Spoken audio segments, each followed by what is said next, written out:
Dire team ban.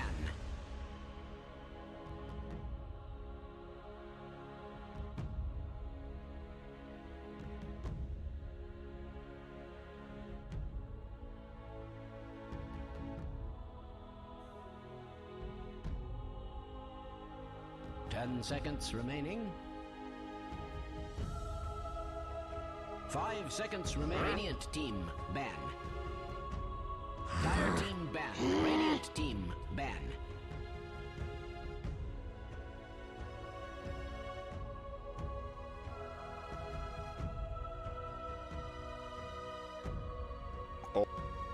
Alright, ladies and gentlemen, welcome back. We are here for another day of the DPL-CDA playoffs. It is a donor, and of course, it's John. Some huge matchups today, but I'm gonna ask you, so how you doing? I'm feeling great, Mike. Had a great first stage today. Today should be just as explosive, and LG against EHOME. For this matchup is probably one of the closer ones and one of the more hotly anticipated ones. Both of these teams, of course, being up there in regional, recent performance has provided a bit of delta between LGD and EHOME. LGD looking on top in terms of how their recent games have gone, and of course, the last time these two teams met up in the DPL-CDA group stage, LGD did take that 1-2-0. So, whether or not the patch changes that out, there's one thing the patch didn't do. LGD still continues to ban the techies against EHOME. So, they probably still see EHOME run that. I know. So, didn't do. LGD still continues to ban the techies against EHOME. So, they probably still see EHOME run that. I know. Somewhere else, I haven't seen recent games with techies from EHOME, but this has been consistent for about 2 weeks now, so they must have something about techies. Yeah, absolutely. I mean, there's something about heroes and Radiant team. in scrims that just don't want to do it. I particularly watch either. Still, about to start, Queen of Pain is going to be there for LGD, and EFD do go for the cost profit. Yeah, it's a solid combo from both sides. LGD, they picked that comfort pick FY. We've seen him do tons of work in the share, of course, a lot of video games off the back of the control and the team by potential FY ring for the hero, and of course the co-op, you've got ability there, well, not you want to run it off, run it mid, and it just leaves it fairly open. You have seen the co-op ban multiple times. Much more stable, not as explosive, really potent. Tusk plus FP, we know how that goes. You go in lane, you've got tag team, you've got the tree and stuff. You can really melt into heroes. That's something you will have to watch out for. Is more likely to be the fate beyond here. Again, we've seen sometimes hold out till the end. This could be the duo already. Really depends on what you want. Of course, there's the possibility for the core Tusk as well. So it's fairly open, but it's still a very solid combo here for you to run. Certainly is. Because we'll have to wait out the next couple of battles before you get to see what there is coming up. Very standard opening though. Like, it's not anything too different all this new map as of yet. And anything too special we haven't seen much of in the past couple of weeks. We know what to expect so far.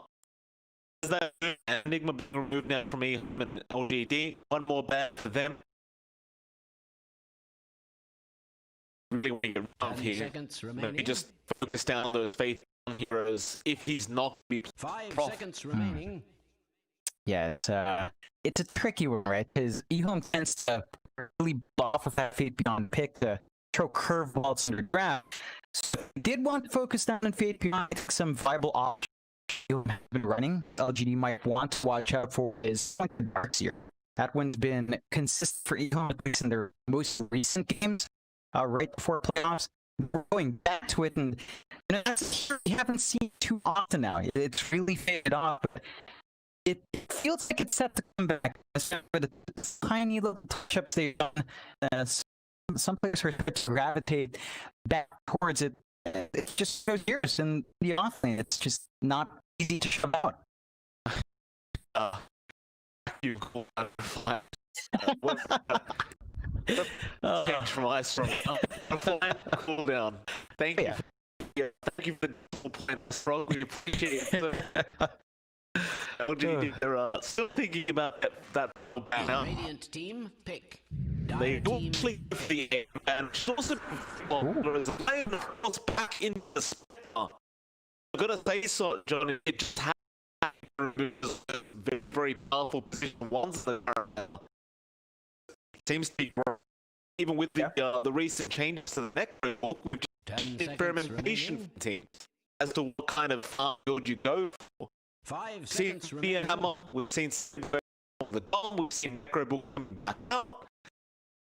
There's stuff going on here. All hero is still powerful. Yeah, it's still been relatively popular as well, and LG, they've been running these a couple of times since the patch, I believe. The preferred build for Chalice is still a Radiance Rush, if I recall right, based on his build up. He seems to prefer holding out, and that will mean that LG is going to play a bit slower. They need to buy Chalice that very safe space to farm up something big like that. We'll see if he opts for it this time around. You should expect a lot of pressure when you got the NT and Tusk, and these guys are going to go around and try to make it really tricky to focus down on farming and try to punish you for that. So EHOME's already got a bit of aggression here to speed up the game for themselves and apply that pressure. We'll see whether or not LG will be able to kind of Radiant team, mitigate pick. that aggression EHOME wants to bring out. You can go for free and protected house. We've done this before in teams, but just protect those towns always any team. Apart from that, it's very, very strong. I hear a pick up here for EHOME. 10 seconds Great. remaining. But constant split pushing. Now is always 5 healthy. seconds remaining. Feels good when you have the tree protector. The LGD, I'm sure very well aware of how to play against Dire the team. team, pick. They'll go to the fourth if they go for Kiro. It's a perfect response to that feint, you know, counteracts that living armor, the DOT in the tower. It gives some stable control, some really great laning presence if you land your spells. It'll be a bit tricky to 10 seconds kind of trick with the Shakira. Gives you a nice way early on to mount 5 those seconds feints, so you can remaining. start to punish issues. Profit routing and spawning some trees. You can melt some of the tree line where the tree wants to walk around, so you can take away those tools the home has, the laning phase, from the which is the Shakira value. Should allow LGD some earlier presence. Pretty good team fight. You've got the Quap, you've got the Shaker for control, you've got the Jack for AoE as well. LGD can sort of start box is just forward spreader. They go into the Pangolin, also got back to that offlane Pango. It still could be a position for, but entirely down for you to pick up the top. Just suddenly offlane Pango with the arm. And that'll just leave position one now. Unless you're going to lose one profit, in which case you can expect mid-hero to come out now from EHOME. 5 I seconds suppose it is still remaining. a flexible draft and the way in which ways you want to run here for EHOME. So it's still open for their side of things. But we're going to the final planning stage now. They're up to pick us. Of course, LGD side of things, I don't believe we have an Radiant offlane team, support ban. pick unless he's playing the offlane pop. It seems as though EHOME, we are still waiting for an offlane. They're standing up the Beastmaster. There's more to come here. Speaking of offlaners, we see the previous 10 seconds come to be remaining. popular. Team ban. I've been checking the win rates and title that has been rising in like I don't know why we have a bit more. I think when it comes to pro play, it's still timing. It's still kind of orienting around Ravage. His laning presence has always 10 been seconds pretty remaining. good, but there have been a lot of sports that have been able to trade 5 seconds of remaining. the rise of Bane, for example, which just has a nice range advantage. You can poke you out, and you know, just a lot more emphasis on the flame having to take more active role. So some of the time, it's pretty same thing with the offlane Enigma. We see and we've seen Optimus go for the blink BKB rush. It always feels underwhelming because that tire you're held onto, it's really sensitive. Like, you have to ensure the moment you stall us up, you have to go. So it's that issue of playing around the cooldown that kind of makes it a trick to really go all in. Although we have seen teams fall back to it, I'm not sure it's really set back in, as the tempo of the game is still pretty fast compared to its cooldowns. Saying, I mean, people all know EHOME. The last time we casted and they were just running at each other. From like the tempo market, just from that point on, just didn't stop. We're just constantly at each other in the lane. 5 seconds remaining. That was really fun series. I hope it's going to be similar this time around. I just hope these teams will really just keep fighting, because it was a hell of a bit of entertainment. We're back when we didn't see them in the groups. Go for the multi pickup. Oh boy. Right. So, Mojo is on us. I love taking the step, John. In comparison to the step, you don't need much more. You're gonna do something that's cute, maybe put it up against the spec, make it even harder. 5 seconds remaining. I think it worked very nicely. It really does. It gives EHOME even stronger push. It's your presence. We were talking about how LG wants to solve the game out. It's not going to make that easy. There's a lot of facts here for EHOME. We're going to have to play pretty darn quick, apply as much pressure as possible, and come out those towers quick in this lineup, which they can do fast. LG close out after the Mars. They're up on team fight the Jack, Quap, and Shakers. These four just can't play around. They can set the tempo themselves. They're gonna have to really try to stall out EHOME though. Don't just once they hit that mark where they're ready to go, they can start applying pressure.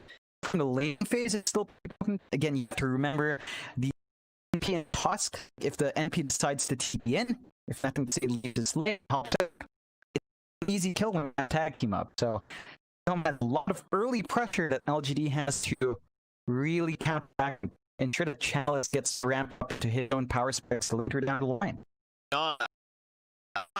Drafts here, it's just going to be a matter of other cadence with the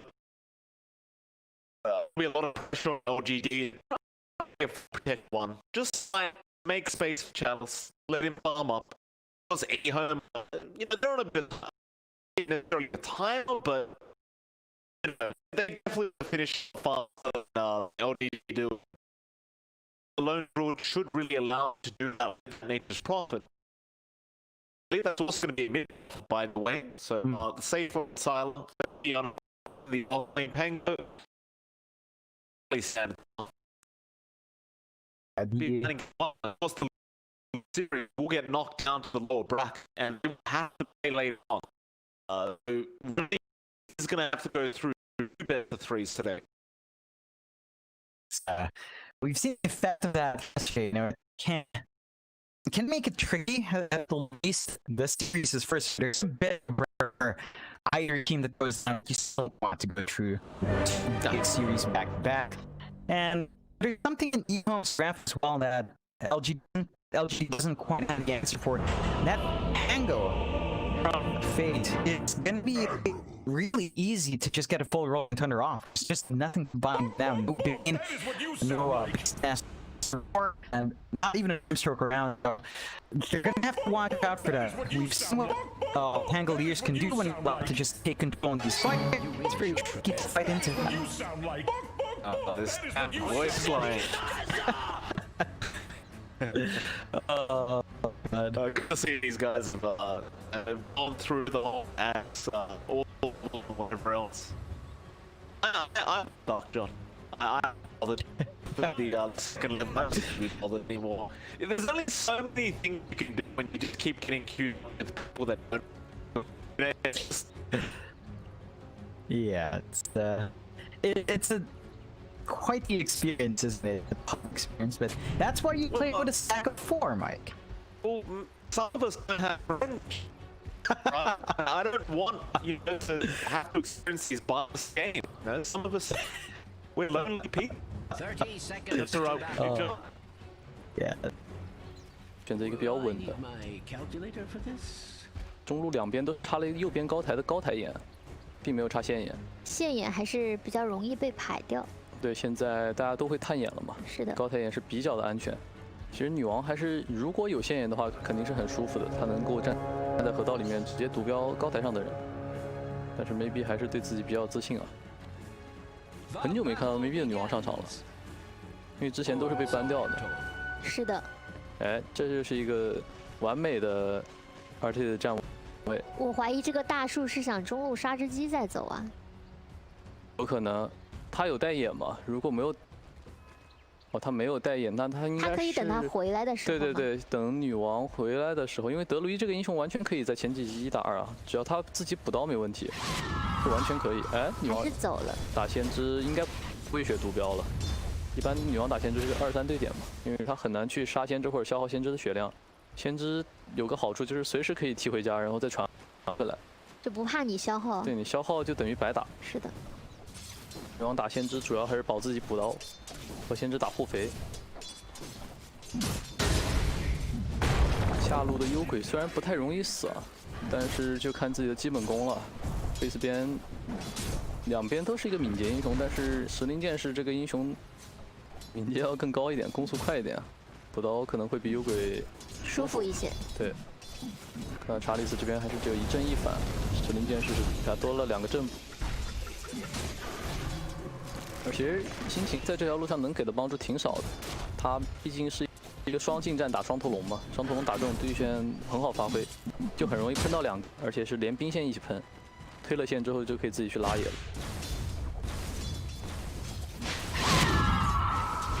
哎，女王还是保自己的正补，先知打这个对线没有压制女王的补刀，反而被 maybe 反压了4个正补了，5个了啊，4个。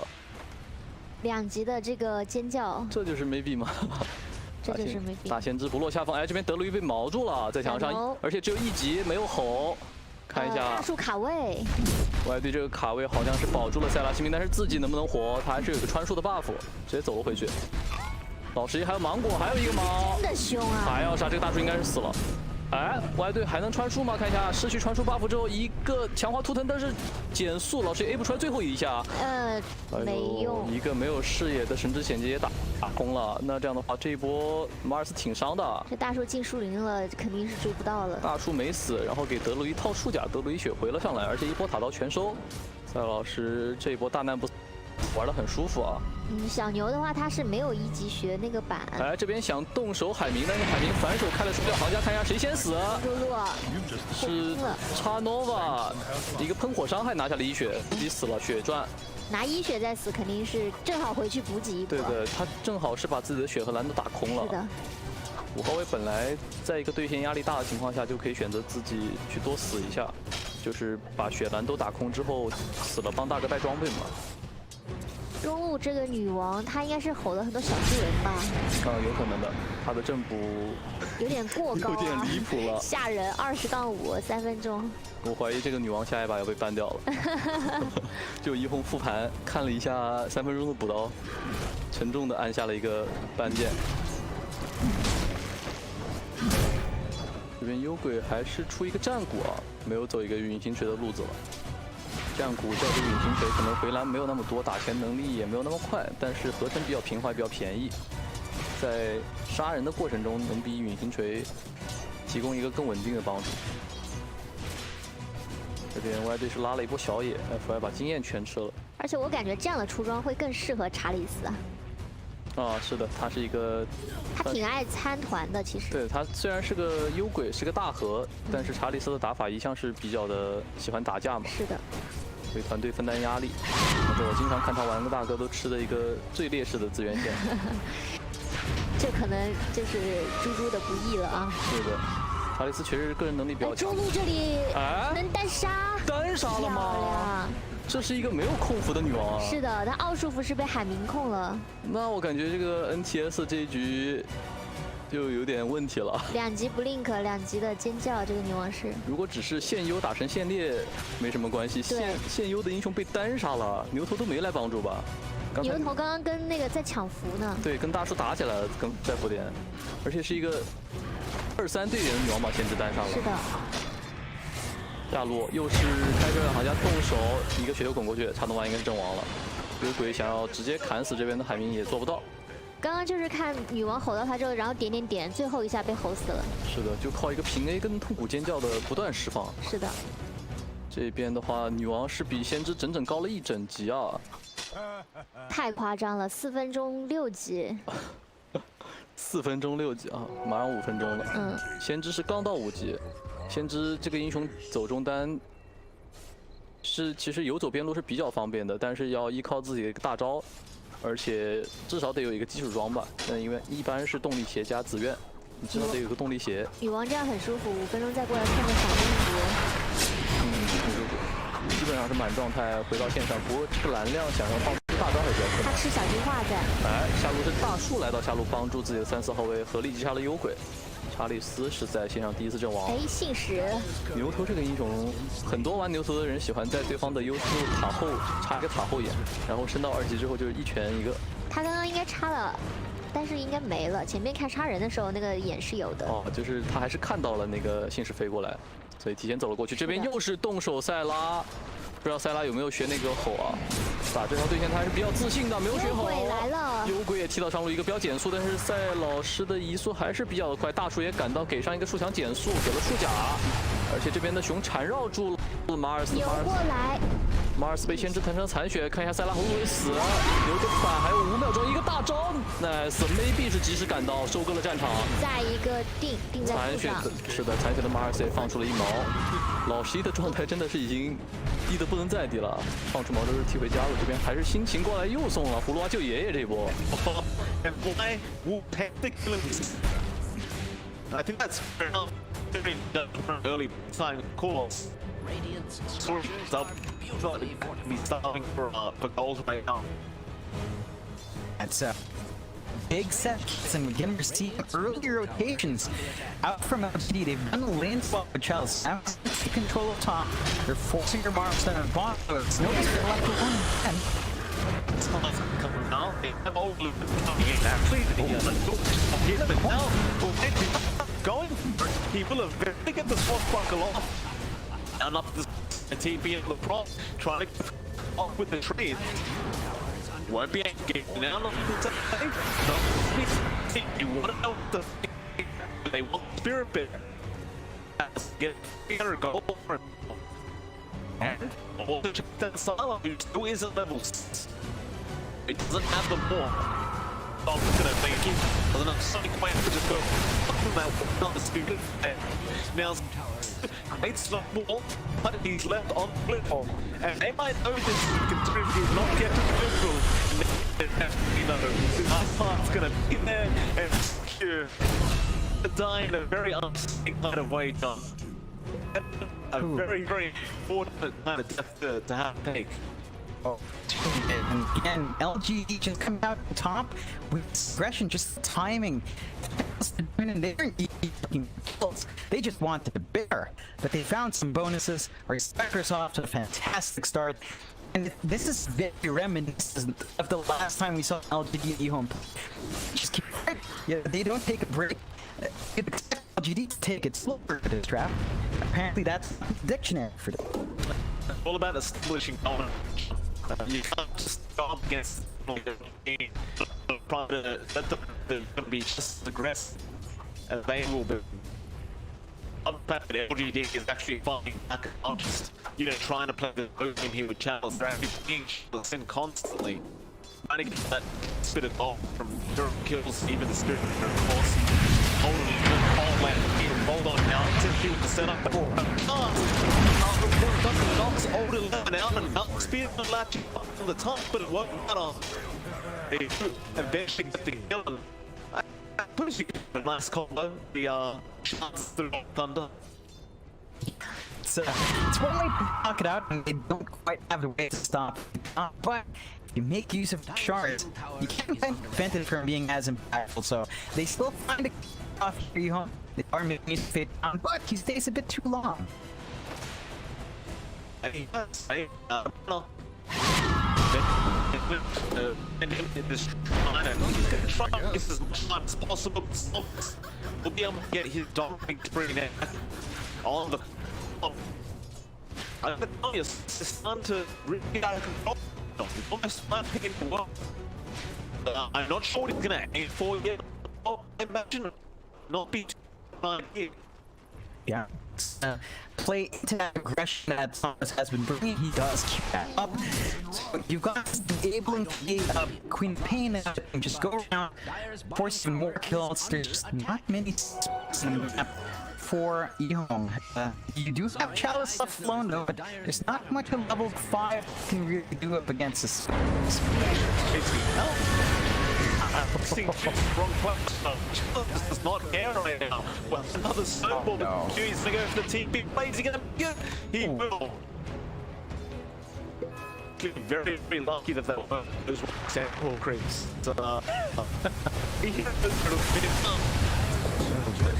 Very, very lucky. They are looking quite robust. That creep as well. I always like it can't function, but it never does it unless you control the creep. I never understood that and why it has no just be used. Yeah, it's just when you think about even like the Salt Cam, some of them have that center purge. You never see what's controlled. It would be more interesting if even if some creeps would hurt you bad, just make jungling a bit more annoying, just fun. Dire's middle tower is under I an wouldn't extraordinary necessarily want to do that a small cat with chain. That would be a bit off if you just kept a snap in and protect. Dire's top He's gonna start forcing in T1 now. He's just gonna do the shift to things.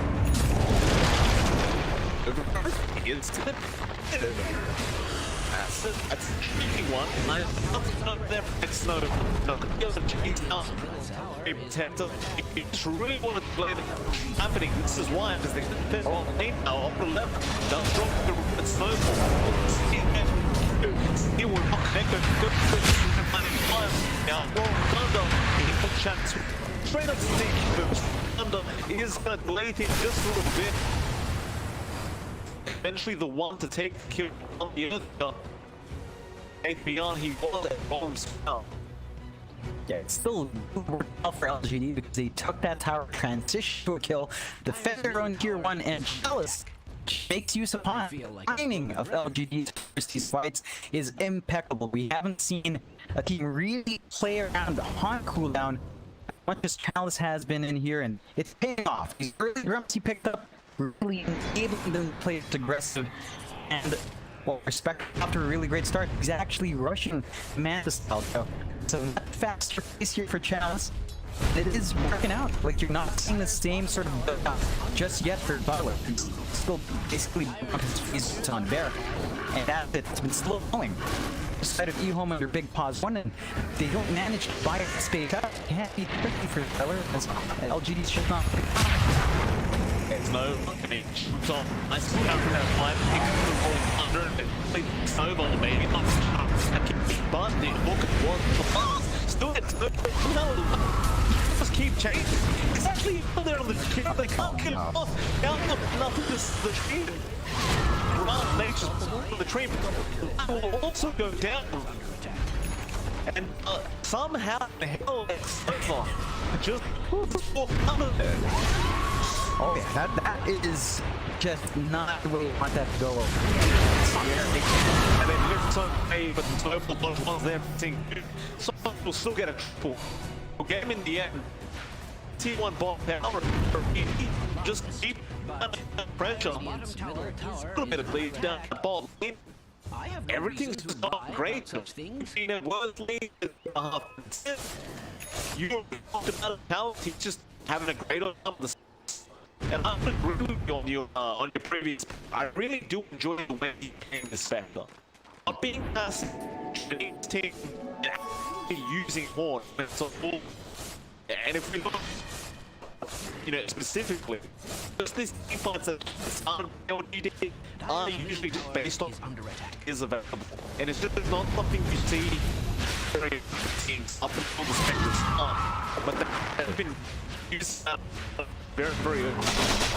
Yeah, it's really showing just how strong the hero once was. It was a real strong tempest, you know. Remember, when cooldown was low when Earn the main blip and you just work minutes off. Maximizing that. What was that? That was like 5-6 years ago. It's a really long time, and it was really good. Still, you compare it to the build of Flower, and look at this bear, and he got a Midas, which is great. That's fantastic. You can start ramping up. That means you're still waiting for more items, waiting for the death package to be up on somewhere as well. And they might find a fly. No, they won't. Get the around. No. Death like. Looks that now. Maybe get your kind of your average time Earth blink around 7 minutes, but definitely want to kill him off right now and try to do that a little bit because what's up? And the team fights are already going bad enough, even as it is. Once the blink there for the shaker gets worse. So, they just kill them. And all of LGD's lineup is just hitting his stride really nicely. He's got all the buttons. He's got meter hammer on his mark, so he's got additional regen. He can shove out waves by himself a lot more effectively. He can chain stun if he wanted to. And that's just a lot more for GD to play around with. They've just so many tools on disposal to really take control here. They can give their bot one.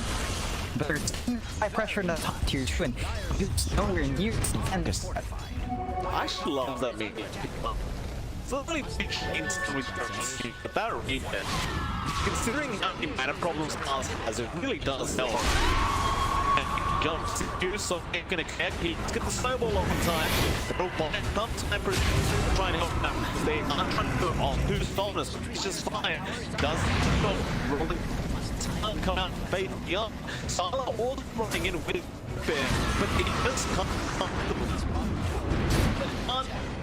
can't this Bear with mine. It doesn't do anything. It really doesn't. Again, that timing was perfect. Alice had on for up for what, 10 seconds, and no hesitation. They just win. They just make it work every single time. EHOME, they're not able to match this pace, and they lose tier 2. This is not what you expect. When you run the tree, you expect all these to be healthy. The pace of the just not giving enough time for why to keep these towers up. No, definitely. It's a sad game for a train back to Radiant's middle tower. even is that I'm gonna have to interrupt. And now I'm being home, man. It's a bit of a game. Snowball. Gonna come down. Won't even commence. Oh, but I'm gonna come out now. Stopping Chalice. He can't take it early. Make run. Let's try with that dagger. Oh, he missed the switch. Oh no. And he can't stop the Chalice out of there. Oh no. If that swashbuckle was connected, you probably would have all killed it. Oh, certainly. Yep, that was, what, 10 minutes off? It's ridiculous. When you miss a kill like that, it's a pretty big one. That would have compensated for all those losses they've taken. Instead, they're just kind of stuck again at this point where timings for LGD are coming up. They've got Blink and FY. Your Shaker has ways to jump and close the gap, actually get off and take slam. That means LGD more opportunities. Dude. Anymore like Sala, getting close to a Desolator. You also have the diffusion now up on Faith Beyond. There are coming a multi for EHOME. The worth isn't too different at the moment. You're sitting for 1 to 2k different in EHOME. The momentum, the tempo definitely on LGD side at the moment. Time goes on with Spectre, it's become more and more of a problem. Also, almost up. Like once it acts up, you can't balance it, you can't control very well. Start to question what he can do. It's getting a bit limited. They need to if you want to play as Fog, then you get the perfect initiation. You know, maximize overgrowth with a Rolling Thunder, link it up with some pretty good shards as well on top. And that's probably the best. If you but you should expect an engagement soon. You know, you've got that hop and pounce, and it's usually a sign for LGD to just commit to a single lane and start getting power. Slowly taking that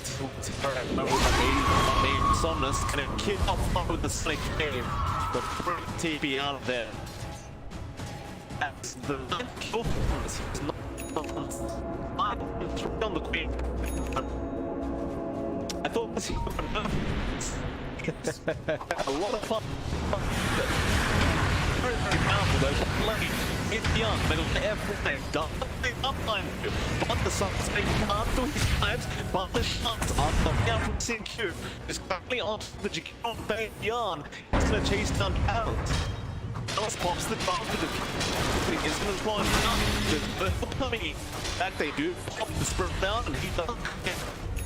Meanwhile, CQ still could get over. He threw out there.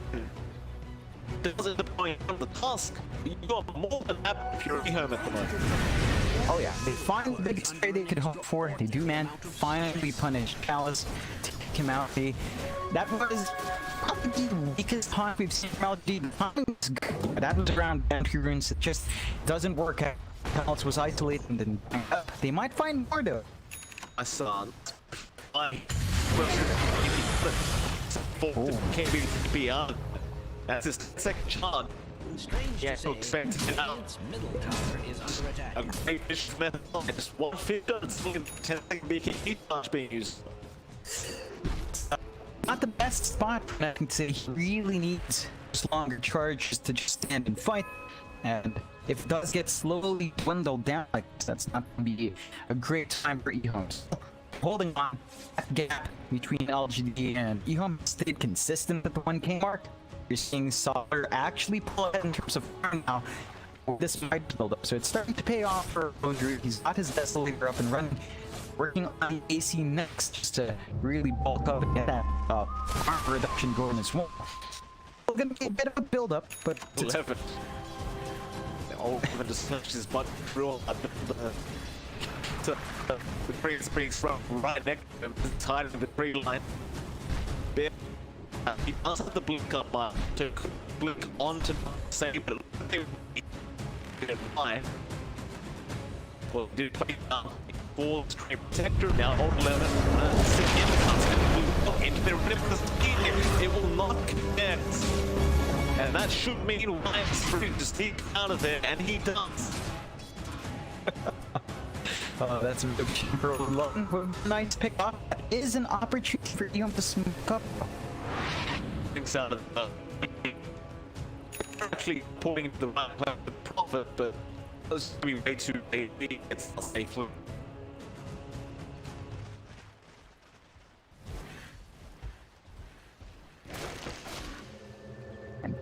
Now, and they're still trying to find openings. They're still slowly farming up, and Solar's still waiting on that AC. But they smoke up once more, not dissuaded from missing out top. Want to find something else, or perhaps go for the Roche. That's what they're doing. This is the bear with not going to be too long of Roche up.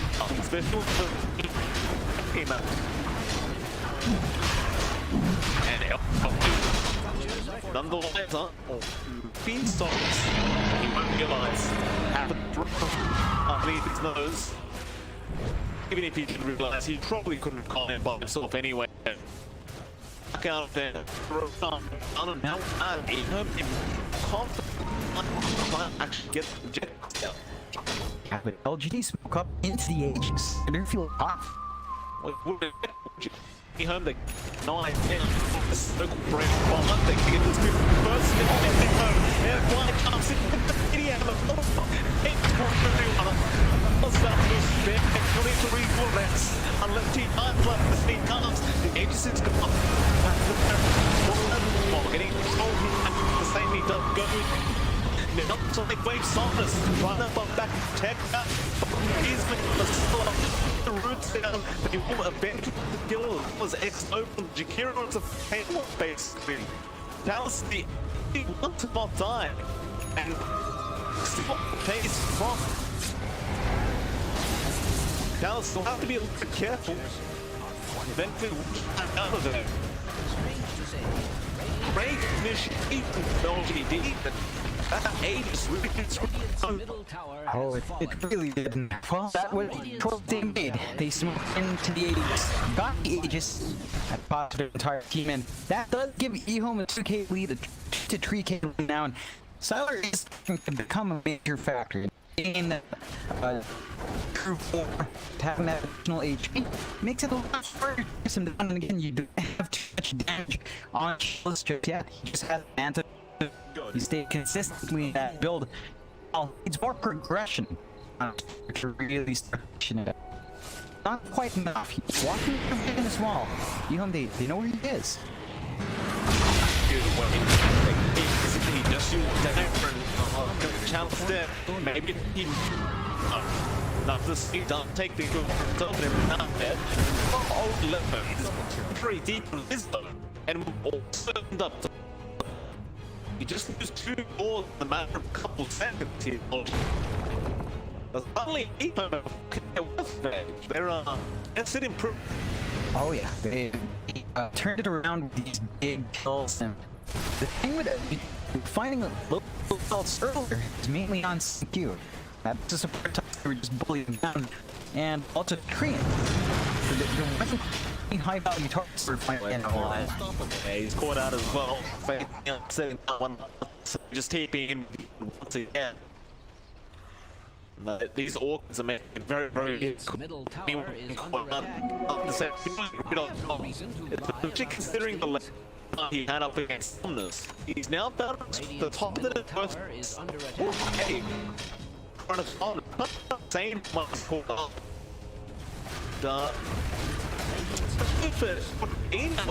It's getting not this game number 1. And they've still got that great scaling on their spec. Still got major power specs coming out. Caught out his net jump. They just TP in the president.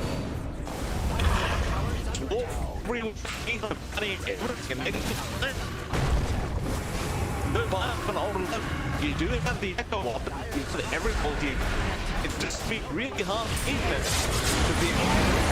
Is silence. They can jump there instead. So all of them stupid and pulls them back a little bit. Is survive. Does they go down?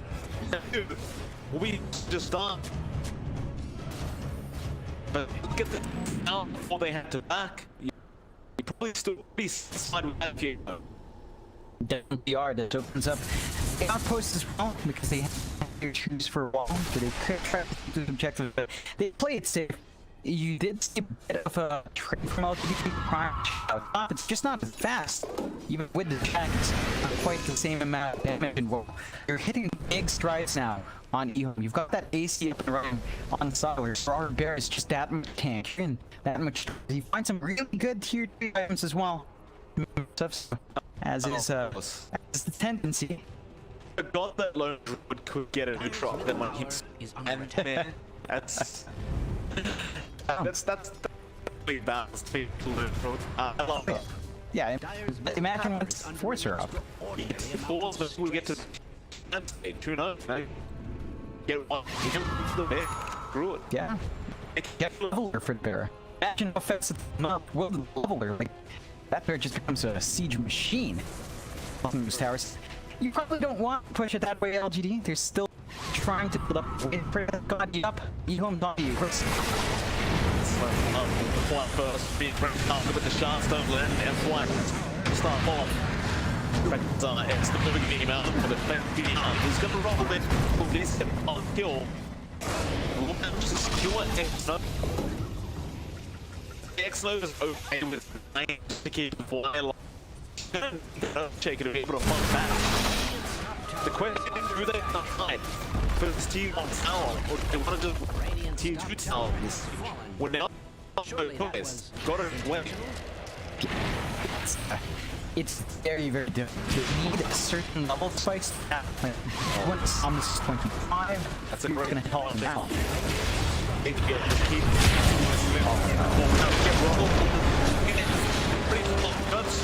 Now they're doing with they want the top the Mars. And that'll be T1 and T2 going down as that.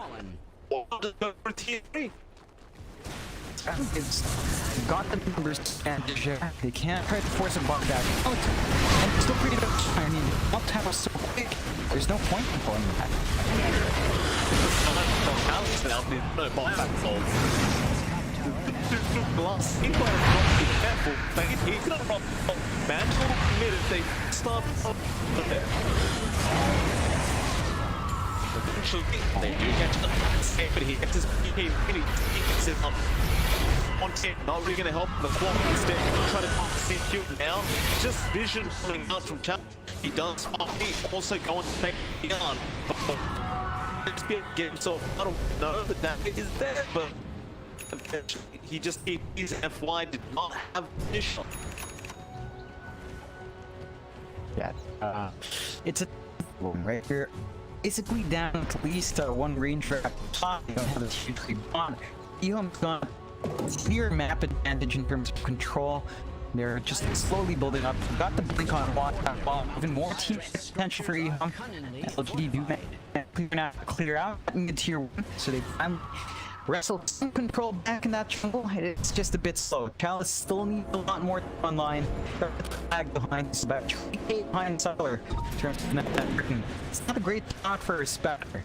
Should hit that 20 mark relatively soon though. So you're gonna have that spike of 400 HP at the least. That's gonna help press it. But it's not gonna be enough. You don't really have anything defensive on any of your bit cores. You're not seeing anything like BKBs of on-side and on Chalice. That limits the way they have to start these fights. They really rely on FY, on old checks to land their control cells first to try and the burst is kind of shrinking down. You don't just feel a bit tank at this point. See, now from EHOME, they do go and get a road on pit. It is that 20 seconds of respawning. Just slow down. Of course, a bit more sound. All that the wood hunter reveals of they just smoked up, but one matter too much. Get an area around the road on about to read right. However, LGD also smoked up, but they know this from some time. Shut could be to pull off the win here. He can pick he's rolling. Shotkeeper. Wait, still rolling from be out on with the ball and the balls. They do kill Quap. No, back to Billboards.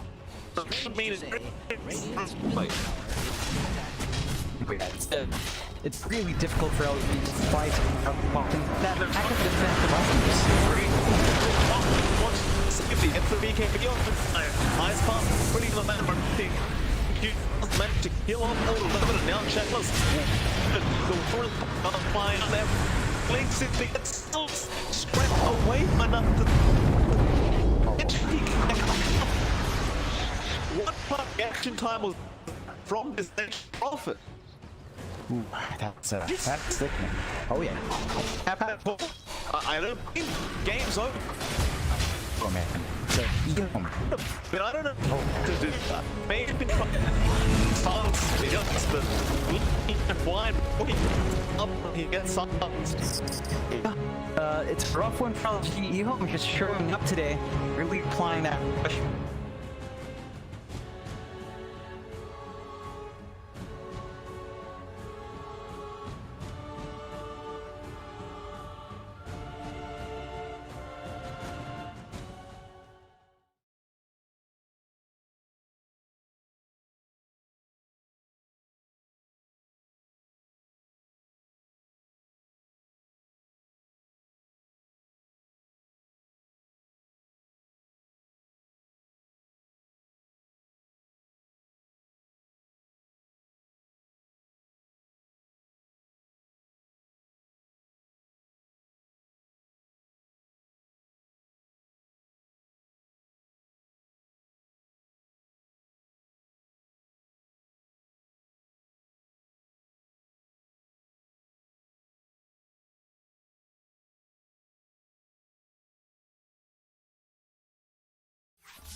Fire team ban. Radiant team ban.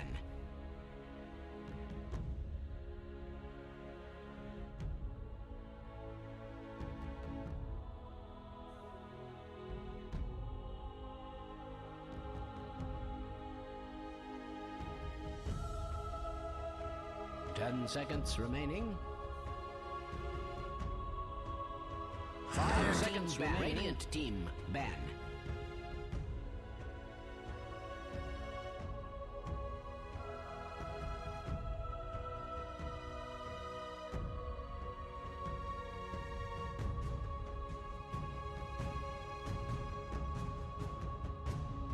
Ten seconds remaining. 5 seconds remaining. All right, ladies and gentlemen, welcome. We are here for game number 2 between PSG.LGD and EHOME. It is MLP Donor and John S. Farm. John, welcome back, sir. We had quite an aggressive game number 1.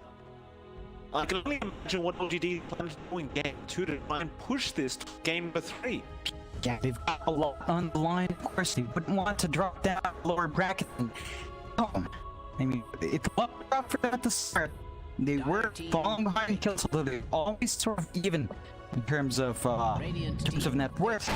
And all of one them they turned around. So look at the pick up your draft as well. You can see LG not banning out Becky's. That's something you can consider wanted to, but the clock first. So you finally see that work back. It's been a while. At least we called seeing it as often out of but it's really here, right? You can run 4, sometimes go from +5.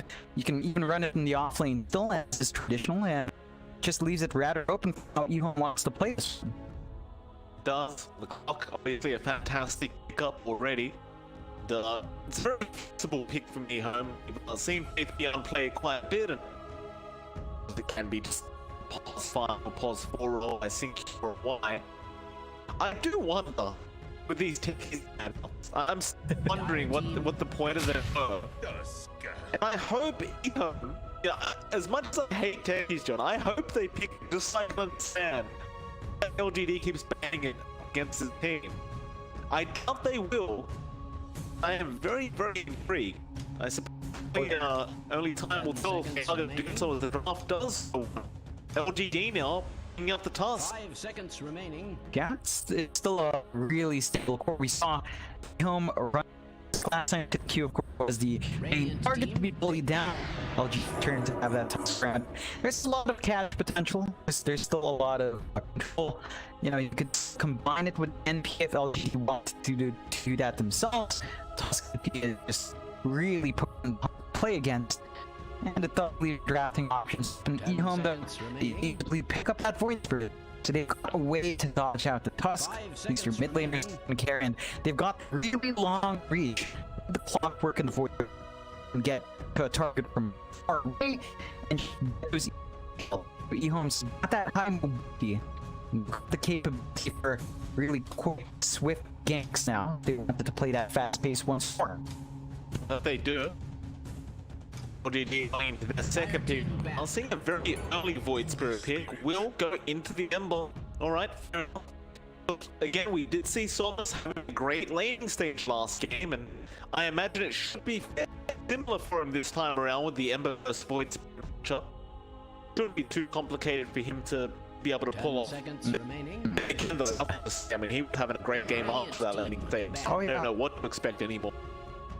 It's not to the balance of just how much it was something like they were consistent but on time, but that there was not as much time to just sit and farm, and we something to say really maximize just how much farm you could with him, and so really built up a lot. So we'll see if LGD can give some breathing room to Thomas to really start to build up. We also saw Thomas in that game not opting defensive. So on the top, he had no BKB, no heals. The moment went in, that was fully and it's a high risk. Now the Ember is just as slippery, but depending on how that support, you might really consider at least one defensive weapon. And we'll see if LG kind of does change their mind and just how much more offensive build-up was to offer some ways of at least resting on control in those fights. 10 seconds remaining. We're gonna have to watch the next ban phase before we do see any of these picks. Profit was removed by EHOME. It's fair enough considering they have a mid pickup. LGD, they're gonna have another big pickup this banning stage. They do end up getting an offling. Would indicate something like the pyramid coming if they LGD. So was that EHOME? They'll remove the Enigma now. Not wanting to risk running that offlane Enigma by old chicken. 10 seconds remaining. AD. 5 seconds remaining. You know, there's some key Did picks. I say old chick, by the way? Excuse me, old left. My apologies, sir. Thanks for correcting me, by the way, John. I appreciate you paying attention. It's you know, all these olds kind of and start and ages you want. It just kind of sometimes. You know, something more common we've seen from LGs is staying that we've seen, for example, the Venge from FY and Old 11. You know, not playing Venge a couple of times. That's an off for LGD. The Witch Shocker as well. 10 seconds That we've remaining. flex in that role in the offlane. These are open options if they want to do flex it. They go with a keep. They're going back the standard combo with the Ember. You've got that great team fight, you've got the great laning press, and of course you've got the chakra spam, double-sided fist down line. So it's a fairly potent start for LGD. remaining. Great forward. Nothing too off the bat. You know, 5 this is seconds just remaining. kind of feels too standard. I haven't seen the Ember coddle for a while, but it still works, right? You give it the space, it can really for once those fights do break out. They recently changed the coddle though. They, made it so Illuminate was much stronger now. The channel time was much lower at the higher levels. So I wonder whether LGD intends to maybe run this keeper a little bit differently than we're used to seeing. The Illuminate does seem to be substantially stronger now. 10 It makes me seconds wonder. remaining. I'm sure he'll go for the chakra magic just for the sake 5 of seconds being able to remaining. get that double side fist up at the Ember. So it's just way too strong not to have. Just makes me wonder though in the lane. It's like we'll see more Illuminates coming out from models now than we used to. Yeah, it's potential and stuff. They managed to. Oh my god. Okay. There it is. I regret everything I said. Alright. What happens now, John? What happens? What is it with teams that makes it so strong? 10 seconds remaining. Well, we've got the Grimstroke. I can see Inkswell to 5 seconds you know remaining. the blast off. That sounds pretty broken. Okay, the landing phase is not gonna be fun. Or LG. Then of course you've got the stall punch. You've got the mind games to play with mines. It's gonna have the LGD pick now. You know, they've got Mars, Coddle, Ember, they've got really good team fight in that area, and they've got a lot of potential there to take control. But EHOME has techies. This is the game of regrets, not banning that techies out. Let's have to see where EHOME does run. I have a strange feeling that's the 10 fate seconds for him. remaining. Just run that poor offlane tech perhaps, get farm 5 up, seconds remaining. and really just making everyone regret launching the Dire two team client today. ban. Radiant team ban. I am so intrigued. I don't know. I'm regretting asking EHOME to pick it up. I'm sure LGD might be regretting not banning it out instead of just banning out that Dream Protector or the Earth Spirit. 10 seconds But- remaining. I'm excited at the same time. I'm 5 excited. I seconds want to see remaining. what they've got in store. Last pick, yeah. they do in position 1. Unless we're gonna see plus 1 techies out of nowhere. But if they're gonna bring up Oh. Chuck. That's how they finish it off. We haven't seen much as of late. You do have that swell and spin combination from the Jug, which can be quite potent in the laning phase at least. Yeah, It's quite the combo. Even Clock is a really dumb lane. You get the cogs up. 5 seconds That's remaining. pretty much a kill. So a lot of early aggression from EHOME. You gotta watch out. They scale pretty nicely. The judge, of course, does get tied into on flash as the game goes on. Can mitigate that with an Ags pickup. Really effective on that mini slash. And I think EHOME's draft is looking pretty darn good. They've not wasted early. They've long range reach. And they've got techies. I mean, that beats for itself. Still LGD. Your hero. If you want to play a long game, we're gonna play a long game. Go Naga Siren. They've got the song. Start prep pillow smoke. It's almost time to sleep. Someone tuck yourself into bed, get your phones out, turn on the Twitch. Oh, it could be a long one. It really could be a long one. I don't know how well sync you will play this series, and you know how much it can. I kind of doubt the idea is to drag out the game anyway for EHOME. Just spend off their playstyle as well. It doesn't seem like a team that wants to play the long game, especially with the Void Spirit Jug. But I'm expecting some fast-paced, electrifying plays from EHOME. That's what I'm expecting right now. I hope that is the case. Yeah, I'm just wondering how electric these games can be. Yeah, still. One thing to watch out for is landing partnerships. Could be trying to make use of that early aggression you can pump out. I'm keen to see whether or not they want to try to have Wyans go for that blast off combo. That to me feels really broken for level 1. That is just very strong. He's got that to work with, and well, LGD, they've just They've just play Minesweeper for a while. That's just it. They didn't ban Becky since their fault. Speaking of, man, I really hated Minesweeper back in the number 1. I played on easy when I was a kid, but yeah, I will. You really should I'm prepare. no professional Minesweeper player, you know. It's like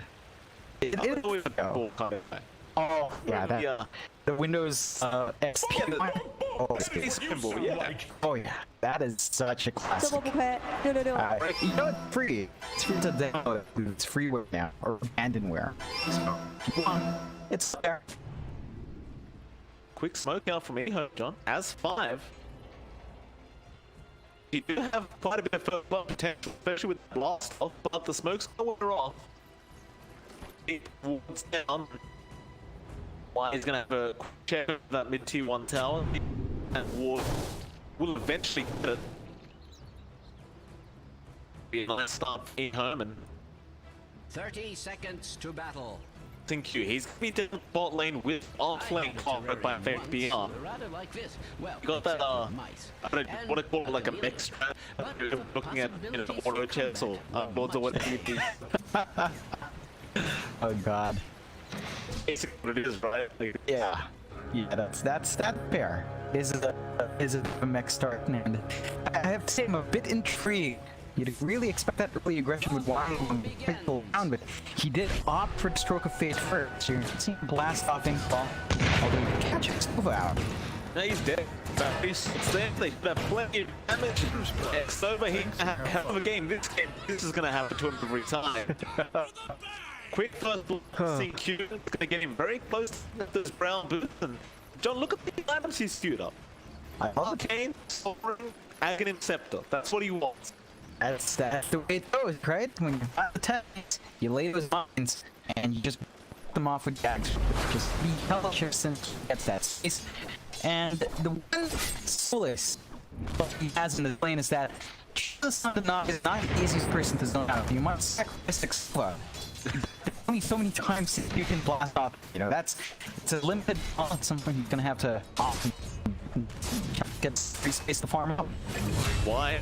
Maybe that's the top lane only does. F1, if we get nice pick off there on the tusk, south of through now the T1 tower hits and we'll be perfectly fine. What's that mid lane? When we haven't really looked at it yet, the say is up against Somnus. For now, nothing to say. I think better than the last game. Sitting on top of us, it's for the moment of the Void Spirit, and Somnus only gets a few more levels.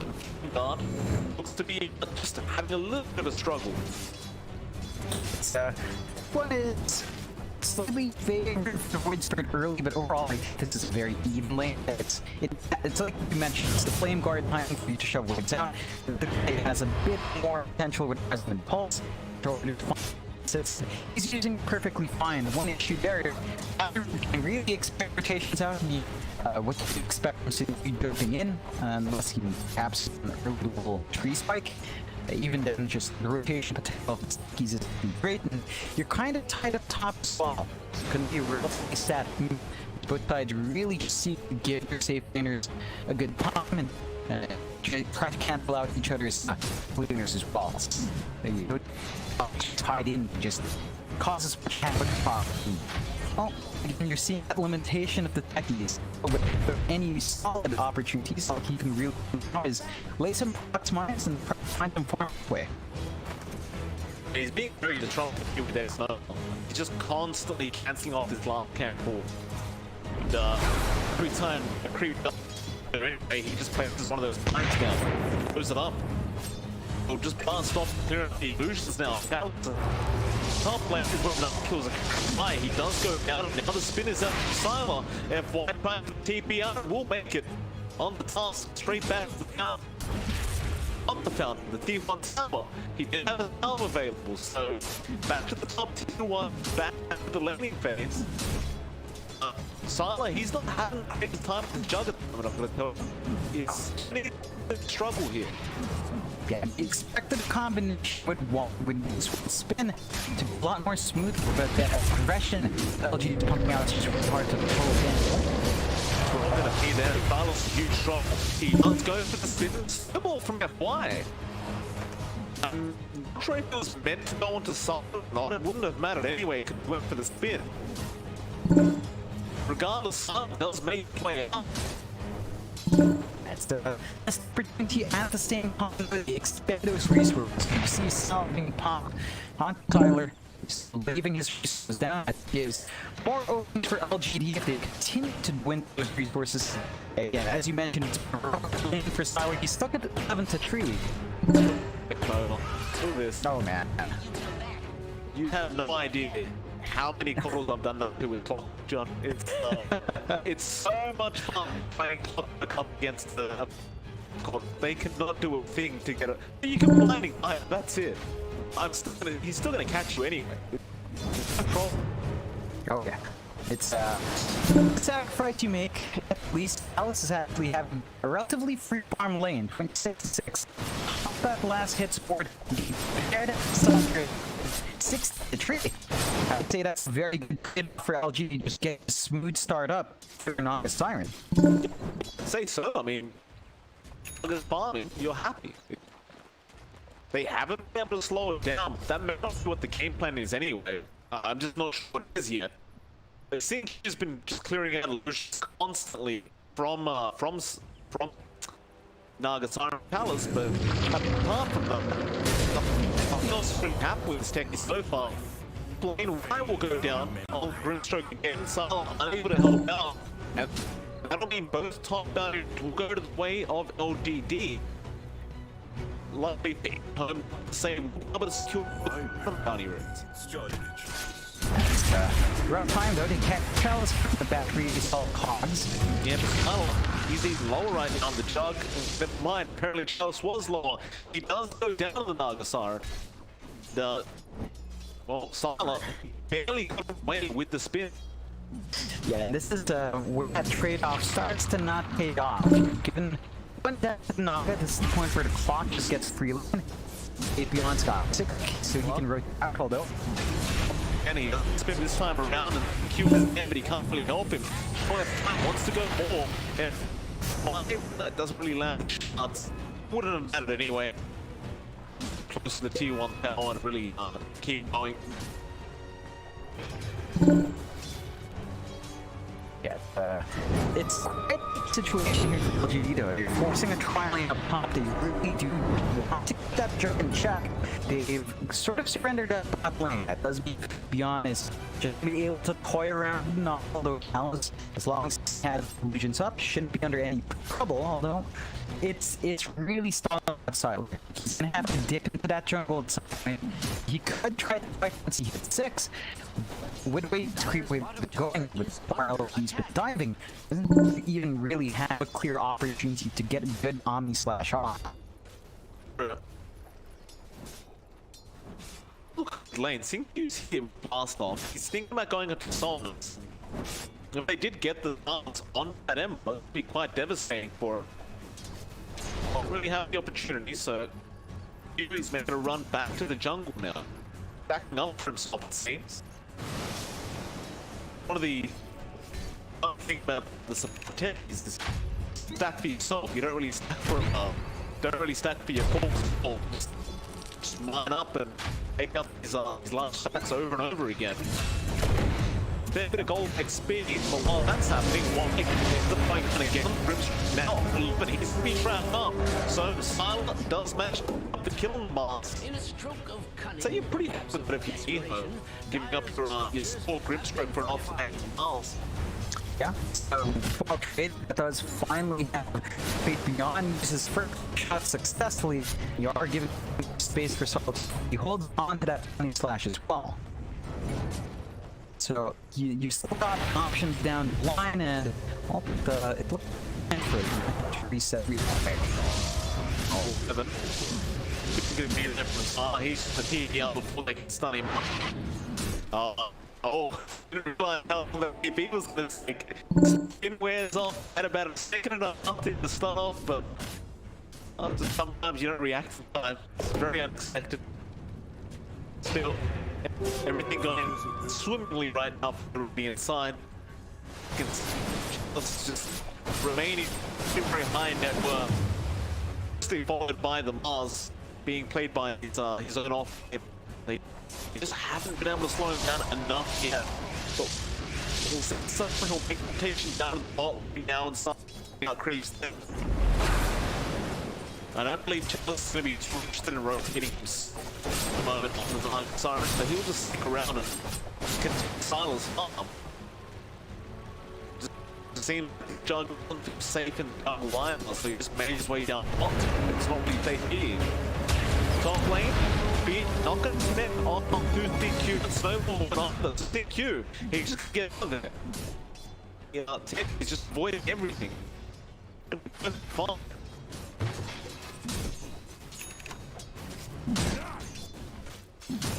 Now, I don't mean to be alarmist, but bring up 3 heroes. Tower is under attack. It's applying pressure on that T1, but you can already the mind's going up. CQ.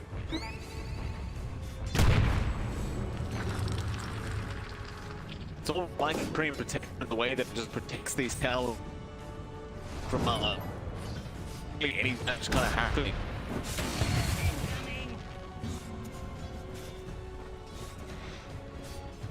And they're not gonna be able to, they've got to let it go a bit and just trying to get some bomb themselves. He just gets stuff on the and a great hook shot, get one out, but it's not quite enough. The Silence didn't aware well, yeah, it's gonna be there.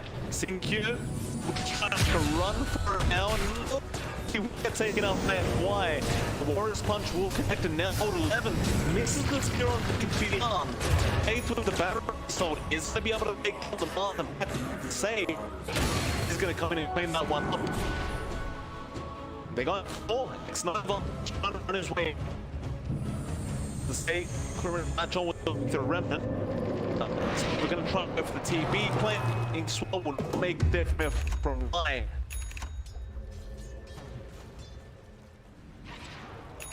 LGD to the drawing, seemingly unable to be towers. T1 is going to be staying there for a while. I guess let's give Silent more time to just keep bumping on that jug and chop here to the Naga.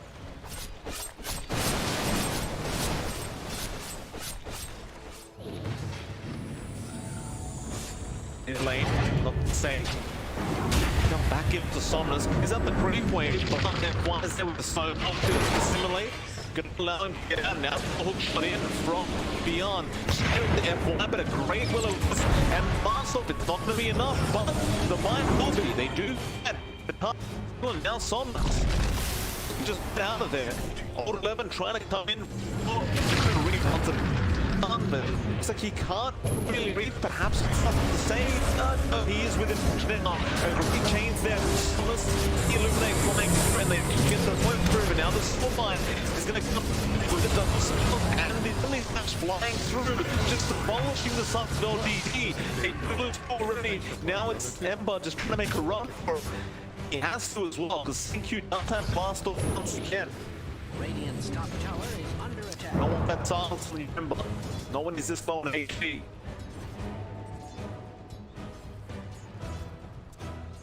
Thomas.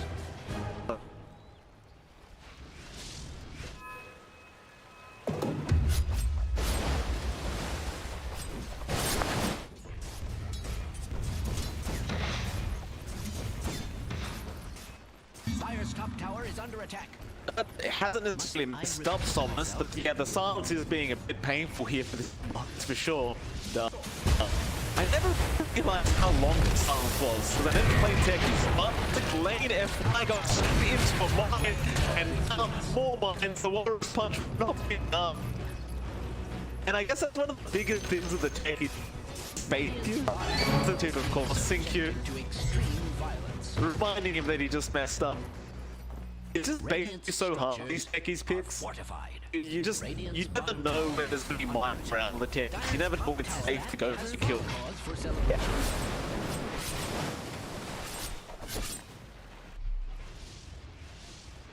No.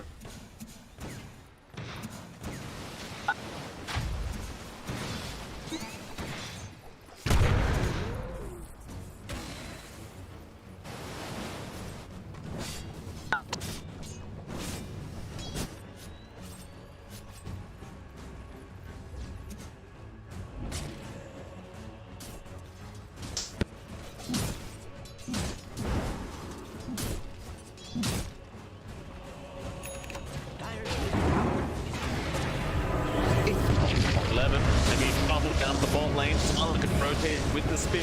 Arena was through the wall. Now just wanted to back off, and he has only in 10 seconds. On fire. He's survived the spin beyond. He's gonna shot in on next Nova. They do not kill a whisper. It doesn't do enough. Or perhaps it does. They do kill off 9 now. Beyond also trying to get Silent does at least get next Nova on team the line. He still has Omni Smash and he does have to commit. That's got a decent one, but perhaps not, as it does jump through the neutrals. At least he does kill FY before he will kill himself. And Somnus is the one to leave the team by with a triple kill.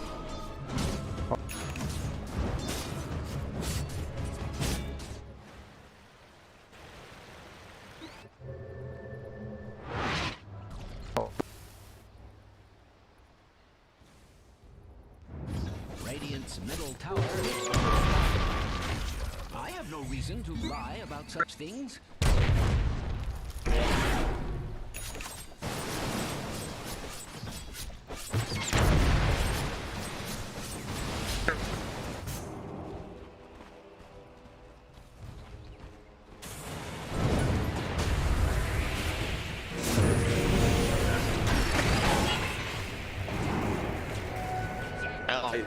Fire just put an connect war response for some reason. So he tried to break times and just I guess it was the battery assault just not allowing it.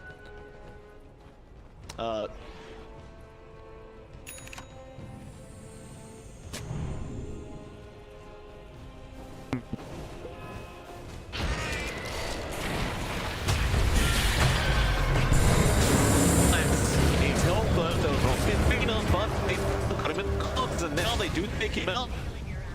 To say, not chase down old 11. If you let him be, they're just more than happy taking a free kill for themselves.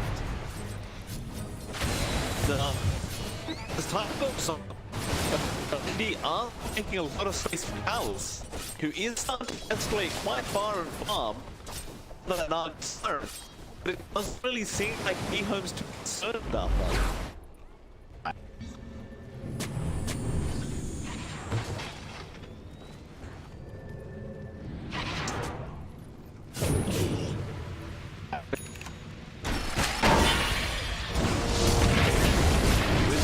Out and for example, with the Lewis drop, what help?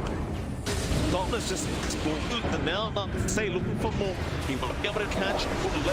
He's looking for that speed. He has to rip down. While we're going in now, the ultimate is being committed. Doesn't do too much, however.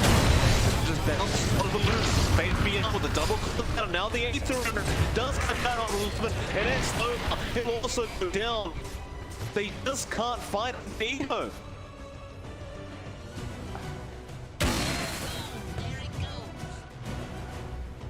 Radiant's middle tower is under attack. How is it balanced? I have no reason. But to 5 lie seconds about at such level things. 2. 7 seconds at max level blast off. I get on a 35-second cooldown.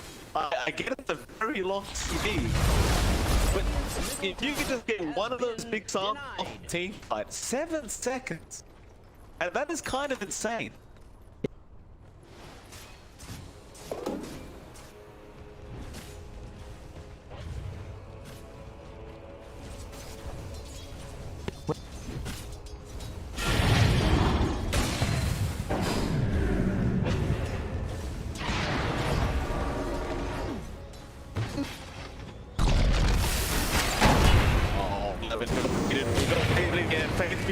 Hookshot in situ, gonna be there, and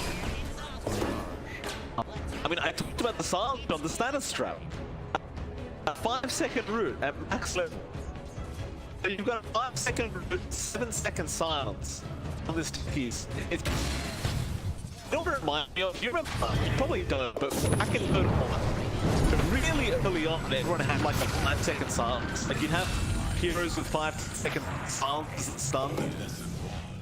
That's the world he's in right now. He's still in the very early Dota 1 development stage.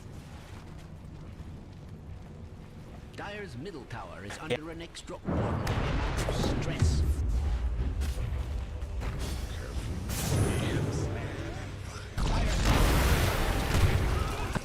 Oh, Repeat myself. X-Nova.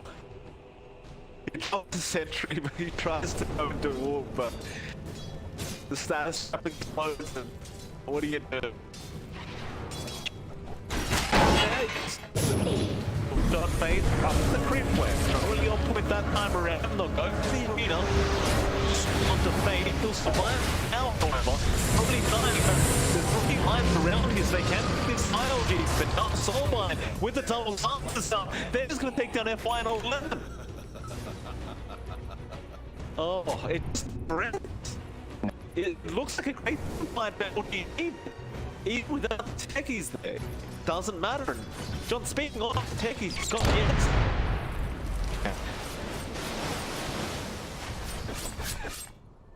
600 damage. We'll take off there. Somnus is in trouble. It's good for the blast off. He might go down here. Or maybe no, he will. Chains will be enough. They do get the pesky techies in this game. But now, John,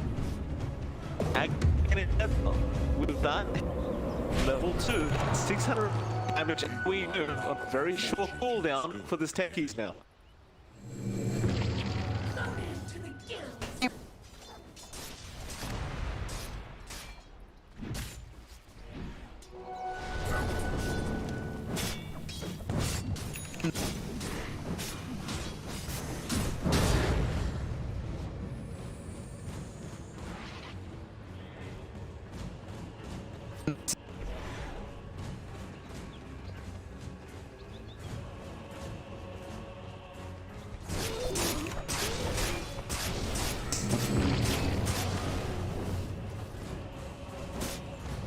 Sorry, I just noticed that Dire's bottom tower is under attack. Yeah, I agree. Sorry, All I this just noticed killing that that's been Dire's going on has bottom tower is solved a lot of time. up on that juggle. Gonna say he's got the maelstrom going to be gonna smoke up. They want to go into the triangle of Radiant with wood-fine panels. Okay, is the left perfectly. You want to commit the Omni straight away. The base from the Sans first, and then with Omni, they will get the kill on next Could be the next target, and he is. FY, he goes there, bound, but the cost of his life. However, an arena in the background, actually taking out why, but he won't die. Dire's structures are fortified. Even your pulse, Grimstroke walking down the arena. Must I And now, apparently Roshan time.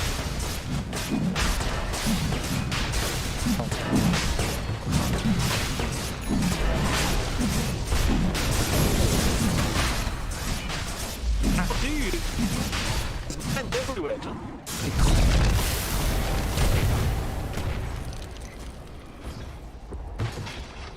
There's damage right now. That Roshan. We're about to make it 2.4 damage. Here we go. Even more.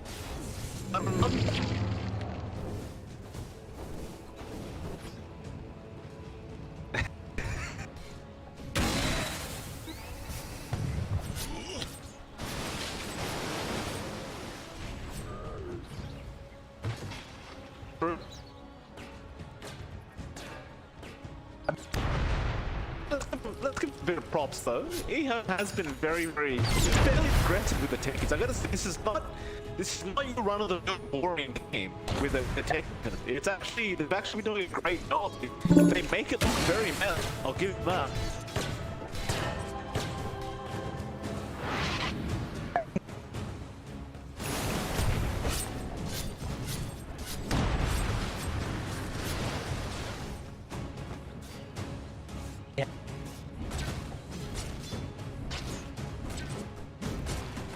I recall that was a terrible time for TJ.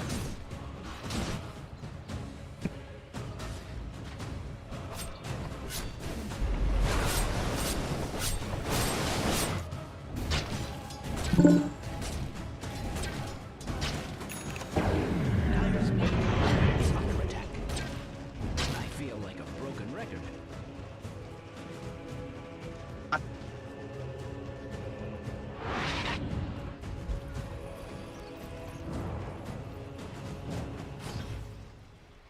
That they are. And he goes in the triangle again. During the remnant of Ember just came out of there. Not gonna go to the secret of Sharp play back onto Chalice, it seems. Chalice run right into the Fade, can't get the hook off. Still have the ad on Boisterous, silence him up just constantly, and now Silo, and then going with the Spirit Vader. You have man who don't need yet. Go after one instead, a great chance down from F5, off from the team, and then kill off Y. CQ getting very low, he gets blast off, but he's been popped up. He is almost certainly gonna die now. Full HP up. He's been to a tree. And it was just all of shards of Y John. Two heroes from that team farm. How do you take Roshan out? They can't. Radiant's They bottom can't. tower is being subjected to extreme violence.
Is this just some weird like strat that EHOME's running here? Like, it's just so weird.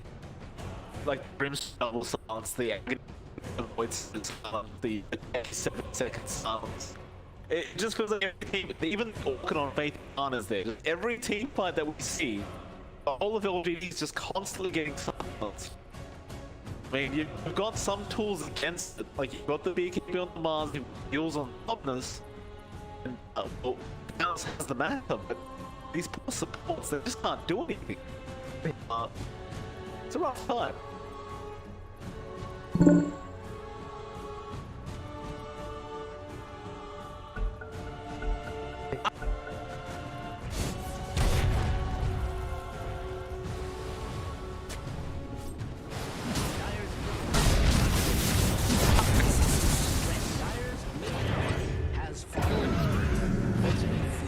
Next Nova. Let's get one up. 8 lands, thank you. So, battle points when them done, he can throw mines from a mile away.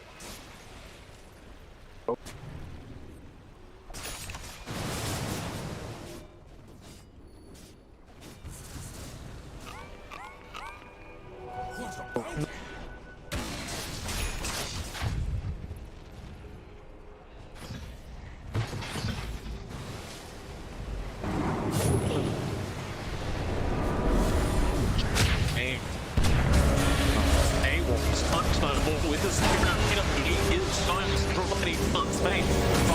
John in on off level, but the Mars, the BKB up and down, all the soulbind is there, but it's probably even doing enough because everyone is dying. But FI, he ran into the Mars, they just blew him up. Anyone's time to put it. Now the continue to see by Sala, he has in 5 sets, but his team is dying around him. Have to make one for him now. He's being committed, he can make it over. Solas, he wants to kill. Sala just going to continue making a run. It could potentially put the rope shot now, but Sync 2 is being a little devil here, throwing in mines over and over again. This time around, they are definitely taking a while he can.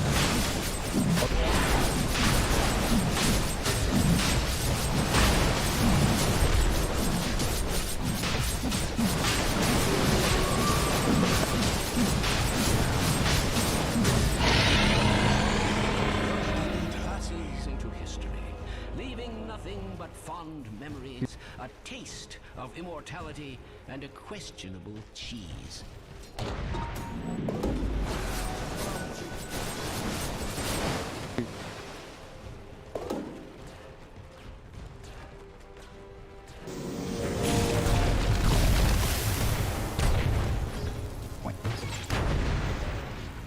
The mid-team now, it's challenging, not that easy.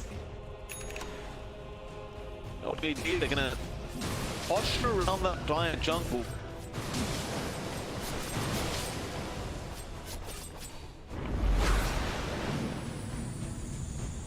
I mean, you could just keep setting illusions as the team tower. I mean, one way to just get the job done.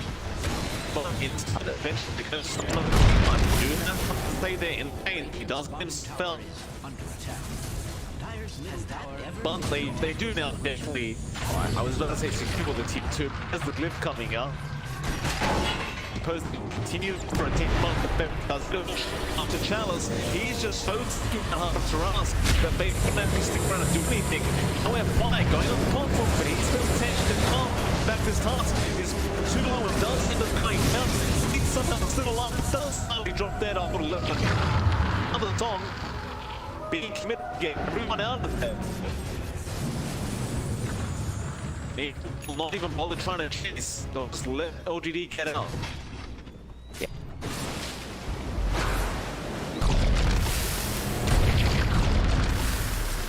Chalice just feels very confident in the Siren. He just has so much HP. It's kind of impossible to keep his HP unless he's alone. With the pink coming out, how do you even initiate Naga?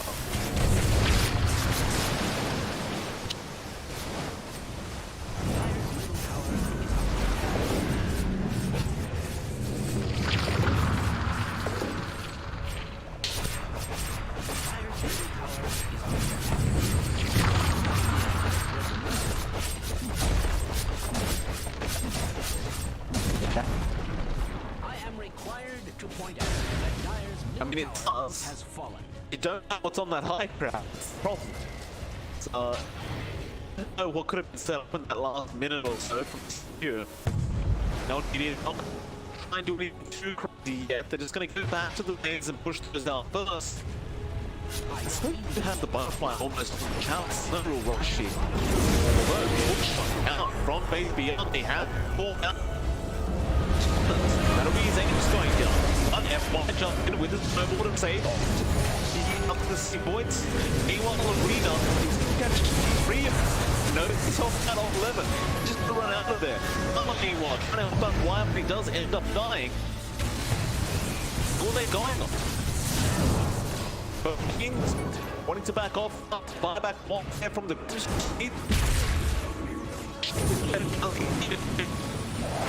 change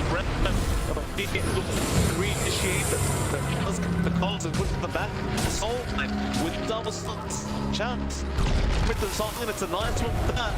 They are all grouped up. This could be a disaster from EHOME. It does connect. Hit off wide, they kill off another, and everyone else getting below here on the side of EHOME. But Chalice, he's about to die. They just concentrate on Cutter. Still running out of the beyond the prop. Still, they lose 4. It's only CQ left. He's popping mines everywhere, but it will not matter. If they snowball in F1, had enough of the techies. Can't be reached. In fact, not saying back onto the task and done. Is under attack. Ultimately, I believe LGD won that outright, but they can't really push higher.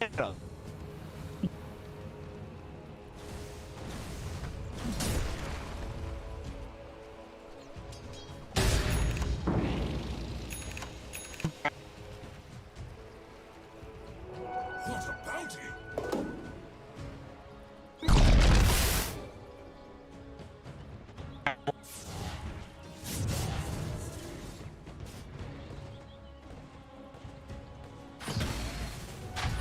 Of them all.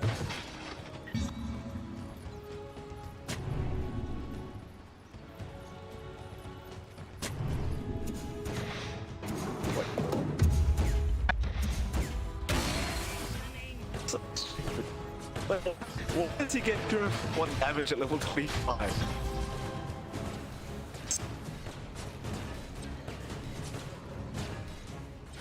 If I remember correctly, back when we had that patch that's nerfed by 20% on talent, Texas was the only one that was on top with that level 25 talent. So, maybe you could argue it's LG, they're gonna start moving in mode now, wanting to take BT. It's everywhere, it's getting out this. Though what? Click down CQ. CQ right behind. There's a saddle strap with mines, and one, he's just gone. They can't find him. Oh, Chalice is dead. Oh, you're joking. He gets off Chalice and F9. They're still going 8 down. Still shot in. They have got the mule for all let them just the BKB off in time. Oh, what the hell? Alarmist. Dire's bottom tower is under attack. What?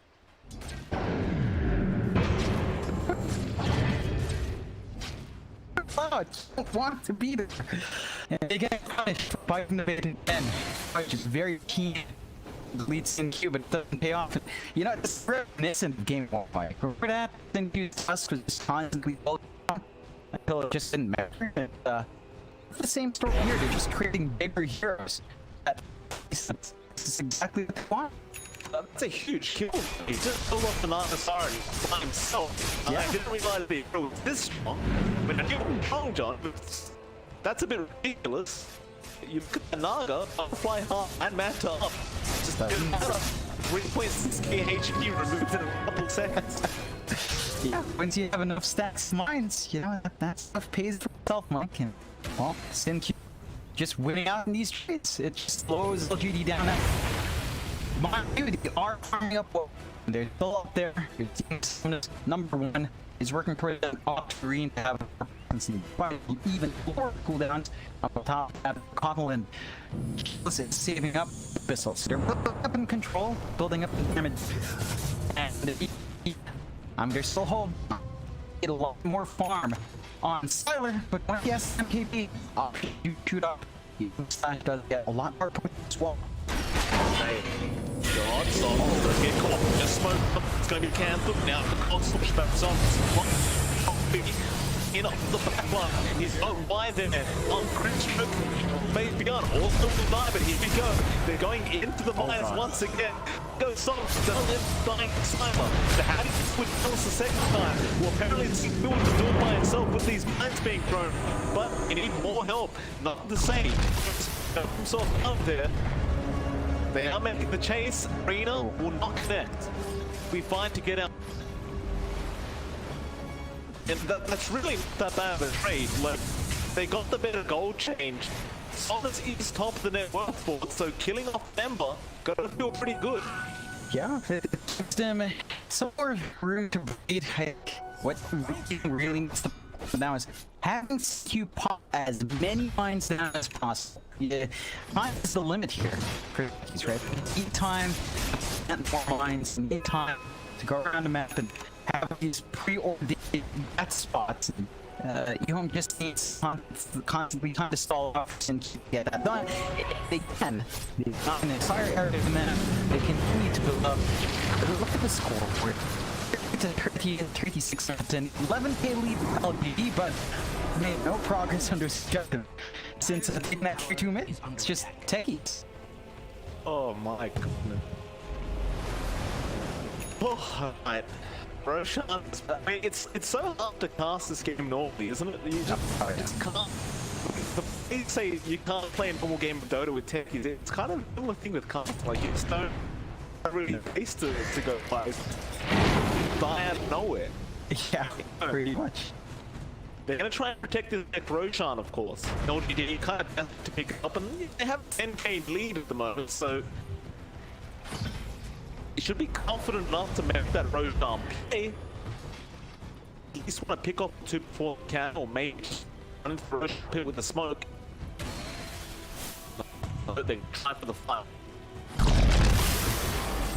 Thank you. Found but an ice Yules will dodge out the mines.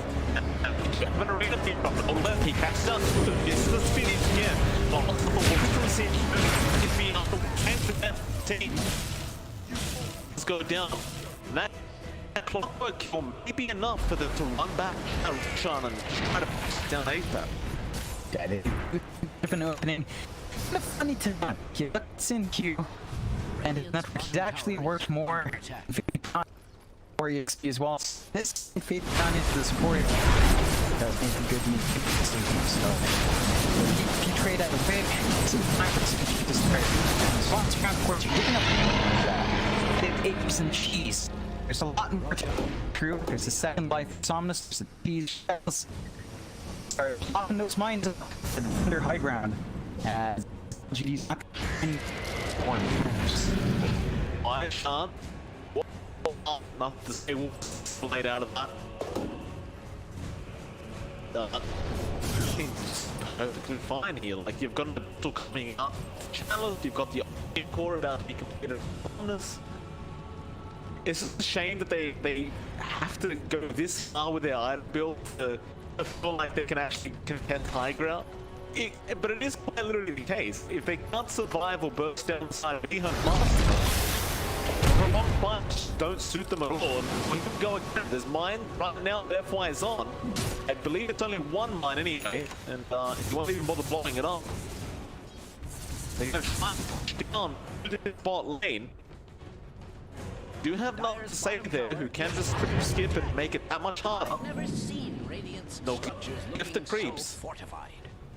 May not matter because he's still there, but he's there to test something safe, so just keep doing it. Oh yeah, it's a really good song coming up from EHOME, and that buys time for him here. Look at that, lots of nice juicy mines down mid. That's time for the Abyssal on the chalice. They're getting ready. Great hook now from Faith Beyond. they fully hooked to this these creeps there, but did go for the further ones, and just obviously they just want to drag out time on EHOME's side to try and make it so that you just, you know, not have to fight up against the Aegis. I suppose if there's one draft to do it, it's theirs. Just keep time over and over again. By the way, John, do you know how many mines that is? In the middle lane. I can't. There's a lot of mines there, FY, and getting thrown up once again. The same. Just try and go back in. Oh, Chalice is gonna die. Now Thomas moving forward, trying to get that point through. They do get the thumbs off on Silo. He has the economy, but he needs to come in now. Even those illusions, the Chalice will pop through. So Silo does not get that much damage out of it, but it doesn't matter. They're still winning the team fight. Somnus needs to get out on the end, and that's exactly what he's trying to do. But now Ink with the offset and the blast off, it connected on Somnus, but the song is there in time from Chalice to be able to get it out. Is it secure the mines? Or was that an illusion on the damage? I think so. I think he was out of range anyway. Oh, I believe he was. Yeah, it was on the edge of TLG again. They need to choose where they fight, and EHOME won't let them do that. It will always fight where Syncue is previously set up. They lost pivot and change, so it's not safe. They have to buy another gem, and once they lose this one, it's gonna wait out. Why gonna die? Silent, obviously not gonna bother trying to fight this Naga by himself. But I now understand why LGD was banging the techies every single game up against EHOME. You can almost see FY kind of tilted, right? Like the way he's playing this task. Oh yeah. In the drafting case, asking the team, like, look guys, we gotta ban the techies, right? And somebody in the team 100% told him not to, but he did. And then look where they are. They're just that play FY 100% keep snowballing and trying to kill CQ. They know they can't do anything without that. Silent, that's a dangerous position, sir. Well, John gonna be there from Fate. I mean, it's them. Don't get up, not the same. And grab off. The Marushi has no matter. But she's gonna be fine. Now, hold left, gets the arena off. Song has the top. EQ, he'll get out of the arena just fine. The team fight continues. However, hold level for some reason to the high ground now. Fade beyond and up to save both die. And still he's sitting tucked in there. Or perhaps back in the hold level. Take out the Mars and bounce. Or rather, some will lose his Aegis. They do it again. Oh, we get the bash of Sala. Pushes him up and then get the kill. Alright. And now the chase is on for more. Nobody else left to go after. I don't believe. Shot is on cooldown anyway, so Faith currently keep up. They'll get out of there. But EHOME, it costs a buyback, but they make it work. Spectacular thing about the fight was there weren't that many marks this time. You know, it's not that they were playing around the areas you planted in. That was just Stylar manning up, forcing Alex to get a bit of content. He was just, you know, I'm not a big Stylar in episode 1 until Illusion came out and the bash came up, but it's making it work, and you can't underestimate him at this point. Like, Silas hit level 27. You know, he's gonna hit that level 30 mark up first. He keeps the pace up. He's got to go to buy out the Axe. It's gonna be so hard to fight against. And as long as they manage to group up like that, they can keep doing that. They're already sieging the side ground as well. Team 3 tower, excuse me, is going down very, very fast. Dallas just gonna send in solutions to try and ground creeps, and he'll be doing a good job to force EHOME back. You know, if you're silent, you might, so you don't even want to buy it. You're gonna have an axe blowing and then throw it on anywhere. Yeah. So maybe just hold up, see if you can get a free Agnet to bloating for yourself. Just go for something else. Yeah, I mean, it's just a lot more efficient when you get that done. You know what else is about to come up? Level 25 on Syncue. It's just, just about 500 XP on. Once that's tough, you know, we're either going to see moving mines creeping towards towers, or 250 attack damage. But what would you prefer? Like, really, if you're taking this seriously, like, what should you hold that thought? There's something going on right now. LGD. Going back into that dive triangle, we've seen this before. It's the very next particular force of the last time, but Reno just kept out phasing up. He tried to shot out, but it's not going to be the time. Now, he should find the timeline. He's trying to help. He does have the ulti. Has been dropped. He will not drop the ulti there. No, he does. That's why. He'll go down that challenge. There's that. Doing so much damage, he just rips apart that one. Will-O-Wisp is out. He's doing absolutely nothing in LGD. It's looking really bad right now. That'll be gone. The only one left is Somnus, number 6. He's on the chase.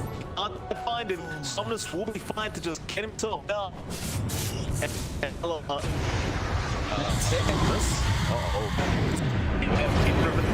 Oh no. He does get it. And tonight, I want to use the line you used before. That was without the techies. That was without the science. He was going to No, he could move. It's Radiant's middle creeped up. tower is under attack. Oh god. Jeez, that is scary. They are being real slow, but that is a scary thing to watch. Oh, that is. You got the ball back, and Cyber just melts every objective. What is this game? Oh, LGD. For 2 weeks, I planned it out in the face. 2 weeks, and they lit up today. Not today. Fail day of all days. What a day to not pan out techies. This is just these. I mean, look at this. Just look at the techies behind that. Just slowly make their way up. Radiant's top tower has fallen. Oh, so cute. Oh, I respect it though. yeah, there it is. Look at that. Stellar. Oh, he is so happy right now. You're right. Lord. Hey, Does. You're playing techies anyway, don't you? Plenty of. I wonder where these mines are going. These mines these little elephants are slowly just making their way over to the Radiant base. Uh-oh. Solutions. No, turn around. Roshan's gonna go down. Sorry. The swift slash now. oh, yeah, that's that. That is. This is ridiculous. That's PTSD right there. Oh, just climbing up. Just I believe that's a war crime. No, it should be, John. It should. So, he can just keep doing this. Keep going. They go slow and steady wins the race. They falling lost. Oh god. This stage just procs. He's not pretty nice. Oh, that's sick. The baddest part for us is we've got to watch this constantly to see where they're going. Because otherwise we don't know when someone's going to blow up, and it's up to find out why he's gotten it. Yeah, this is a dangerous time. Where he's in, they're going to try and burn ASAP, but there's a status trap. Exploding, the team is still getting pretty low, but here comes nothing to say. Think of the mine, they start exploding. They do take down on 11, and on 11 he does only buy back. They can complete this team fight. Maybe they can't, because obviously he's still up on final. He's currently sitting at 41k net worth against the Naga Siren. Jeez. That is a wild mark. It's still marking. More to come. This is not the spot LGD wants to force out, but he's got the end. Kind of do it somehow, but the line's coming up, John. How do you do it? What's going on? The Somnus with the Somnus is out. They're going to buy him. Somnus. He can next up. He's down. He'll buy back. But the lines, they're too close. They're too close. Don't run that way. Get out of there. Chelsea's right on top of him. Right there. We'll take down the 8 down on the planet. They move on that 1 and 11. They are gone. They'll buy on F1 and on Somnus.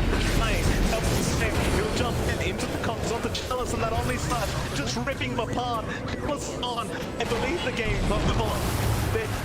trying. They trying to hold out, but the GG my warplay God. has been called. Oh my god. What just... You watched LGD after 2 weeks of banning out the pennies, giving it to CDEC, and this is why they should always ban that tech. Just leave it work and what a beautiful game. What a way to end that first series.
Dire team ban.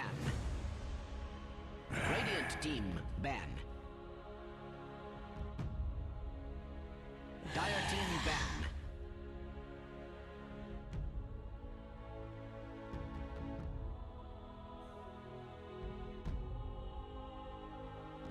Radiant team ban.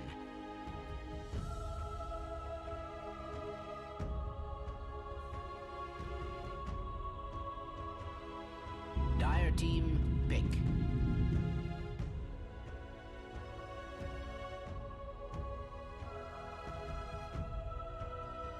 All right, ladies and gentlemen, welcome back. We are here for our next series of the day between CDEC and We'll Never Give Up. It's MP John Expired. John, how exciting! First Earth Spirit. I'm very, very happy to see this. Yeah, of course you would be, and funny enough, this is something both CDEC and RNG have been picking up recently, so expect that to slide right through if either side doesn't ban it out, or if either side keeps finding success. So CDEC up against RNG. This matchup we have seen before, of course, in the groups, and that did go to CDEC 2-0. So RNG, well, whether or not they solve those issues, you know, we talked about this being an issue for SAG. Player swap with Felix in, DD in for RNG. I feel like it has gone better for RNG overall, but there have still been some rocky roads. You know, in place number 6 in the group, not the best spot, but not as bad as you'd expect as well. So we'll see just how well that plays in here as the draft does develop. CDEC, they start off with a shaker we've seen prioritized multiple times, and we know what CDEC can do with that here. We know how online James can with that here and really just start to apply the pressure if they do get that space out. There's still that flexibility as to where to lane. Well, the Viper, of course, just to counteract that Quap. We've seen that multiple times where the early Queen of Pain comes out, the Viper just comes out afterwards before you can ban it out. And now you've got a solid laner up against Queen of Pain. It's going to be very difficult for the Quap to eke out an advantage. And funny enough, you know, the tendency for the Earth Spirit to go down mid and try to get those early ganks, Viper's one of the harder heroes to really force some bad spot. So, pick for CDEC, we're kind of covering all bases here. I mean, it makes it impossible. As an ES, you can't bother. Like, you won't kill the Viper. It's just as simple as that. Up until you get multiple levels up, they're definitely not gonna like the side of them for sure. And I imagine now that they're in that fight, they might choose to throw the Quap somewhere else. And, usually I would say maybe just run as a position 4, but considering you've already got the Earth there, it's a little hard to run a support Quap now. So the only options are you keep it in mid, you throw it in the off lane, or alternatively, you run the support Quap and somehow make it a core Earth Spirit. But I mean, you can't run mid Earth Spirit up against Viper, so you have to be like off lane ES. What you were trying to do, but I think that gets too big. Yeah, may as well just find another mid.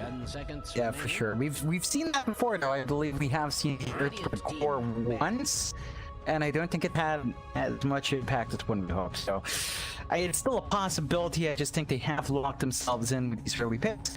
We'll see how they sort it out. You do see RNG ban some rather interesting. First, they take out the Batrider. We've seen be highly effective throughout these games. That single target control is always nice to have, and the laning presence really makes it difficult for that opposing safe laner to have a good time.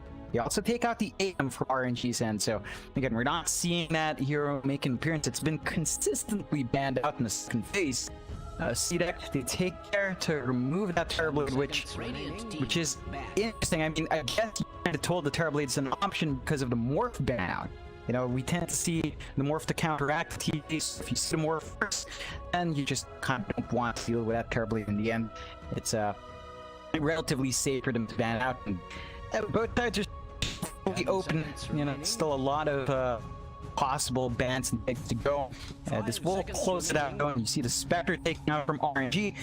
So we're not seeing that long late game build up, although we have seen some teams play aggressive with it, but that's not going to be an option on pool. And I believe that has been something CDEC fallen back a couple times. So smart ban out so far from both sides. That definitely has been the void now being removed there from CDEC. So it's some more picks coming out, so you can probably go for their position 5 now. Dire team pick. Do have miracles. Something to see as the is still very, very powerful as the position 5, very influential, if you want to say it that way. And I don't know what it's really being paired up with, but you can imagine maybe Troll comes out here. Because a very popular combination that Oracle Troll works very well with the ES and the Queen of Pain Hood, so I wouldn't quite blame them for that if that's what they wanted to do here. Yeah. Very solid combo that RNG's got to watch out for. They got the aim themselves as well. So you're not gonna have that option. And the Warlock makes its appearance. It's been a while for this one. It's been a very long time since we've seen Warlock, but it gives you that good team fight. Are you seeing what I'm seeing? 10 seconds remaining. Fatal bonds and all this AoE. You got another time you can refresh 7 times if you want. You've got the Quip with the Scream Sonic. It's a lot of damage to be shared through Fatal Bombs.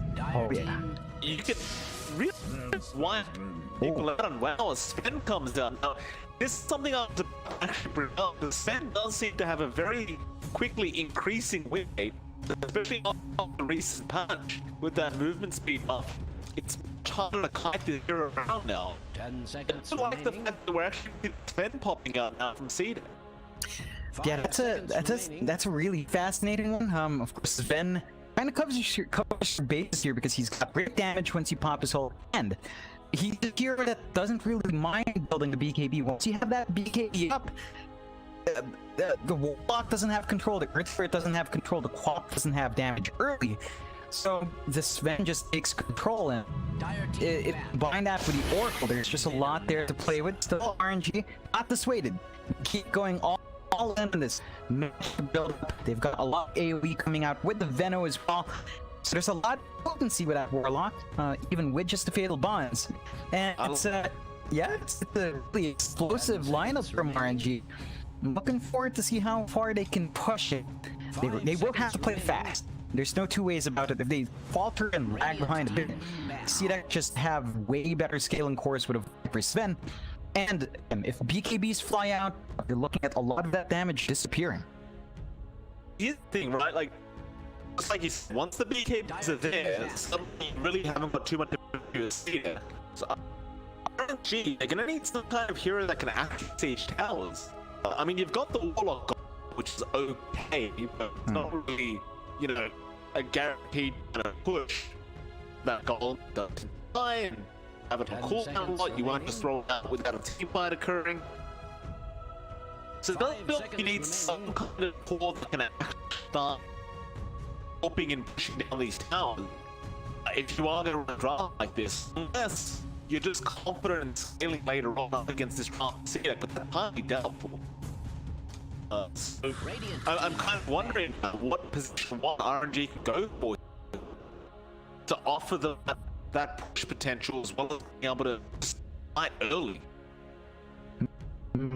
One thing sticks out if they really want to do that route. I'd say something like Luna fits their timing. You know, you hit 6, you can fight with Eclipse, you can push fast. It's a very big gambit though. Yeah, it's something that is going all in this kind of draft. If they did go away, the scaling is iffy, but it can still work if you want to play that fast. Dire team pick. This lock. They could go back to something like the Jug as well. We just saw it in the last series. Omni Slam can somewhat broke if you just keep hitting heroes. Obviously, probably for 5%, can't really look you down at all. No, gonna go after the Weaver. Okay. As a position 1, I'm not sure how I feel about it. If we look at early fighting potential, Weaver's certainly there. Yeah, it ties it up quite nicely. I think it does play into that faster play style. You've got a A lot of potency, the early damage weave can bring. Of course, if you build a Desolator, that's one way to accelerate the push from RNG. So they've got certain ways of playing around. The CDEC, Omnio Knight making its appearance along with Sven. This is such a classic draft from CDEC. Something we haven't seen in a while, but that's so much sustain coming out. That's so much control with just the Earthshaker played by James. And you're going to be hard pressed here for RNG. They're depending on that magic damage. With the status resist increases the Omnio Knight's going to bring and the sustain, you're going to be hard pressed to actually burst these heroes down as fast as you expect. Can't Sven now. He's so like that from the heavy grades there. Omni Knight, by the way, John. So theoretically, nobody should die through the false promise.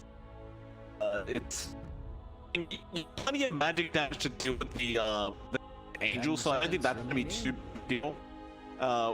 With the just the sustainability combined only grace and purification could be an issue here for RNG.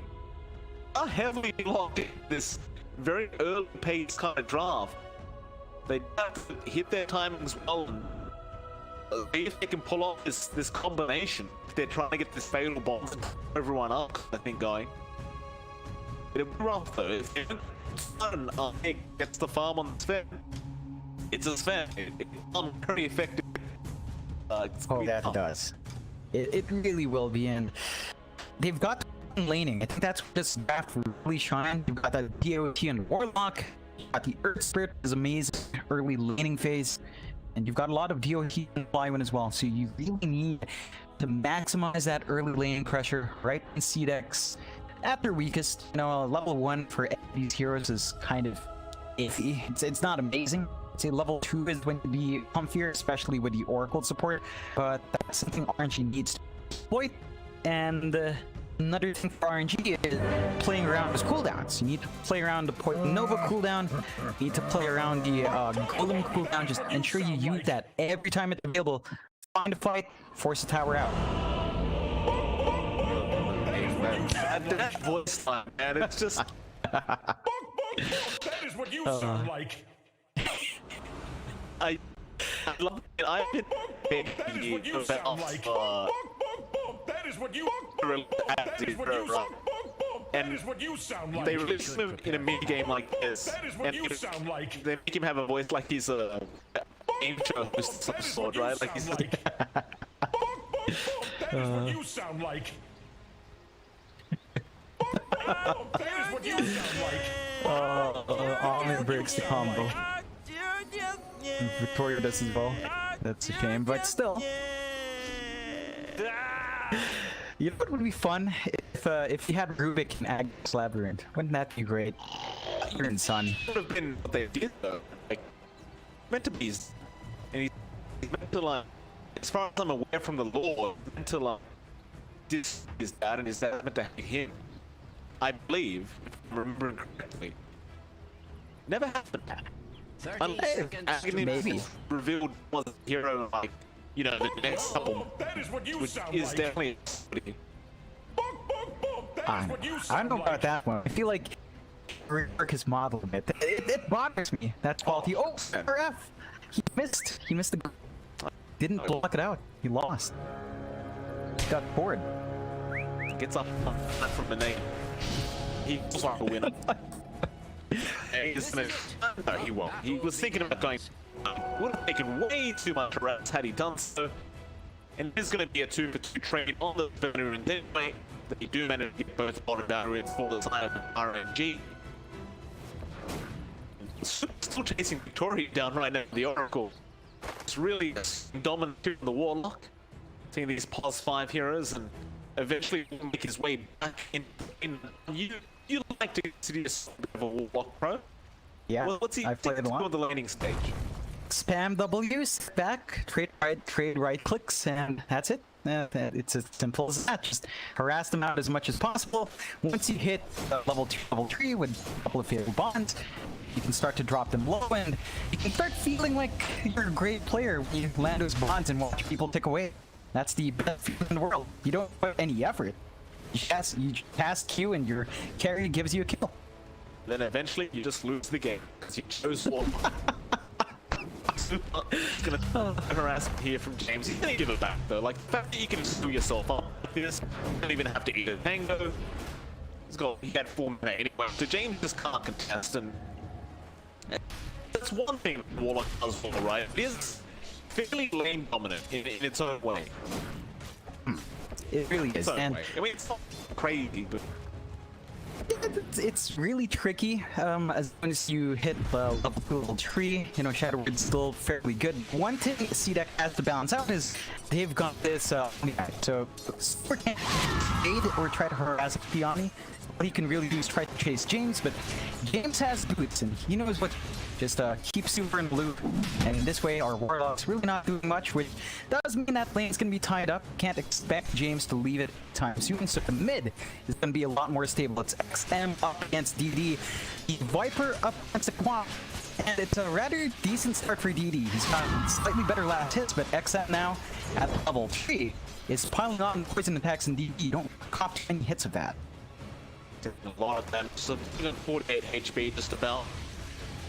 He's just using the scream, maxing that out of him. Obviously, you just want to clear the point here, just out of there. And it's the only way to play the matchup if you're up against the Viper. Clear the wave, I don't know, just spike D1 stopper a bit. Maybe follow the jungle once you're high enough level. We'll see erosion to the jungle later on. Fine, we can get jumped here by armor. Cut the root off as well, but they'll and Felix will be fine. Walk out of there. I guess you always have to kick back from Felix in case things get a little bit too dicey. Just really required. Yeah. I don't know if he spotted out that courier. He was thinking about going for a roll onto the courier, but we'll just leave it be. Yeah, It's fine. this is a pretty darn good start here for Ame. Like, this is basically farm first. Pressure you're expecting from Venom not really kicking in. There is potency there, though. Like if Felix lands is done, take the control off. There's a lot of DOTs that can fly out. The issue is Sven is a really tanky guy. You know, he's got a lot of armor. Never mind. Sticking out. He'll be fine. You were saying about the Sven. Oh yeah, it's just such a hard hero to pull out. And this is him without any levels in Warcry just to get himself some speed and armor. You just can't trade. He's even got the Oracle around to heal him up, so Victoria's making it hellish to actually apply that pressure, and that does mean Ame's just gonna flash farm. You know, once you hit certain levels on the Sven, you can just transition to the jungle, clear out stats, and escalate a lot faster than you'd expect on this hero. Just as to what kind of item you go. Do you bother going for the silver this game? Because that's like one of those decent initiation kind of items for the big standards, considering the buffs that happen to silver. Or do you just, I don't know, maybe going to the gag later on, you know, just mad center. Yeah, it's really open for possibilities. I think one thing that has come out though is a BKB. 100% you're gonna have to see Ame probably pick one up. I mean, the necessity isn't as great when you've got the Oracle, but you would like that independence and the leeway. Just keep fighting. So we'll see if that's something Ame considers. So far though, a lot slower for game of course. No first blood yet, but that's kind of what you expect. You look down mid again. XM is just really applying that pressure. He's a level ahead. He's gonna hit his level 6 mark in nice timing, and if he has to support around when he has that Viper Strike, it's gonna be pretty easy setup for a kill. James was down there, like he was looking to get Fisher off onto the top and buy a bit more time to get those poison attacks off. Just snap them up. Eventually, James will go to the off, and he does get the name's courier. Nice to pick up there. He's come back in and try to find a Fisher opportunity, but for DD, very, very cautiously, always just blinking away. Even with his field quap, he hasn't even bothered with Shadow Strike. He's literally maxing out Blink and Scream. And I think you want to require that little cooldown thing, even in the laning stage up against the smart bomb. Just to be able to really get yourself out anything you really want.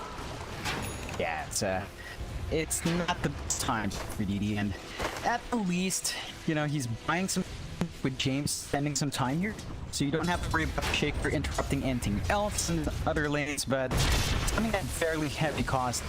There it is. Next, he's gonna go for TB, but he will not make it.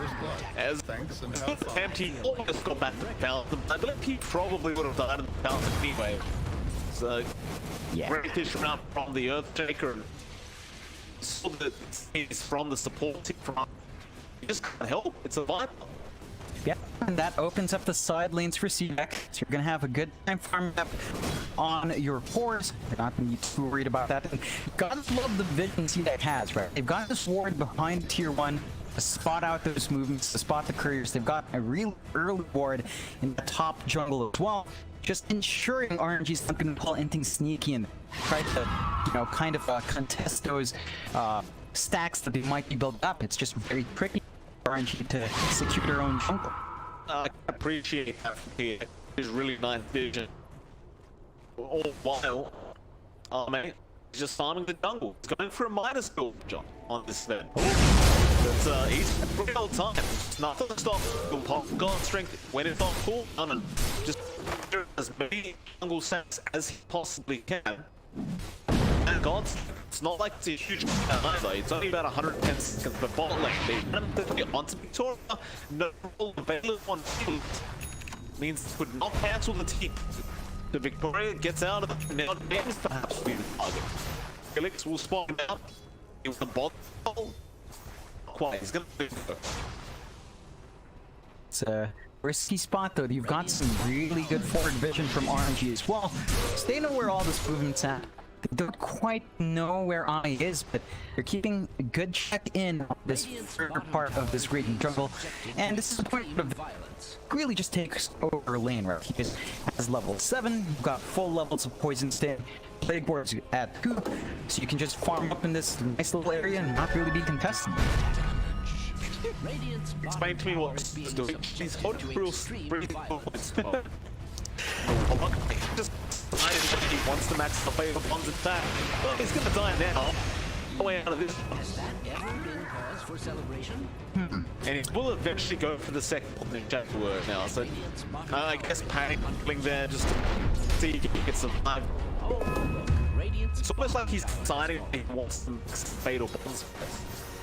Yeah, I think there's potency with early leveled upheaval when you play Warlock. That slow is something a lot of people sort of underestimate, and at this point you really have the best long range stuns besides the Fisher from James. So if you could greed out and level up upheaval instead, there is potency there, but he's probably gonna go for the standard Shadow Word, Fatal Bonds prioritization, unless there is some room for that. Still, this kind of start for doesn't help because they need a lot of EXP under supports to really start. And when your mid quap is playing in the jungle, and Super tried to soak it with Felix, but it's not a good time. That's still a Viper, and XM's just making it hellish to gain anything from that mid lane. In the meantime, while I is farming, Manay is quietly spent at the moment. Lincoln Spear right now, the Weaver, won't be able to survive throughout the fights and not lock. Because SRF has been trying to deal with them. There's so much Omega can do. Landing fences them down. SRF will just soak it and take some far for himself. And himself fairly behind Manay. It's to be expected. But if you hit a decent timing on the Weaver, then not really be a problem, especially considering he did go for the mine. He can kite in quite decently, considering he doesn't have a mine at the moment. Yeah. Depending on how fast I'll make the farm now. Fire's top tower is being attacked. I don't expect Ahmed to join any of these engagements early on. I think that's the game for CDEC. Like, you look at bot, they gave that tier 1 for free. They're not even bothering the 50. And they concede to the fact that they're gonna have to bleed out some of this control. You do see Ame show up top though. Might have something in mind, but it looks like he's just gonna grab his stack. That he will. I'm gonna spot him out. Right click, but it's really. I'll take the large creep away from Ame. Super. He actually did go upheaval. So he wants that flow, he wants the control, doesn't want the damage, and I think that's fair.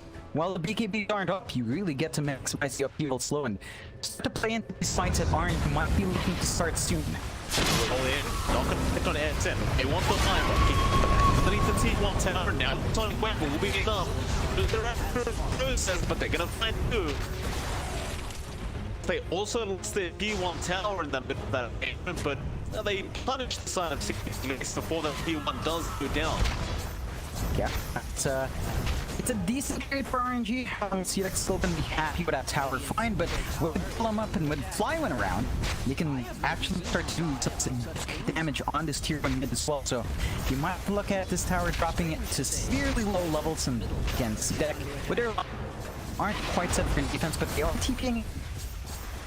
I can't help broken up the walls. Oh yeah. At the max level, 3-second channel duration, 8% delay is. Once you get caught in it, there's just no getting out of it. Alright? Oh, You yeah. just can't. You can't walk out once you. No, it's pretty sickening. Like, there's a classic combo that that you used to run back in the level 1 upheaval, level 1 tombstone. Run down the lane, people would just die. Like, they couldn't even close into the tombstone. That was just back when it was disgusting. It's hilarious and sad at the same time. Yeah. This is going low, 5 kills so far, 4.5 minutes in. The team they can just prioritize get their first core and pickups. News walking now up on XM, so you've got even more potential on that quad. However, the SRF get paced down, it's not that high yet. Also, they just walk out, another shot. They're going to turn around this squad, and she does in silence. Pretty easy knocks. Down set, try and force down this top tier 1 to top. Yeah, it's gonna be a fairly quick push with XM around. Looks like RNG's not interested. They're bailing out immediately. They're just building up, farming up elsewhere. This does leave EHOME in an awkward spot. He's all alone in his it's in a forward position. Oh, nice. Back onto the high. He take it up. Fly what he does. Poison over. Now the Earth is going to be getting go. Nay has come back time to be very, very low. Do they damage? He gets another magnetizer, but he's still surviving. Now Mandamus, she isn't us technically getting killed. He could be a hit up. Does stop the Guardian Angel, but it's gonna be enough. They have laid things up to XM to do this team fight. Felix is trying to get out of them. Roll is going to play a rep. XM will take the kill on the Viper. But killing off Sven, I think RNG more than happy. Oh, they definitely are. This is just giving them so much more space across the map. It's time for DD to play catch and farm up top. He's going to need to build up into that orchid really soon, and it's just forcing CDEC to group up as 5 a lot earlier than they want. And that was RNG fight without drop golem as well. So they've still got that tool on super if you want to keep going. Phoenix, they go on to Flywin. Rogue be pop, all drop, XM, he's all the units on top of him. Down. There's a potential I might need to restart the stream as it looks like things have gone a little haywire. Not 100% sure. We go in advance. Okay. Someone will check, but now there's some rep. Will get rolled on and he heals himself up at D. He's able to some way heavily grace. It'll come to walk Felix. He's gonna roll back in now. That's look like he should be alright. Get himself out of it. Yeah, they do lose that tier 1 mid in the end, and that's going to be a bit of a blow. Opens the jump even more to RNG's inspirations. They have bought enough time for James to finish up his blink. That's a relatively quick blink on our support shaker. So there's some potency now for the first fights in. It's still going to be 4 and 5 as he's just still playing that farming game. He's not quite ready, but with that blink and the shaker, at least more ways to get that initiation going. Definitely do. CDEC.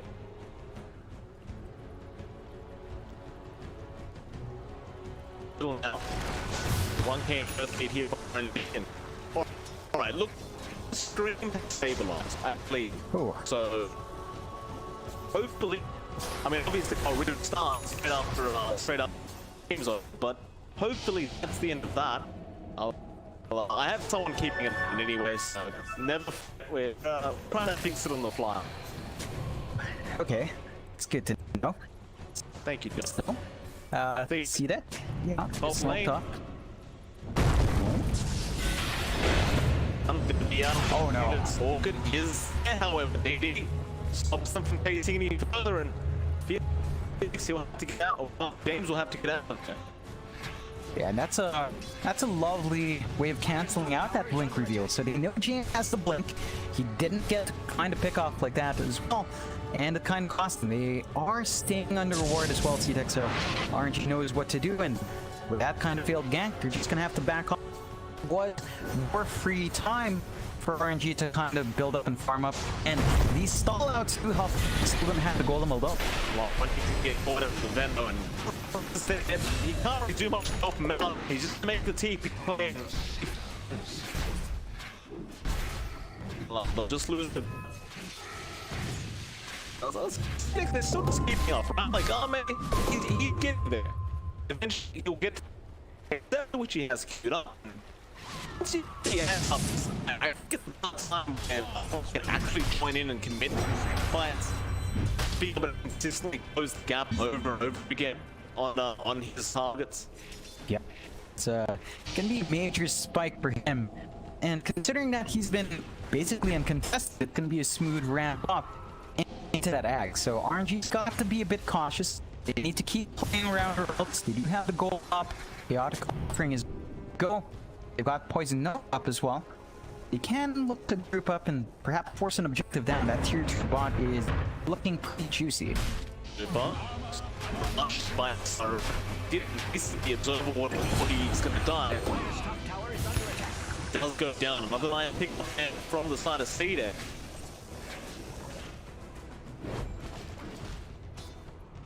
Now RNG. I just said keep farming up, take their time. But now you're getting ever close now that Escalator speed up the it's when you have a bit more right click damage on the cleaver. Yeah, it's a nice little spike. It'll help them push as well, but the amount of time you're giving to CDEC here is really worrisome. Like Ame, again, smooth ramp up towards that ads. You look at XM, you can have BKB at the time that next fight rolls out, this pace keeps up. That BKB really negates all that control, all that early damage. Do so, they've got their own BKB in flight, to reveal it, big fun. For the roll in, XM will make himself known to be under the whole lane, so roll in from Felix, won't land. That sounds for the boulder smash for James is in the tree line, then echo slam, but he will not bother. That Viper is certainly dead, and the echo would not be enough anything on its own for the great. Once it's far in here, they will climb it with a 2-10 push. Yeah, they hold on their ults, so if they do TPN to defend, we're going to be playing into that team fight of RNG, and probably not the best spot for them to be in without their Viper. It should be a fairly quick take for RNG. And spam out its orbs, and oh, they don't have the Desolator, but they'll leave her right click fast enough. Creeps there. Started. Top lane, same things happen. They're gonna be able to probably get a trade. He just pops the dog strength immediately. Those games will be fortified. Radiant's bottom tower. but it's like CDEC 100% playing this 10-1. He's upcoming from RNG. They will take the bump, hold it, and look, get started. Do the Omni. As for a he looks like a dude bump, the best bump, and they keep safe. And our all is the problem. Now the full back in there, bro. Go. This is to be there from James, and it looked like they're about to clean up inside of Smart, but then he snaps off and go. A 4-man on the Viper. They'll go onto the Weaver with that ult, and they look to kill the kill. See that? With the on time and the Oracle, they look killful. Oh, they really are. It's just so difficult for RNG to get this magic strat going when you manage to let the game stall out to this point that you can just resist a lot of this damage, a lot of this control is just not long enough. Those are some big ults being blown by RNG. That's the golden down, that's the poison nova down. So you can't expect them to fight for the next 2 minutes, and that's a huge window for CDEC to just take control. They take the outpost, they're still building farm. Just one part away from that eggs. Once you've got that up, you're not going to be clapping this spin around anytime soon. I do love this. Like, you took a successful take by tier 2 and now you've got the eggs up. It's just the wrong time for RNG. And quite frankly, John, this draft that they're trying to run, it just was like it was about 10 minutes ago, and now it's just full. Like we have seen the max little bond here coming out. We have seen, the real combination of all being gelled together. I'd say the team that's having really split up, but if you're relying on this combination to win out this game, it's not working out yet. It's not. Again, it's tied into cooldowns. It's just very difficult, continuous fight out pressure when you rely on those. And CDEC stops it. They only really have Echo Slam to worry about. Beyond that, they're free to smoke up anytime they want, and they do smoke up. They're gonna try to go hunt them. Even is the one example. I truck right down that line. Loop around through my truck. We won't find the ball. So it looks like they're ready to set up on that bottom T1 Aaron. What's the side of I love RNG to try and defend this. I mean, he won't even bother trying to hide that except he'll just go in and figure out the T1 set up. With he does have plenty of time, but just keep going after the two. Yeah, he's just has that heavily based on 20 boost strength, 3.2 KHP. They lose their top tier 1 and change in RNG stepping up for the rush. They're going to be bleeding out a lot of map control for this. Gotta do take the get up the TP. I mean, try and make it time just down to or perhaps not going as fast as would hope, but no, they're not making it time. They wanted to keep up as a team. Of course, they couldn't go in one by one. So May now does have the ages up, and with the time lapse, simply call that great iron, failing on that people. Can't. Or that CDEC have to eat it. True. When it does still need to finish that BKB though. Like he's very vulnerable in the front. And it's kind of defensive BKB plus Lincoln's and it's not ideal. That's the situation they're in. They rely on the team fight to unfold in their favor. And the RNG, they're setting themselves up for the long game. They've even got this on super. They know they're gonna have to take this one slow and try to build up, maybe work towards the Ags for super down the line. Try to rush that level 20. It's the powers for the Warlock when he can toss his body up, get a golem up, and while they smoke up, they've got that Aegis, wanna try to make use of it. Now the team block SRF is gonna get spotted there. He'll just break. It's Smoke on himself, trying to bait the Weaver, but SRF knows what's going on. Clancy and the sunset, not Lotus for the mate, so you can get out of it. They're just not able to pick anyone off. The only nice target they want to make, you just wait for the right moment to get that Stormhammer off. RNG really want high ground. They've won. They will go. Yeah, it's just I mean that's the it's just that as they play more passive, CDEC just continuously grows big. They scale a lot better. They've got the BKB up on their Viper and they smoke up. Super. Rather pick up but they miss out both and towards that top line where they want Monet. No, they're gonna go after Flywind. Flywind does when he does just pop, he immediately mate, there's no big that HP equivalent. Go. Both smokes from both teams. Not really standing out. And frankly, we've only got 2 games work. The highest it's been all game between these 2 teams.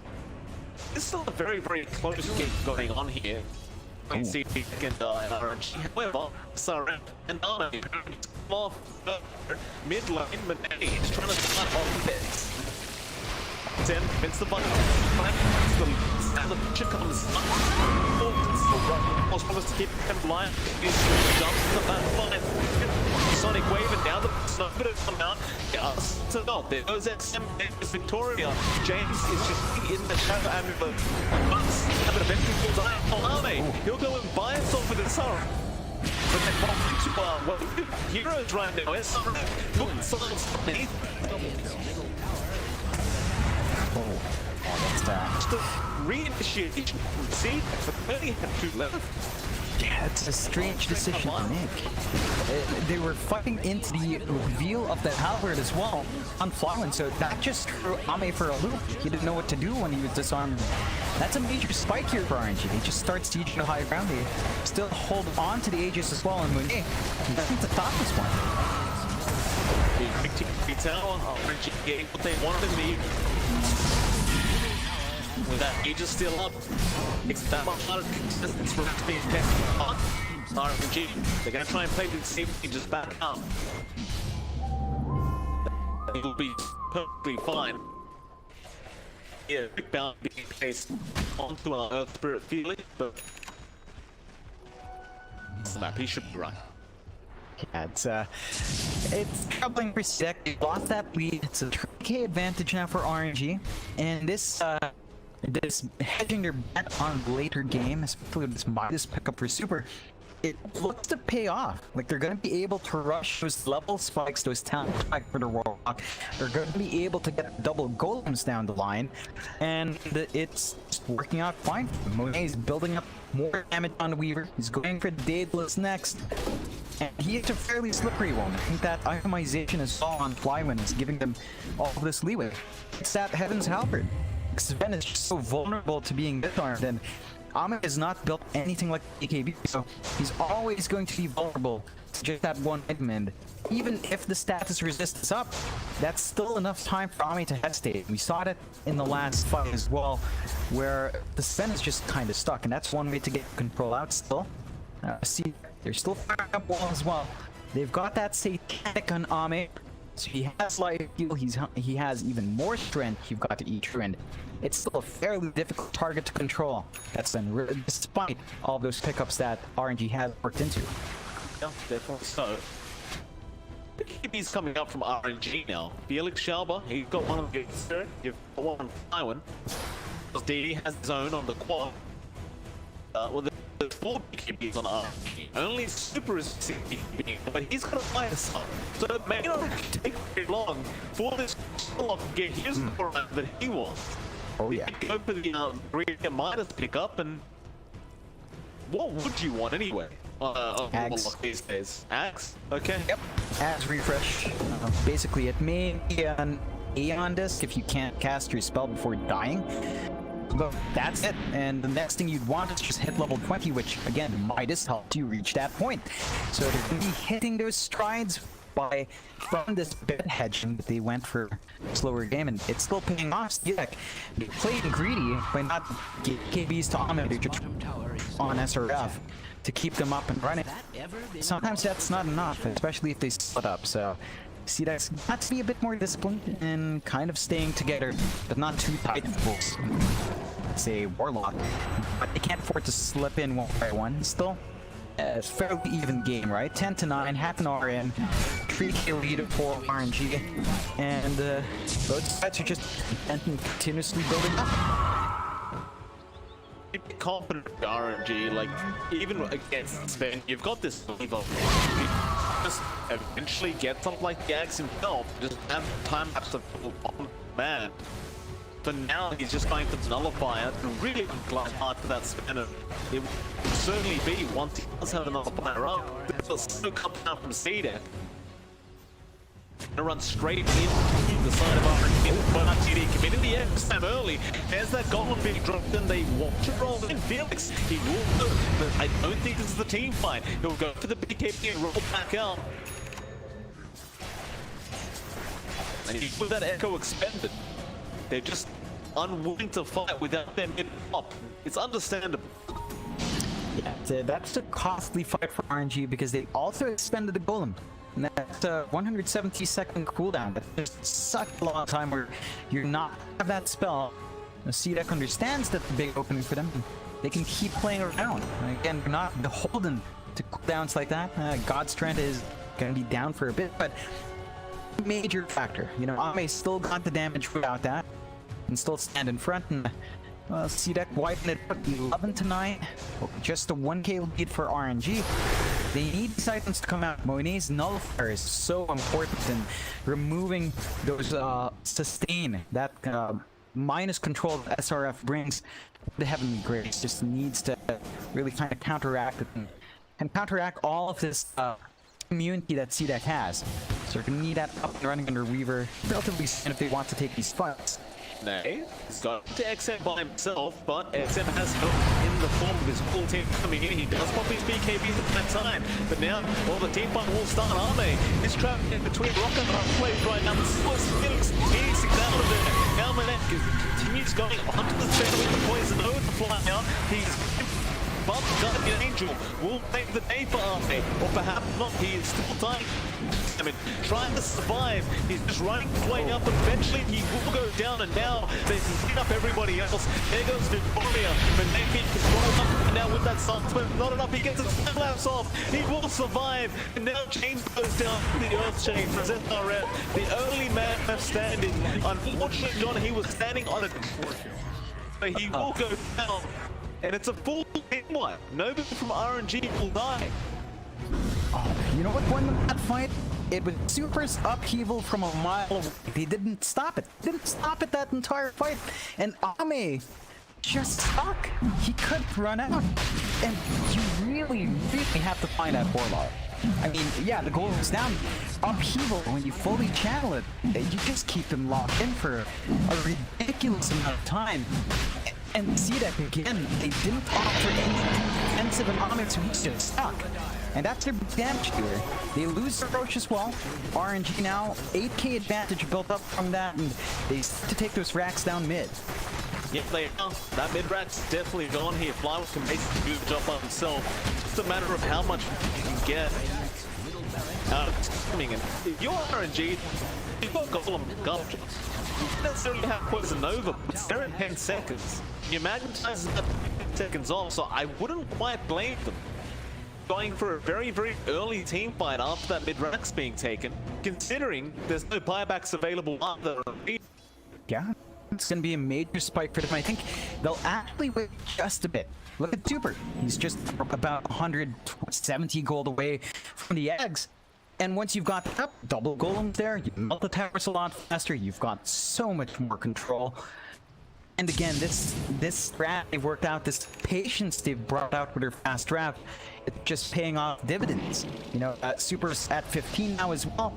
5 levels off that level 20 power spike, where he can just throw his body out after he uses all his spells, and you've got 3 golems to worry about.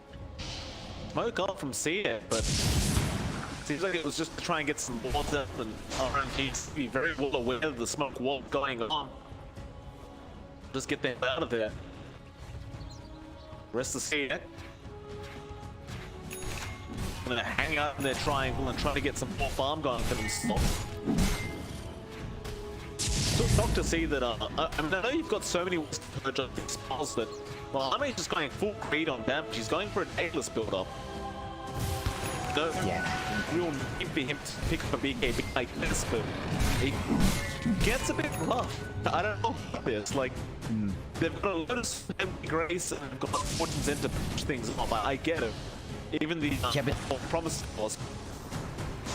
It's not enough. Like, if as long as you're shooting an upheaval, you know, it's just gonna pop again. It's just Always scattered at me. There is the Nullifier coming up now. He does get on the fly with the golem. He's double golem.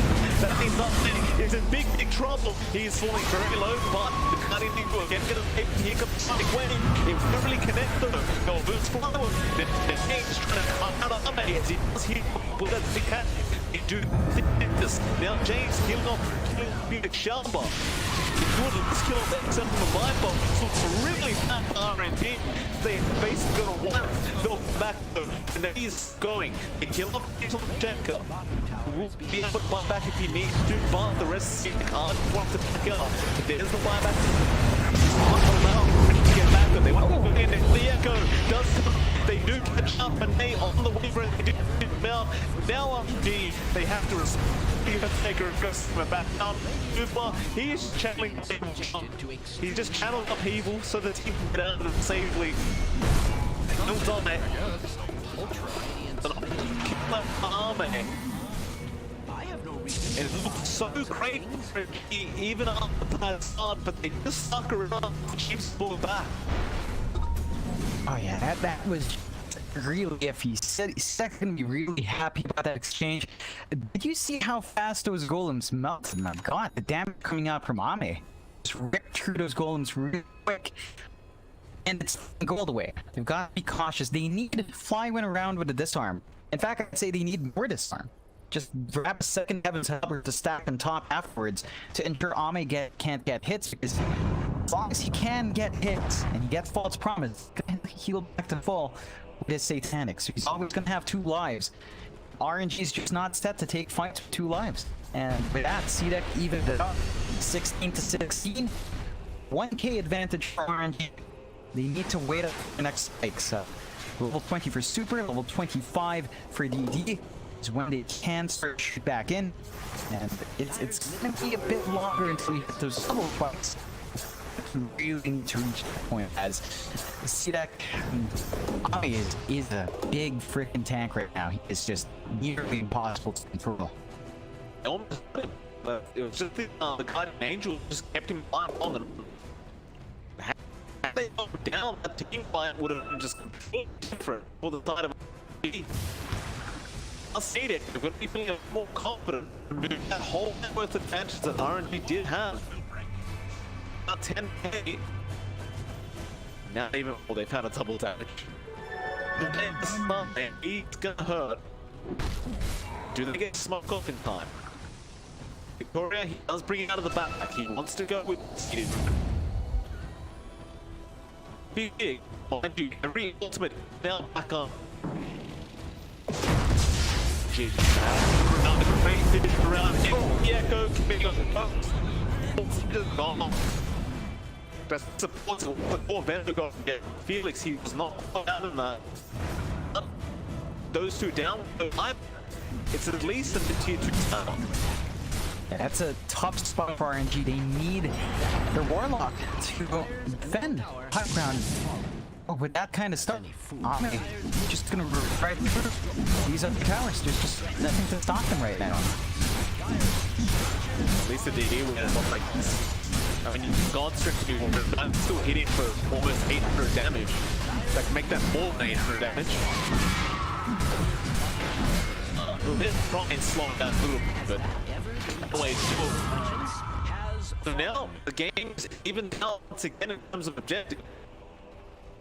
In terms of, of course, CDEC do themselves here. No matter of what happens next, but I imagine both teams will probably be for that next Roshan, right? Like, just wait out the next Roshan timer and find over that. Yeah, that's gonna be what both sides on next. You need to hit those level spikes. This is more pertinent for RNG again. DD needs his 25. He needs that AoE fear, just so they have much more stable control. They need to respect the control James picking out. I mean, we talk about James Shaker every time it's picked up, but he is finding these openings for RNG, for CDEC. You know, he's just punching RNG for the clump ups. And RNG, they need to be a lot more cautious as you see constant buildup. You look at Ame, got Bloodtorn on top of his Daedalus, just so much damage on this hero, and it's just going to be able to melt any hero he uses down on. It's just going to go in, size them up, down, and that leaves RNG in a very perilous spot.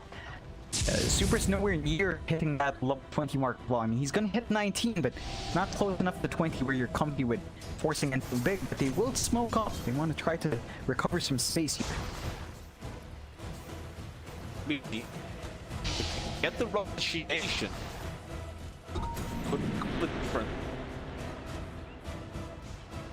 Do you have an energy gear there? He kind of break the smoke with his own smoke.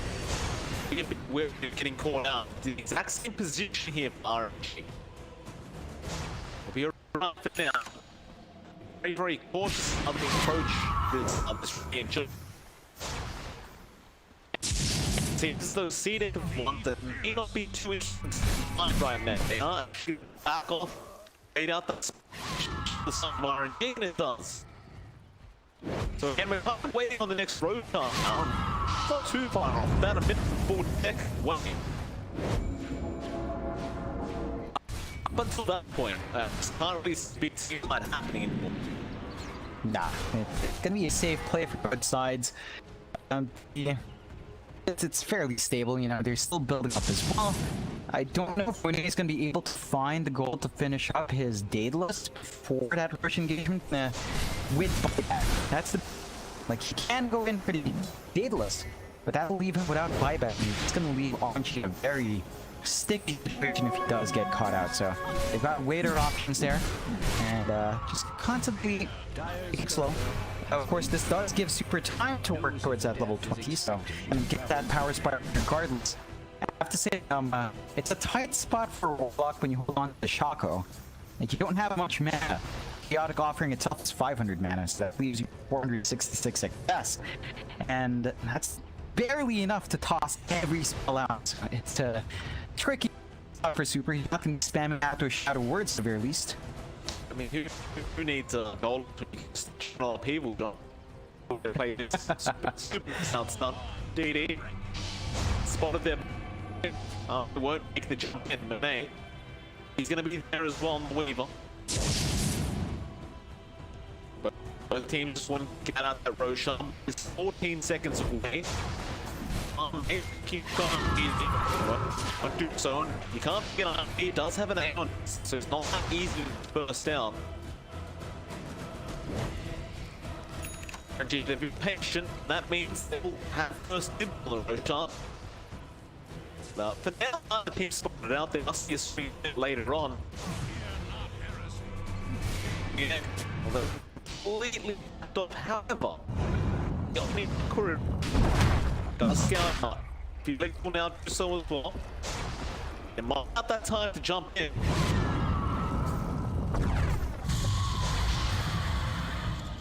Be so careful.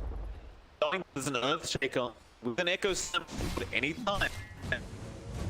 Even that storm from the spin can be quite devastating. Do you get out in Roshan? The iffy one for both sides. You see CDEC though, they're going to take the initiative. They've smoked up. Gotta be a bit cautious. If they can flip RNG up, they could win out these fights. And that's on the side of the map. Mate. Out there, loop through, duck and jungle, the battle tonight feels good. Drop his goal, he's not does not, he has buyback, so he will commit straight away. Sonic right between the heroes of CDEC, does no damage. Well, he gets both promise up, out the go here, onto that upstream, he'll up, he will down to Arme, if the goal, free up. I would not be JT's gone. Arme's crit for 2.3k with each auto attack, and that's without Bloodthorn being activated. Oh god, yeah, that's not a good time for RNG. Of course, they're down the golems now as well, so that's just gonna be a free rush for CDEC. And this is the biggest issue for RNG. They clear those cooldowns, the golden bounce, which is another thing. It's a tough spot now. Their lineup is just not doing what it wants to do, and they try to shove in bot and have Monet trying to be sneaky there, but it's just not enough to really dissuade them from the Roshan.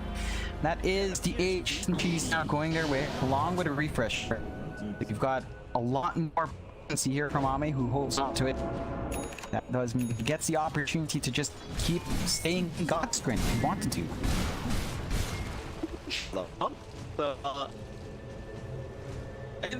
We see people spend now on this. No, he's getting rid of the well. Gets the beat.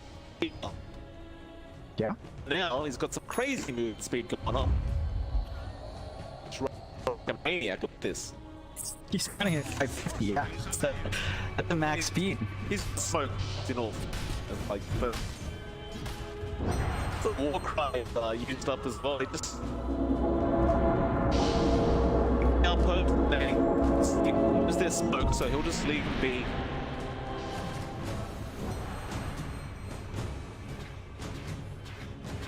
CDEC just they group up. I mean, the team's really that confident yet to be a big high ground player.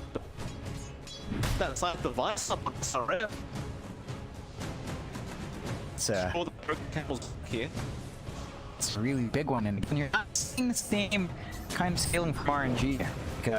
He's on Kareem, and bounce out a bit faster, especially with self as well. And he does have the level 20 on the top. So got that AoE fear in play. It's going to be really important for RNG to start the fight on their terms. They can't allow the fights to happen. Super dies and support. You need Super's control. You need those souls to fly out.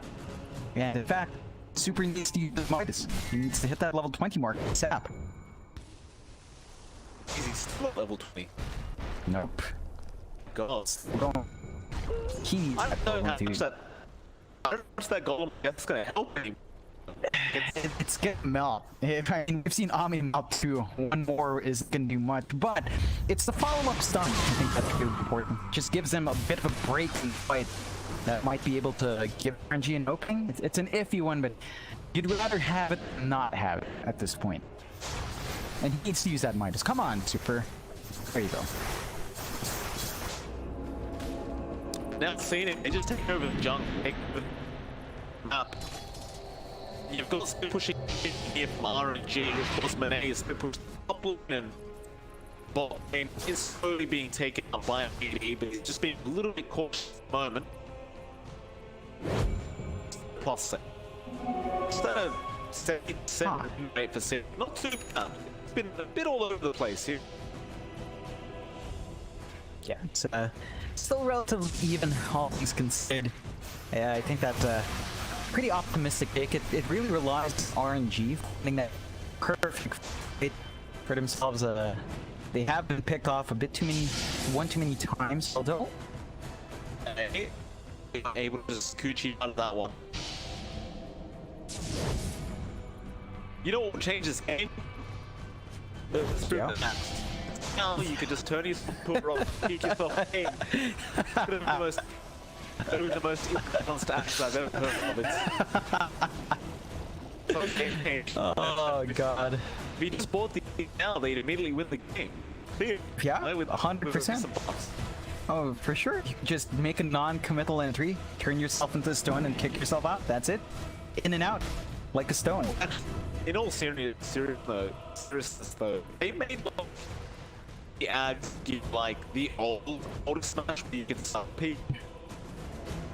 If it's slow to add stun at the same time, if you get an axe upgrade on EL, this doesn't even matter at that point. But if it just stunned with auto smash, I have a feeling that Ag can pick a lot more often than ELs.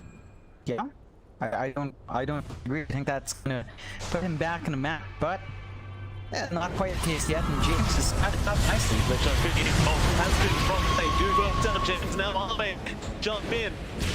Getting them out of there now. Don't have any yet. No bites available. However, he just off Nate, but does not get lucky with any crits. They can't really burst down the weaver. But now they're going to Sharp, who does BKB. He just fine to roll back onto the backline. The Oracle's a Victoria now. Does also die. He'll get back immediately. Meanwhile, our Superman is going straight after Felix. But he's kind of kited around by this Earth Spirit. But it doesn't matter. They aren't going to be able to follow up. And just going back. And that's actually kind of a funny thing, I guess. As the Earth Spirit can roll away before just getting out of the team fight. I guess that's one way to make life hard for Arme. Yeah, that's interesting of going about it. I think RNG with that kind of trade do come out on top. That's a 2-for-1. They force the buyback on the Oracle as well. And they get the level 20 mark. on Super. Surprisingly enough, he did offer the AoE Shadow Word, so you're not getting that follow-up stun when he throws himself in, but I guess they are considering the fact that Ame's been farming the golems, so rather not want to bleed a third golem off. Still, there's more damage that can come out with the Shadow Word AoE, more healing that can come out as well. There's potency there, and they're going to be down for fighting for a little bit longer. They need their golems off for the initial control. That does mean that both sides will just go back to slowly building up once more. Rush still about away until we'll see the next respawn time, and at that point I believe Ami's going to hit the level 30 mark and have all his talents available. That's going to be pretty darn big for him. Additional lifesteal, even more move speed. It's not like he's moving fast enough, and you know, longer stun on the hammer. So that's a lot to really contend with. Wait, plus Finn, he pops the BKB and just gets the hell out of it. Just fine. Not a 5-second charge now anyway, so it doesn't really matter every time he pops. Just fine. The rest of the have smoked up. This isn't the kind of smoke going for a gank, I don't believe. Jane does send for Monet, but Monet will be fine to Sakuchi out of there. And counter smoke the RPG. Break on Victoria. Rolling with the big Shalbon, so is out on the purple, but not going to be able to catch you, so it's rolling back out of there. Really not getting the optimal team between these teams now. It does think it could go either way. Yeah, I mean, you're not going to risk it too bad. If you don't find that opening, you pull back. They do have their ults up in RNG. That was a bit early a while ago, but they've got the Chaotic off and ready to go. They do want to try to force something out. That could be the opening they want, but again, it's just really iffy. They're still playing from behind. They know how big Ame is. There's a 3k lead from CDEC. Again, it's still really close, all things considered, but you look at that Dota plus ability, Micah. It's actually favoring RNG for whatever reason there is here. Dota plus having a heart attack. One or the other. Well, it is a very, very even game. I don't quite necessarily favor RNG per se, but it is a very, very even game. And in all fairness, it does make it very hard to see to finish off this game. You've got Quap who can blink to the lanes and split push, and you've got Monet who can Sakuchi. They can't really ever get the side lanes out with this kind of draft from CDEC. They just can't keep up with. Yeah. Listen, he's just actually holding 45k net worth from him, but he can't do anything with it until the next Roshan's likely. Yeah, they're going to be stuck in this position for quite a fair bit. Another smoke out from RNG. Hey, notice Monet, he's ready for it, just holding the high ground, the default's out. And when they try to jump onto fire, he'll be right on the corner. It's just one thing. But hoping he is not. Now the sun's wave comes, hitting on soon. They're just trying to climb out of Ame without people. Ame can't go anywhere. Look how slow this spinning thing at the moment. They have the grace, will pop him out. Now Felix gets caught out of this. He does go down, he did. He needs to pick out of there, and he will. But from Ame, from a marvel Monet, and now the team fight, it just keeps going. Monet, he needs to get stuff up. The rest of the orange down, but not Felix. Get taken out. He's super right now, he keeps going after Super now on the wall. He'll get on the trick. But it is not safe, sir. Get out of there. They're going to keep going. They can put the buybacks. They'll go on to the line, but Exit is dealing with them, and now the rampage. Out from Arman. He does get Felix Shalba. He's the only one left. He's going to run. He will. The problem is the Roshan fell. Speed could not have also signing all this. Garrett Roshan, Roshan, Ags, Cheese, and Aegis are all up here in Troge. Oh yeah, it's the works here for CDEC. They're gonna have a full dinner platter on their hands, and the RNG, they're stuck behind a really rough spot now. A lot of buyback, 27k behind. All of a sudden from that, and look at that, SRF at the end. So there's that global guardians. Global Guardians that have 10,000 he'll come up. How much did it do again? It 40 HP again? Does that yeah. powers though? Yes. It affects building, so yeah. Fair call. Yes. It's like the like that lit talent, yeah. Right, okay. With an 8-second duration, it's 320 HP. Each time he uses it on his, basically his towers will just guaranteed get 320 HP. Yeah. It's, I think it's 400 because it's 10 seconds duration with Scepter. Oh, right. It's a lot. And, you know, it's very easy to commit that now in the fights. And again, RNG, they don't have their tools to defend. They don't have that golem drop. How do you deal with EHOME at level 30? I don't know. How do you deal with a double guiding 20 seconds in vulnerability? That's the refresh chart as well. So, 20 seconds of just nobody can just use magic, which with 57 minutes to the game, how much magic damage matters anymore. So, and by the way, it's 5 items. Here we go. They're almost upon us. Yeah, it's gonna be a big one. Some of those might help RNG out. I think they're gonna have to rely on that to really give them a bit of an opening here. If they hold out for the next 2 minutes and manage some good ones in the jungle, that could be on the start of something new. If they manage to hold out. Of course, you're also seeing Monet. He's building up towards the Divine. He's heading up. He needs that damage to really eat through the tankiness of CDEC. It's just, even with that Divine, that doesn't fix the issues you have with Angel. So it's iffy. It's iffy, but they're trying here for RNG. I mean, they've got to try, right? Like, what else do you do? It's not like you can ask your team to buy like 5 Aegons. Or could you? I mean, well, speaking of that, yeah? I mean, they could theoretically do it. Oh, Hey. It's spawners. Now with the Echo, they commit. The goals can drop with the snake, but they get the agents. The team is still in danger. And the other people against people down. But Armory, you bomb the golems first. Now he will be chased down, but they blink out and they just get out of there. They got the agents, and that's all they wanted. yeah, that's still a fairly good win for RNG. Gives them some breathing room here. They don't have to worry about the second life. They still have to worry about the cheese, the refresh, Guardian Angel, and you know, it's a lot. Else. It works late that they Yeah, and he refreshed. Oh, mate, does he want to fight? Or was that an accident? He refreshed on the Sven. oh, okay, yeah, they might just be wanting to go back in. They know the goals are down. It's an opening for CDEC if they just want to force that issue out, and it looks like they're keen. They've had enough. They don't want to wait for those tier 5 items.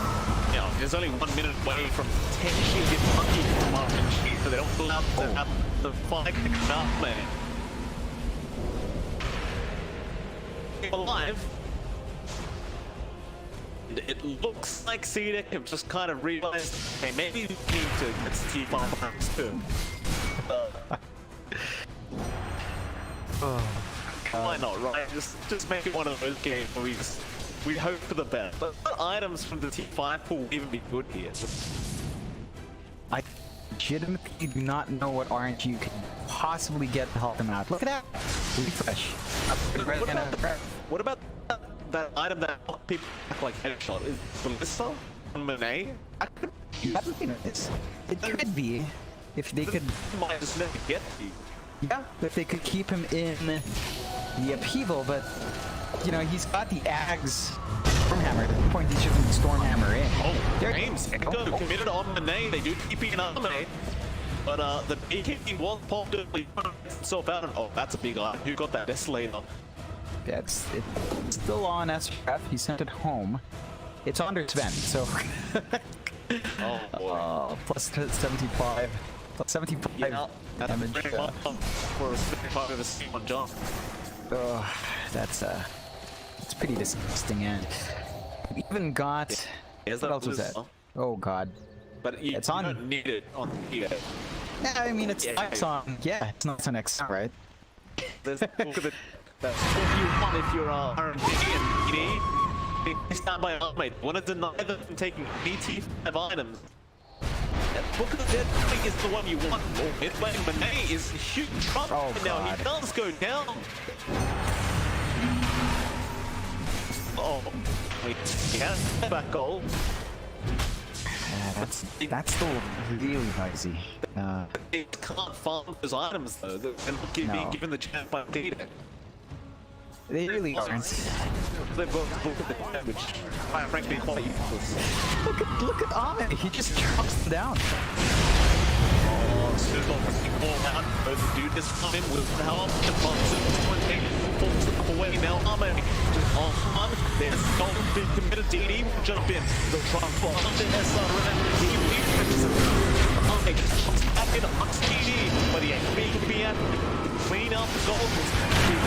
Into this time, but now this keep him safe, and then he does barely get the time lapse off in time. Arme thinks so darn hard. He needs to jump forward. He has cleave on the stem, but no, the kickback. It's the fountain. Oh, what a play from Felix Schalber. Could not get the middle barracks. Just he was forced to get away from the situation. He BKBs up. Arme fought back, however. He's had enough of the game. He wants to push into the high ground, but can't go that far. Oh god. That is an amazing hold from RNG. Off the back, Felix just getting those kicks. That was a very big kill in the fountain, and should give them some space to breathe. Now, remember, the Book of the Dead will allow them to keep certain lanes shoved out every time it's up. Those are just some really big Chronomicon creeps, and be able to at least maintain some area. Although KB, man, he's going to be careful about the roll. Will be careful of false control there indeed. He's running back left, just coming off the support, and it's just a complete clusterfuck in this team fight. Go back on the DD and the quad. Hex is still alive. Nobody is done with Monet. Goes back in. He doesn't have the timing, but he hits very, very well. See, again, gonna hold that triangle. Not allow them to go for those items, but Monet is going to the other jungle, and there's 3 hours to get their RNG. They've only got one book so far. It's plenty of growth potential here for the dire side if they so wish.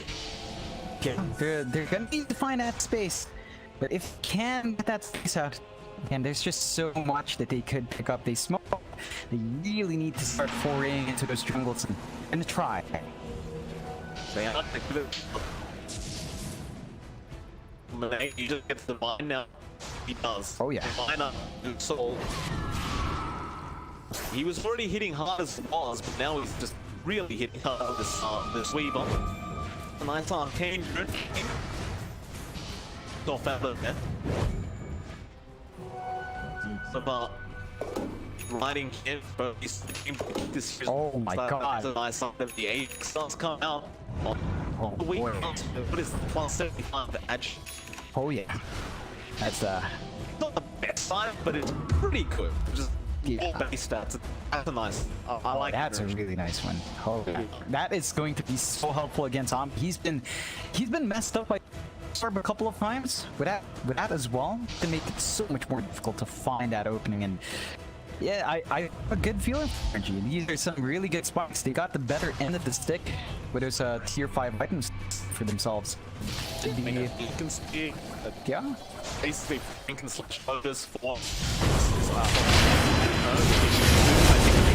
The future is on the echo. Super is gone, but he's got back. I'm feeling sharper. Will also done. Sorry, he does fall, not enough. Promise. We'll keep.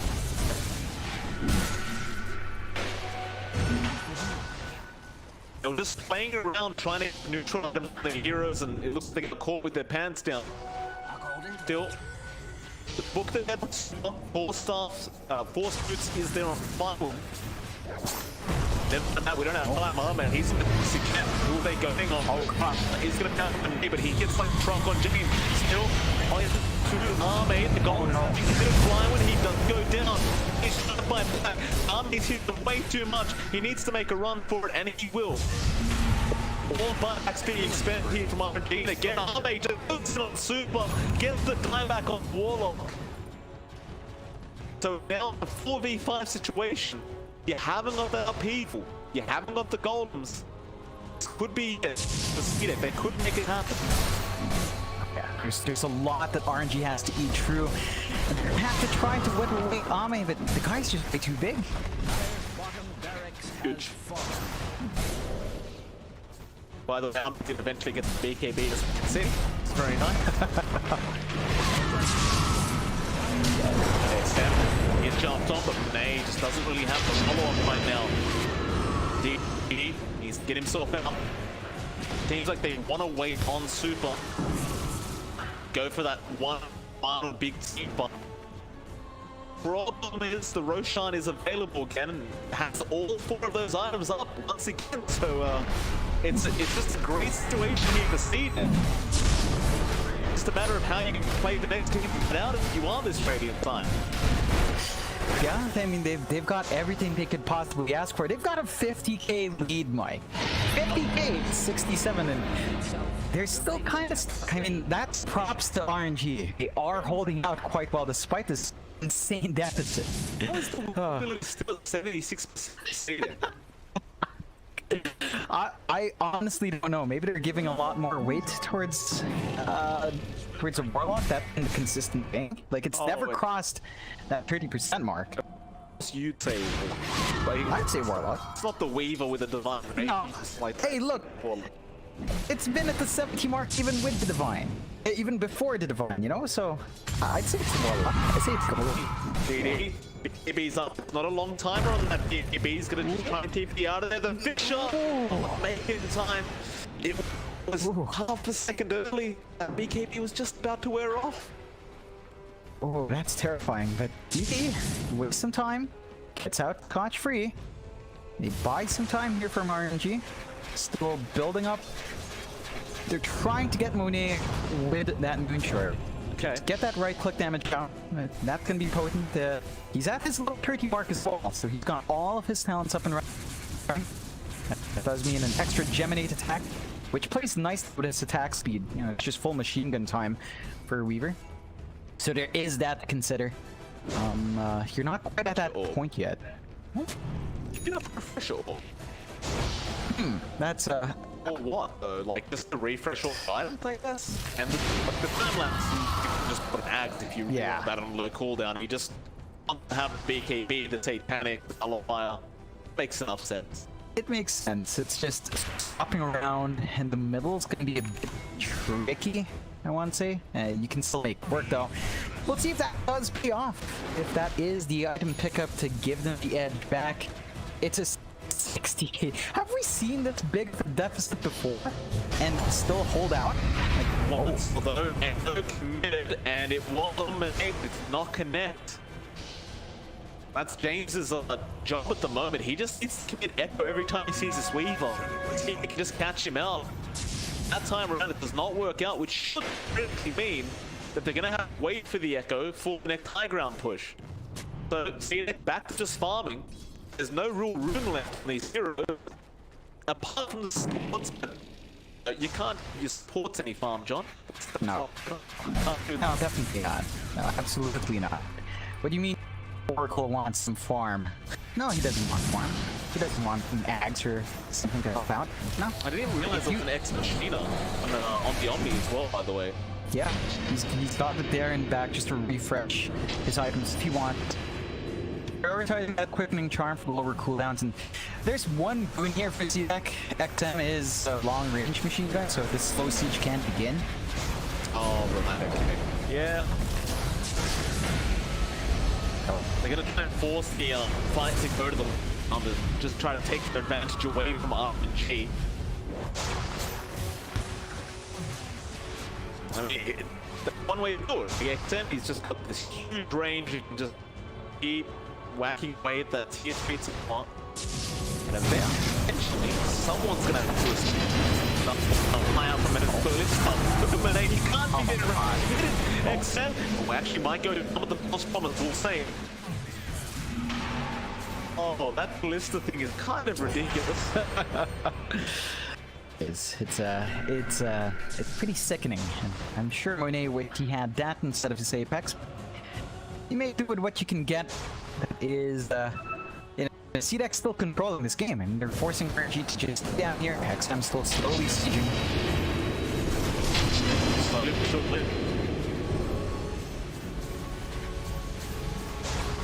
There's upheaval just taking them. Thinking about his life decisions. Long time on his hand, Alex. Whoa. Oh god. He will actually really hurt because they haven't got boots on these balls anymore. Yeah, They've got no movement speed as it is. And even as slow as there, it's you're just standing still. But look at him, man. He just can't get close. That's, The second divine pump, I think. Forget about the refresh ball. yeah, just rush it. What's he gonna replace though? Like, he kind of needs all these items, doesn't he? Unless he just tosses the nullifier out, but it's a decent chunk of damage too. I guess. I don't know. It's a tricky one. Only so many slots up for a Weaver. Like, you could get rid of the link and take the mirror shield off. Not off my one. And use that as your link instead. Yeah, that's But one then- way. Cool. The army is officially just sitting there blind to the moment. Being like, yeah, we're trying to take them. It's in one hole, I just can't find it. Actually can't work. I mean, he's gonna jump in and just kick around the racks. He's got a DD room for all. But hey, get the nullifier. Now the Stormhammer. Go on 3 drop. They're gonna turn back around with that mate. Taking a bit of damage here. Elite trying to pop with the Mega Creeps up. Another Guardian force there. Now the Echo checking in. He's next over. And that'll be flat way down. Still in one army. The boss was. Does he submit the foot? He really should. The Stormhammer and the 4 heaters there, and I think it might just be over no. as everyone is going down for the RNG. It's a really fun situation, and that's it. They've pulled it, and Army gets the back.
Dire team ban.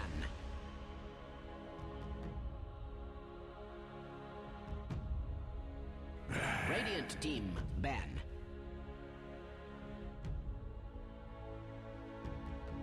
Dire team ban.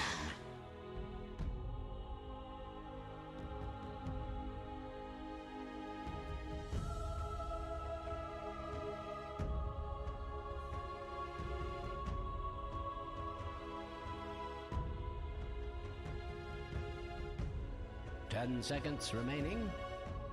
Radiant team ban.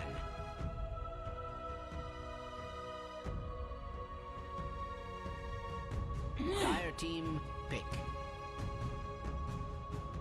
Radiant team pick. All right, ladies and gentlemen, welcome back down here for our second game of this best of 3 series between CDEC and Royal Never Give Up.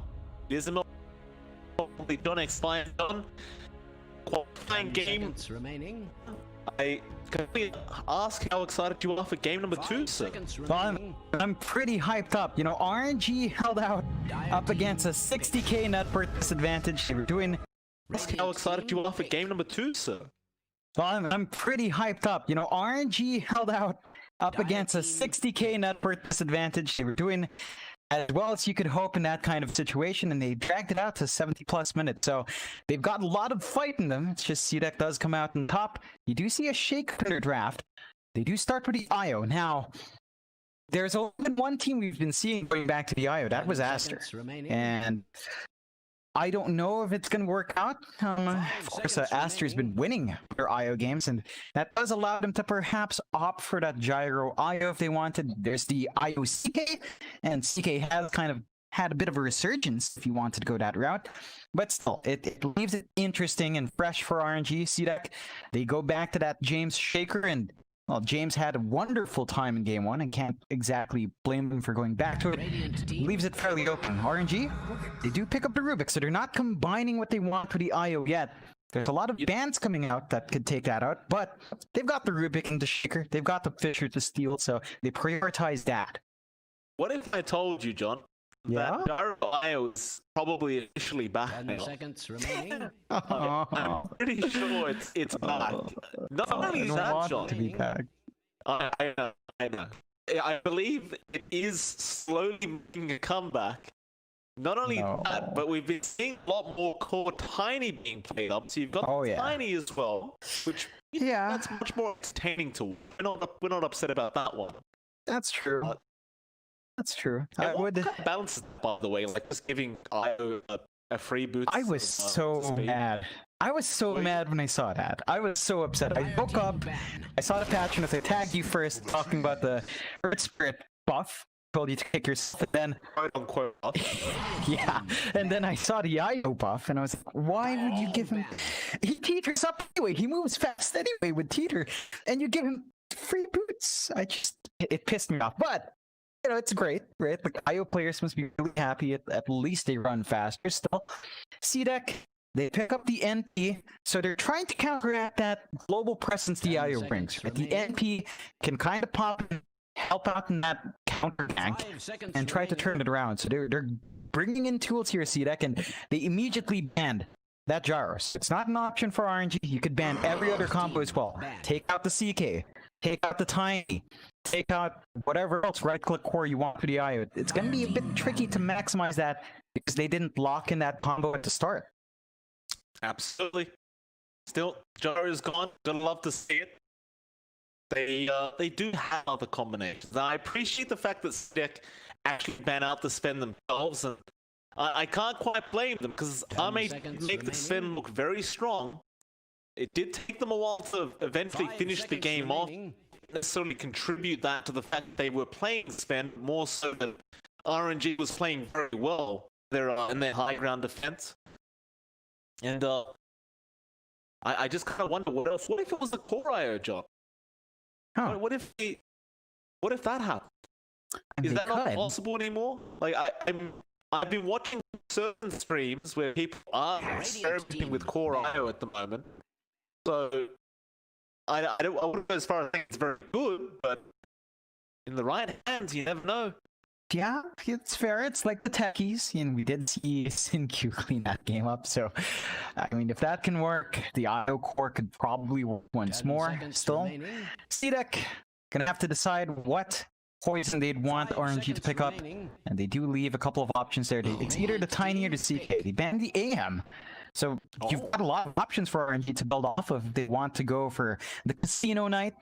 You know, that has been sort of popping back in as well, with the changes to him being all in on hits, and his Phantasm up top is pretty nice. That's something if they wanted to be safer, 10 core seconds Tiny remaining. is solid way still. CDEC, surprising. Like that AM 5 ban out. seconds They might be remaining. looking at something big here, CDEC. They might be looking for perhaps the Storm Spirit making an appearance. Just have that mobility again to counteract the IO and pop in where he wants to be. That could explain the AM ban out, but we'll find out as CDEC does roll in, eating through a lot of reserve time. Dire team pick. CDEC, you go with the Ogre Magi.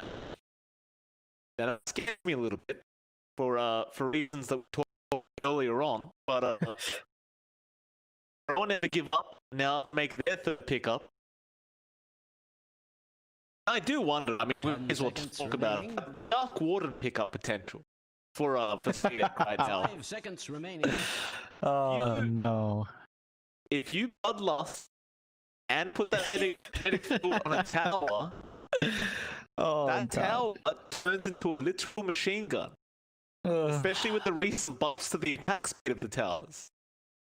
So I'm not saying they're gonna do it just based off that. I don't think they will, but every time I see Ogre now, I'm a little bit afraid that perhaps Arc Warden is just behind that Ogre Magic. You know what, John? The AM was banned. That's one hero Radiant team broke the pick. gap on an Arc Warden and just burst down an Abyssal Blade, but Ron didn't give up. They go for the Doombringer now. Yeah, that's an interesting one for RNG. And it gives them a solid offlaner, solid way of starting these fights. There is some synergy as well. We've seen IO Doom a couple 10 of times seconds before. remaining. That can come into play. You've got basically global 5 ganking, seconds yeah, remaining. every time you have Doom up, and that does kind of line up where it relocates cooldown. So there's some decent timers here for RNG to play with, and that does still leave it open. They can still hold out in their pause one pick to combine with the IO if that is a support IO, and CDEC's gonna have to think twice about what combination might come out here. Oh, one point I wanted to make, like you talked about the Arc Ward. Unfortunately, I can't ever recall a single game where XM's played it, at least when we cast. So I don't know if that's really going to be something CDEC will want. XM. I was referring to Ame, John. Oh right, yeah, no, right. They do give it to Ame. Oof. Yeah, no, it's still a possibility. Unfortunately, Mike. Still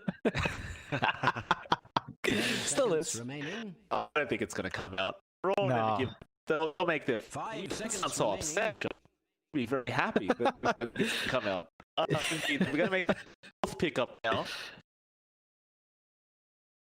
Of course, the Brewmaster did come out for CDEC, and that's been a bit of Dire a. team back. It's been making a reappearance as well as one of those off-lane Ooh. picks. And RNG back into the Weaver. Yeah, that's a fascinating one. The combination with IO is not as bombastic. It's still there. It still works out nice, and it still gives you a way of 10 tearing seconds through some of these remaining. heroes. You know, Monet was doing quite well in that game, 5 despite all seconds odds. He was remaining. holding out, so his performance was quite commendable. You just are kind of stuck in a position where you play into the late game. CDEC, I think they've set themselves up quite nicely. Like the Brewmaster, as you mentioned, it's been coming back in, and in Southeast Asia, it's a really big hero, right? Like you still see Ice get it banned out from him. You see KYXY pick it up a couple of times, and it does work. So Radiant I team think there's a lot of back. potency for CDEC in running this for SRF. It's going to be highly disruptive in these fights and makes it a lot harder to commit down to any hero. Of course, you've got the Doom to prevent that. You've got the Doom to just kind of doom the Brewmaster, and that's always going to be a big target for RNG to just focus on, just to prevent that split from coming out. That is true.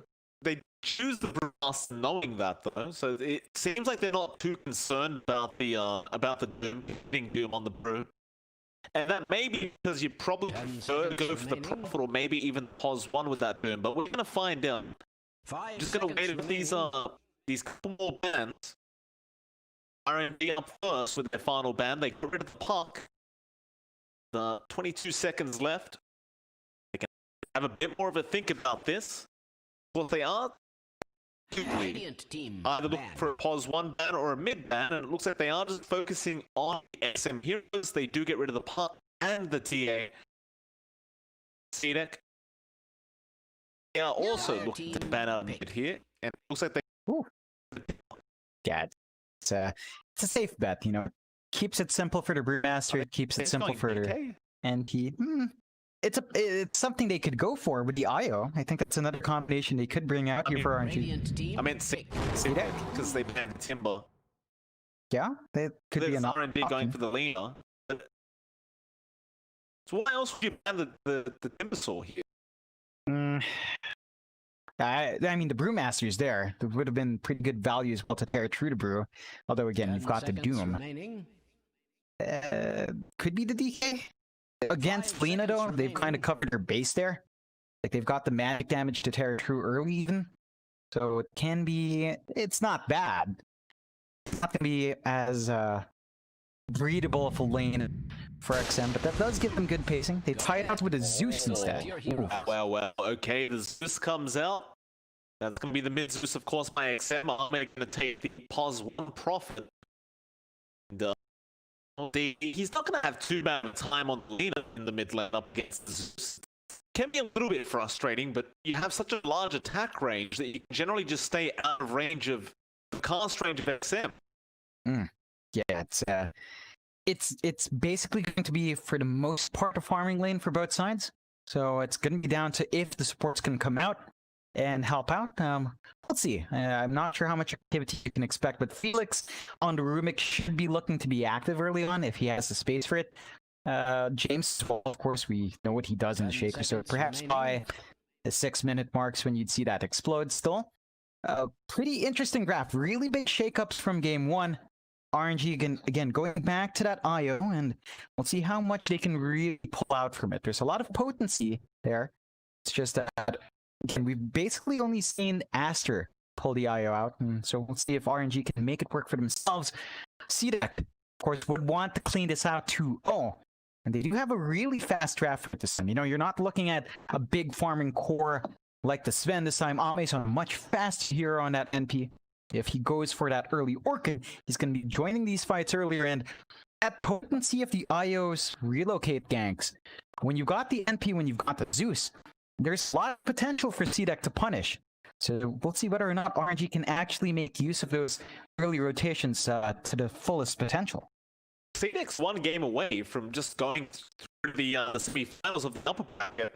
And RNG, unfortunately, are 1 game away from getting knocked down to the lower bracket. And I say unfortunately for their sake because they'll have to play up against LGD straight for this if they do get knocked down.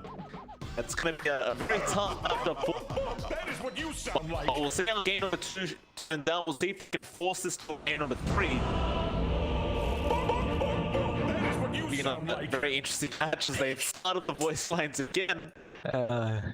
Well, Ame was the big voice lines That is that what you last sound game, like. so That is what you seems like sound like. RNG aren't too dissuaded by that at all. They just want to keep giving it really should to the prepare for side of CDEC. Yeah, I mean, why not? You work hard for those lines, you might as well show it off. And you look at Mike, super in way, tethered up. When he pops that Shukuchi, man, that's a very fast, glowing ball of doom. Pop it. Oh, I forgot that you are, even though you've got the movement speed buffs, you still get buffed by your allies' movement speed. That's Yeah, that's why I was some frustrated. things just don't make sense, do they? It's just- Exactly.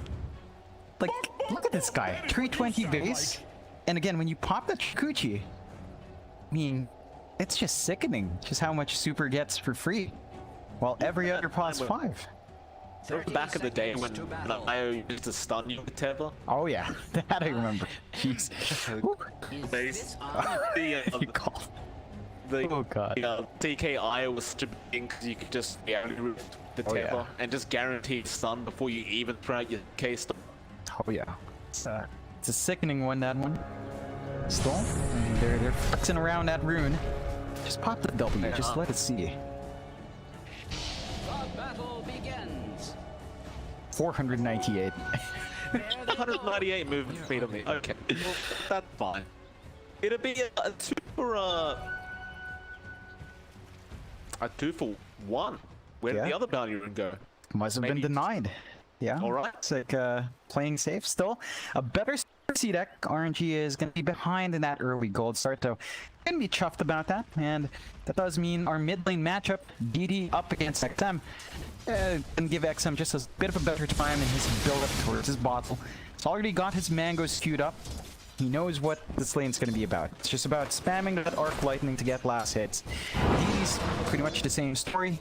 He's just going to be playing with his dragon slave, and the one thing DD has on hand though is magic sticks. He's going to have a bit more burst healing and mana regen than XM would, and again, XM's with how much arc lightning he's spamming out, he's going to get a lot of value from that early pickup. True. Top lane, SRF going to be there on the Brewmaster, and he'll have the help of James on that ES once again. Be up against Nay and Super on the IO Weaver.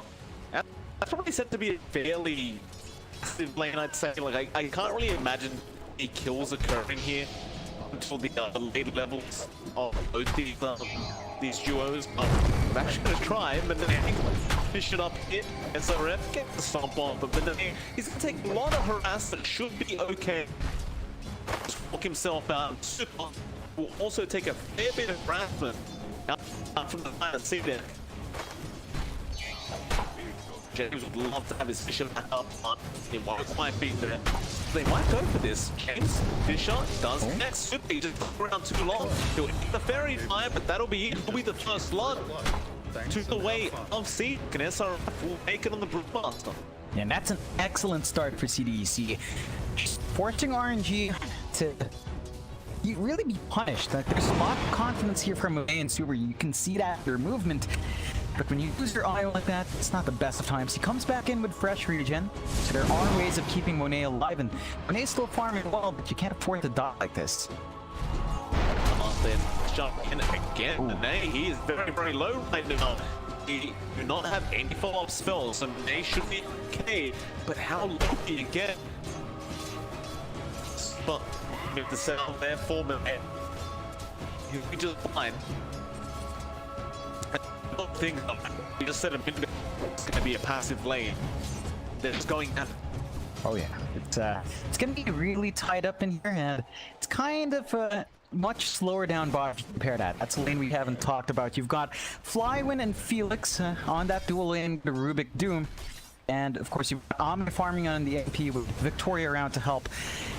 This is the lane where it's a bit slow, right? Like Flywin is just gonna be farming up with the Devour.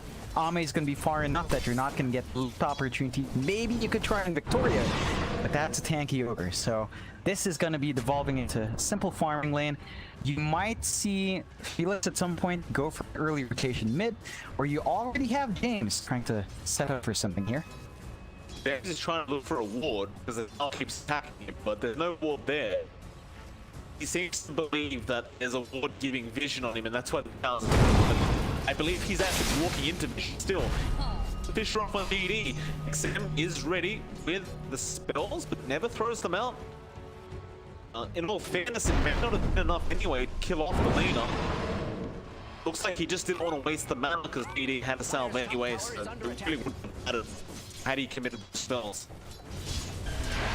Interesting build up on the this is part of the skill build.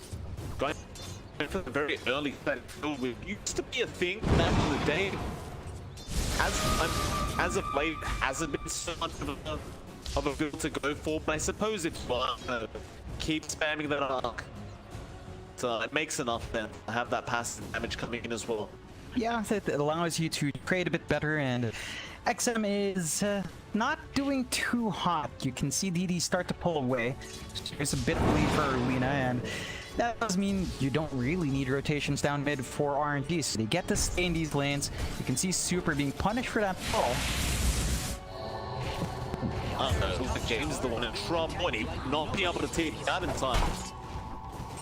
Super's at that point now where he has the E available, so it's harder to actually take him out.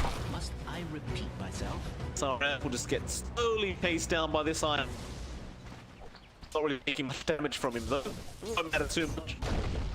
But lane, Victoria, getting me out of the boundary and yes, we'll take it on. That amounts for a 2-2 anyway, not too big of a deal for the side of RNG. We'll see it out, but what could be a big deal is Ame's farm, John. He's having a pretty decent old time on this profit. Yeah, it's again basically a free farm lane. He's not under any pressure from the Doom.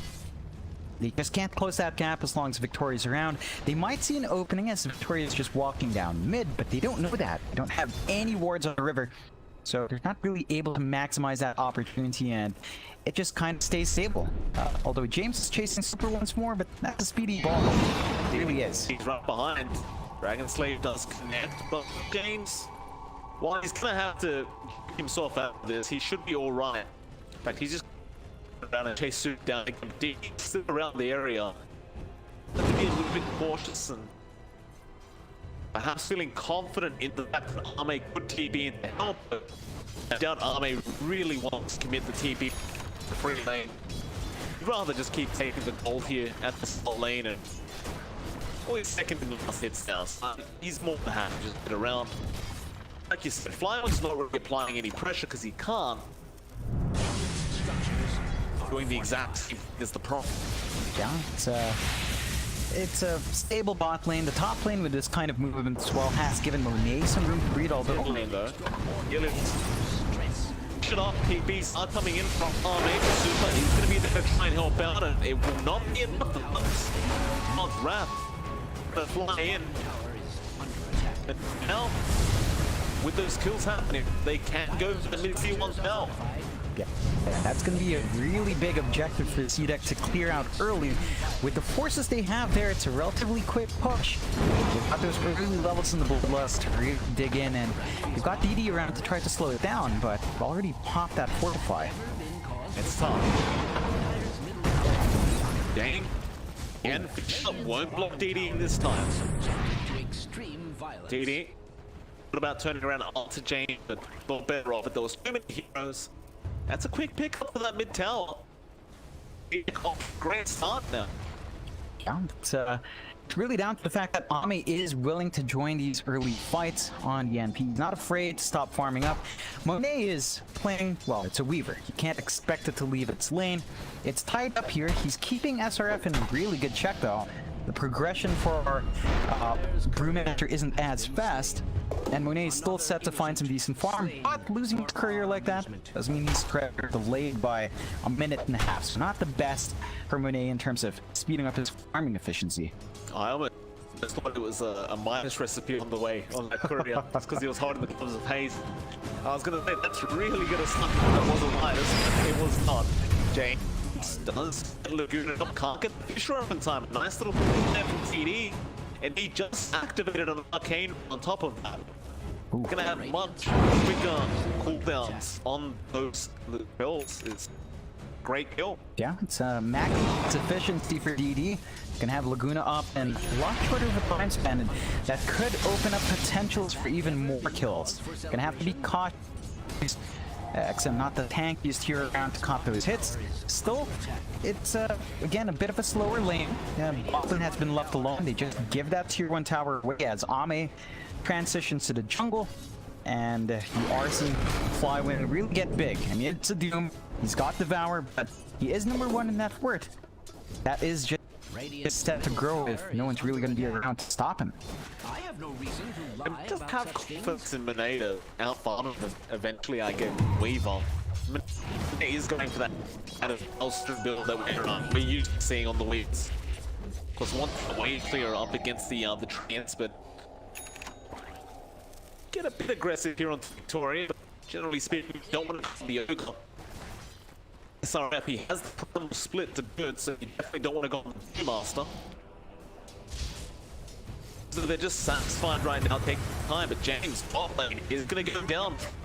set up the Doom, and Felix was there with the floor damage.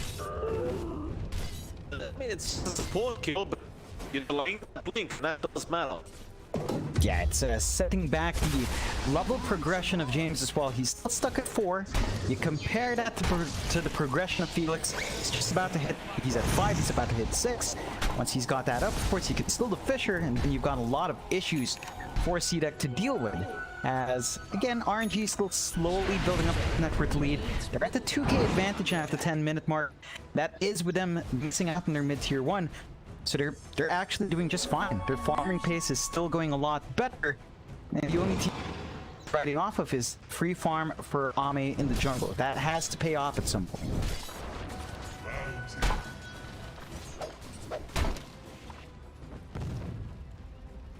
He need to get very close to his Yule Scepter now on Belina. He can start joining into these engagements anytime now. See, they really haven't been able to capitalize that tower going down early. Not yet anyway, but they didn't finally spoke up. Victorian James gonna go in with that level 6 on the ear, try and see if they can get them sort of a quick kill.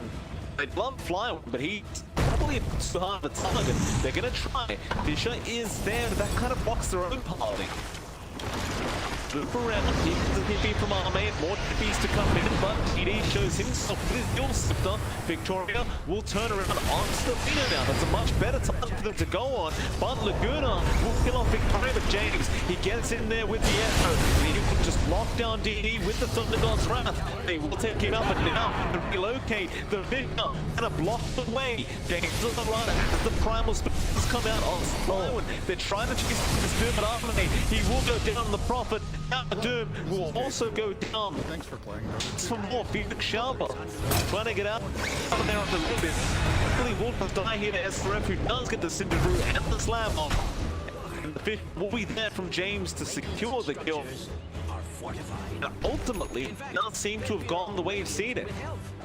Definitely has. It's just comes at a cost of losing EHOME, and of course you're giving Monet some room to breathe. You're gonna find that killing Victoria on the tier 2s as well. That's one thing. No, the bonus armor from the tower keeping him safe. Now Super will go down EHOME. Monet has the choice to just get himself out of there. It's a close call, but the outcome. It's a tanky boy, and again, that bonus armor from these tier 2 towers not be underestimated. Yeah, that's some really good punishment coming out from CDEC now. It drags the network lead RNG has down to just 1K, not a significant amount. And Monet's having to play a lot more aggressive than he'd like. You know, he's not farming up as much. He's not focusing on farming as much. He's just focusing on playing around with his team, and that does Blades your Titans. He's still gonna have his Maelstrom up relatively soon. It does clear out the tier 1 top. They even out in control. They do actually take control more.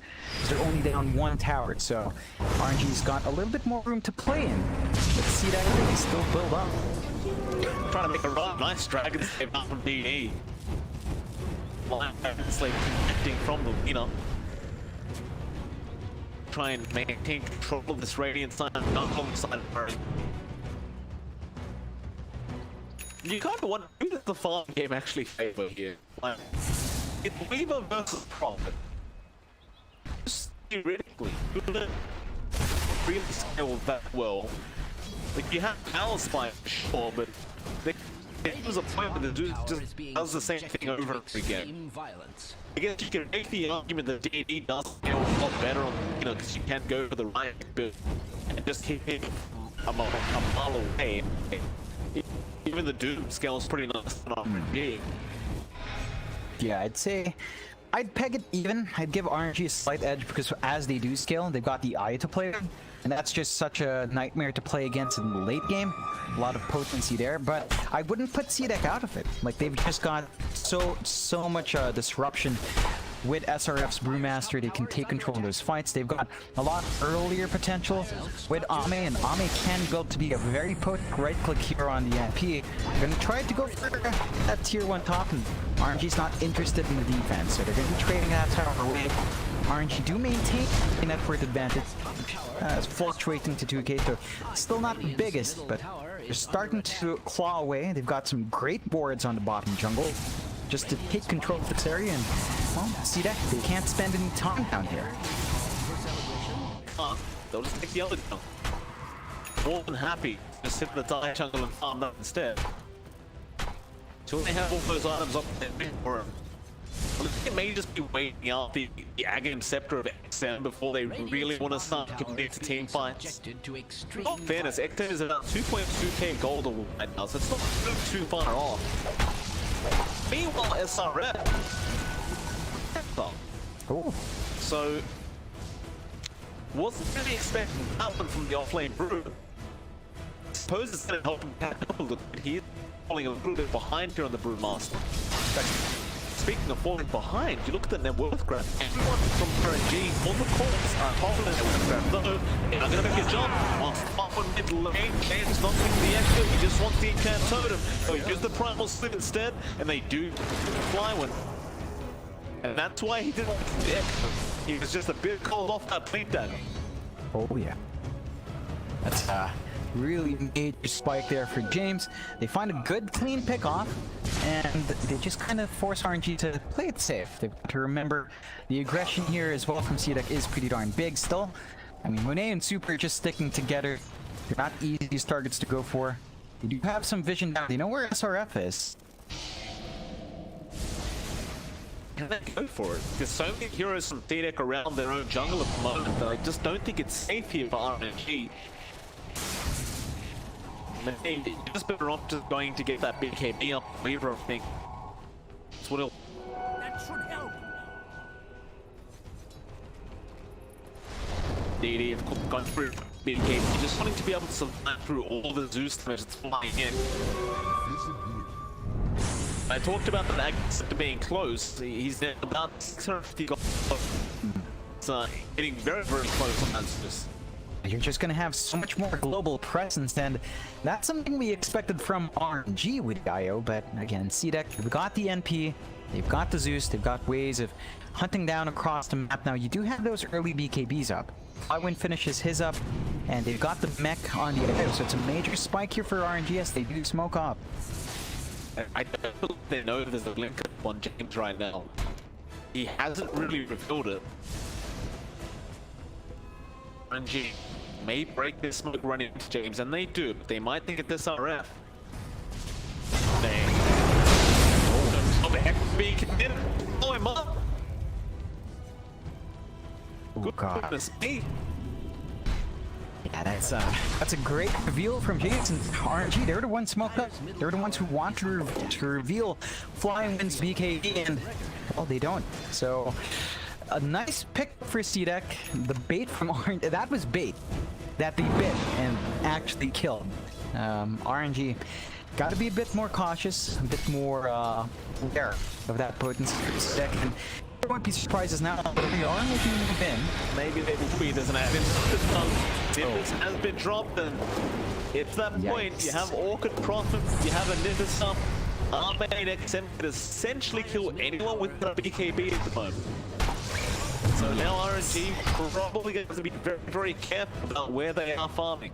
Oh, 100% they have to be. It's very potent. Now, you do, again, you're starting to see some of those BKBs finish up. So, again, you can't jump the Doom, but you'll always be able to jump out there for supports. If you can spot out Super by himself, that's a great pickup, and this is not where RNG wants to be, you know. They're guys with the eye, although James is gone. Indeed, he just taking the easy support pick off for himself. James, of course, taking the hard farm, as we just tend to do as a pass score. They can still probably okay with the position they're in at the moment. Again, it's just one of those games where both teams are just trying to get that farm up. They'll take a couple of slow slides and then just go back to farming. I just don't see Monet getting involved too much sooner either. Like, he's just got a maelstrom on the Weaver right now. Yeah. It's not enough damage to really commit to a big team fight RNG. No. That last one, because they have the BK on firewood, they never really much to use it.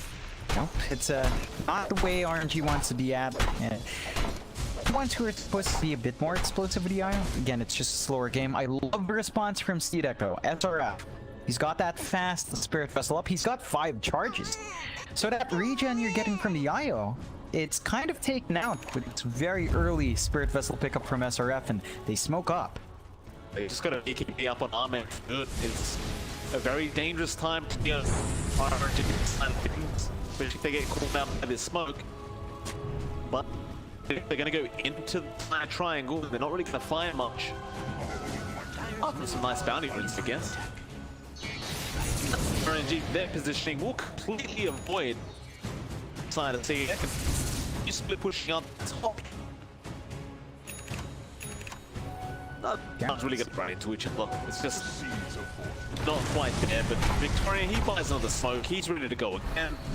Looks like a Blink Dagger is coming out on Flower and Doom, so you've got a big power spark on here.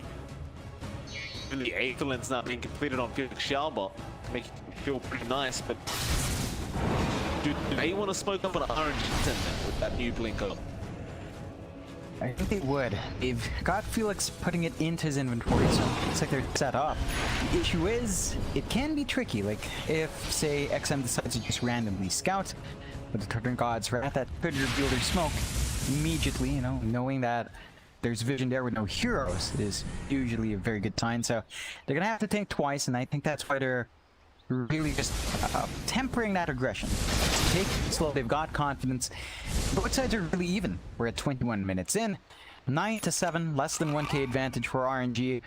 And all of these cores are pretty tied up. Ame is in the lead just by a bit. At DD and XM are to follow. It's only really Monet who's sort of lagged behind just from those earlier losses, so it's really Weaver who needs to play a bit more catch-up here. Started Victoria needs to be caught out. Man's gonna chase him down. Oh, he put the back on the ES, but he's not gonna be the one getting caught. Still, see it? Thought about coming back in, and if they have, they went on to DD on that leader. It's half HP, BKB up on the plot, but the Doom will be there out forward, and the body block up behind, but he's still okay to just run out of there. Victoria will just slide back into this team fight. Super does end up going down, but XM, he's in the middle of nowhere. Eventually coming down here through the Doom, but they have control of fire, and they've also got the A on that Weaver. They've got the time left up. Instead, they'll focus down Fly on the Doom. They do take him out. The rest run out. Won't really reach Monet. Now, get a 2-2 buyback expended from Victoria. RNG does seem to have had the better end of the stick with this one. Yeah, it's a slight edge for them, I'd have to say. The only reason CDEC managed to even get a little bit more out of that is that popped their BKBs preemptively when they were trying to go for Victoria. That's really what cost them. They didn't have it up for the majority of that fight. You're gonna have to be a bit more cautious about when to pop those, as CDEC can kind of compensate. So it's still a fairly decent trade for RNG, but looks like Ame. The Sprout has enough damage there, especially with James. It's that combination we kind of talked about, the global strat you can just commit with Ame and XM. We've only seen it a couple times, to be fair. We haven't really seen it too much. Suppose Ame has been fairly focused on just continuing to farm up, but he isn't top of the net worth in all fairness. Yeah, pretty great little job. Yeah, he's gonna have a really fast Mauler up. Again, this is in stark contrast to Monet, just maintaining a 2k lead. And he's just not finding as much space, but they might find some heroes up top. SRF doesn't have to split. James will blink up there. We'll lose SRF's courier, which had a blink back on it. So that just TP's down as DD. He was still chasing James. Yet neither, because you didn't have the Yules or the stun to the Brewmaster TP. But I suppose you got the blink dagger on the courier, which is kind of nice. That's 2.5 minutes. It comes at a trade-off though. DD popped his 9-second BKB once more. Just really gun happy, trigger happy on those BKB usages, and as it dwindles down, the Zeus is going to be happier and happier. He runs straight, trying to get out of there. He'll pop his BKB. SRF, he's going to make a run. An unsuccessful smoke, and they were were trying to take advantage of the fact that they knew the BKB of the Lillian was down, but they won't make it inside. One just no shot. Down the Weaver's BKB is down. Yeah, it's going to be a really quick approach with how much damage they've got up here. Of course, it is scanned out. RNG could try to make a play. They are smoked up. Can they get there in time, though? Be rough. But no. Even if they actually had time to burst that Roshan down, I believe. Back off. Now Victoria. Doesn't that buyback? He just gets caught out here. Still flying, not interested in the Ogre. Wants somebody else. The Prime also zoning them up quite hard. They have to chase down through Lover and DD. Was right at the back of everyone. He's forced to BKB and CP out of there. So SRF moving forward onto Felix Sharma. Now Arme going back after the Rubik. Will try and kill off at some point, get there instead. Kill off Super and now Flyman will also go down to Super. Very long kind of team fight. A lot of positions coming out from RNG. Doesn't really pay off. No, it doesn't, but did manage to snag something away. Felix does have the Nimbus. So that's a bit of consolation. It comes at a very big cost. They're still going to lose the Roshan, but they've got a way of at least playing around with Nimbus, forcing out a push or forcing out a better counter fight for themselves. CDEC's still going to be very tough. You know, they get the Aegis, or they're going to get the Aegis, and RNG again dropping their heroes for no good reason. That's another BKB charge expended on Flyman. It's down to 8 seconds. And as this game goes on and on, those BKB charges tick down. Zeus gets so much more presence from those lower BKB timings, and well, it just continues to build up for CDEC. Despite them being behind slightly in terms of gold, they do have more control on the map. I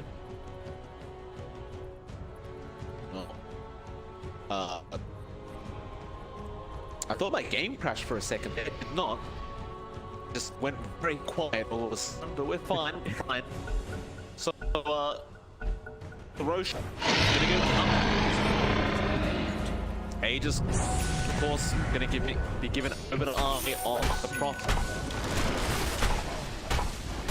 Mjolnir coming in very, very soon. This score on Victoria now. Ooh. Yeah. I love the pickup though. There's so much magic depth on the CDEC. It just makes enough sense. Yeah, it saves a slot on your Zeus.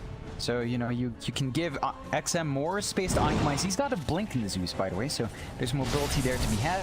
They might be able to catch a juicy bug here. Nay, gonna be able to get out of the temper. Does tether, but a great fish up. Now from James. They didn't get what they really wanted, but Super's enough. I guess you just accept what you can take. Yeah, it's the rest of RNG just still trying to secure more harm. Yeah, it's still a slower pace for them. They're still trying to build up a Monet. Still lagging behind slightly, and you really need that Weaver up and running. If compared to Ame, I mean, it just doesn't hold up. Ame's already got the Mjolnir. He still has 8 second charges on his BKB, and he's got the Aegis to playing really far forward. SRF. Will TP as well onto that Ruby, trying to get down SRF. He did not get the split off in time. So now they focus that Arme has been left behind by himself. He does have the agents. That be it. They'll take the agent, they'll lose their Rubik, they'll fall SRF spy back. Of course, that RMG no longer interested in trying to compete. CDEC will just try and get something for the buyback of their SRF. I mean, they still have the spook, so they're definitely willing to fight. Yeah, it's a bit low on mana for XM though. That's the one issue, but RNG at the same time, they've still got the Doom up and running. They've still got it ready to go. They can play around with their Io Weaver, just buying space out for Monet, and see that not gonna take that risk. They do pull back now. They can wait out for certain item pickups there on CDEC. You've got the Ag being built up for SRF, and that is going to make each Brewing a lot more potent with what he can bring on the table. It's going to rush that Radiance next, just for even more presence in that form. Make it tricky for RNG to play into. You're also seeing XM again. He's just saving up here, trying to work towards that Octarine for the lower cooldowns, the spell steal as well, and just have more access towards his tools. Makes it a lot trickier for RNG. For their part, and they're smoked up. They know they have opening with this, but again, they just don't have info as to where CDEC is, and smoke doesn't really amount to too much.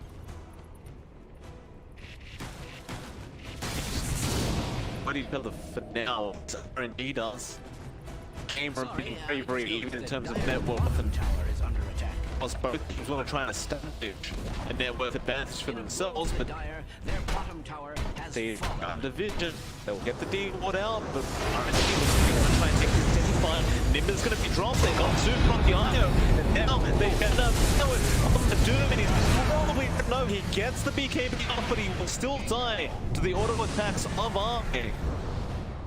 They just keep going, the buybacks were extended, they can't find. In fact, Super back immediately of the Sino. He tries to set him up, the stuns are up there, Sprouts a block away. XM does have him down to that. He might even be at the grenade. No, disable there for the Weaver instead. Need it back up, but that's a lot of stuns. Jesus. Out from Victoria. He just triple fire blast the poor Weaver, and XM just couldn't believe his eyes. Oh man, you have got to be unhappy about it if you're RNG. But now losing a lot of that evens they had. It's a 4K lead for CDEC, definitely way up there in the lead. They're going to be able to melt a tier 2 in exchange, and they get some pretty nice builds as well. Games. He's got a Shadow Blade for added mobility, and you even got the late Marcus for Victoria. So there it is, just the constant build-up for CDEC. RNG, where their Weaver IO strat, they haven't been able to maximize it. We just haven't seen the big plays with the relocate that we were expecting, and as this game takes on, CDEC looks to really start to take over this entire map. Yeah, it's just getting a bit too difficult for RNG to fight back. We thought the early BKBs might be enough to kind of make XM a non-factor and make everyone else a non-factor for that matter, but they've been just fine. Those BKB times are getting so low now. It don't matter. Look, Menade's at 6 seconds, DD's at 6 seconds, Iwan is at 6 seconds. It's not a good sign at all here for RNG. Now with the Octarine core up on XM, going to be spamming a lot of his spells on. Oh, yeah. That's without, getting lucky with like a quickening charm or a spell prism here. They get XM spell prism. He's gonna be a very, very happy boy. Oh man, that's just pretty sickening if he does that up. And again, CDEC with these item pickups, they feel confident. They're just constantly on the go on the opposing side. You can see the RNG trying to get that same done on the bot, where Super's been spending most of his time trying to farm. He is working towards a Satanic in the Weaver. You can expect him to have more sustain on that hero, but James, Echo, Super, just gonna get blocked up, and then almost started the process. He's forced to BKB and just TP out of there. It's a second charge now. While he's doing that, Armin is just gonna bring his team up to the top lane, take the tier 2 tower. Just getting harder and harder for RNG. They may have just waited it out too long. Yeah, that's 10k net worth advantage now. See that? They're just, it's their game to lose. Oh, it definitely is. RNG. I mean, you see that BKB use. It's really down to that they're forced to use it so defensively, can't find any trades in exchange. And now that you're down to 5 seconds for Monet, sure, it makes it a lot easier to just commit it every time. But that's just such a big window you've lost, and XM is going to be very pleased seeing that happen. And in fact, XM is given so much space, he's saving up for the refresh on the Zeus. So expect double Nimbus, double Thunder God's Rat. It's going to be hellish to play up against with just 5-second BKBs. The way they're posturing, if they definitely want to take it to the fight, but nobody's coming to farm the lane. G. My foe.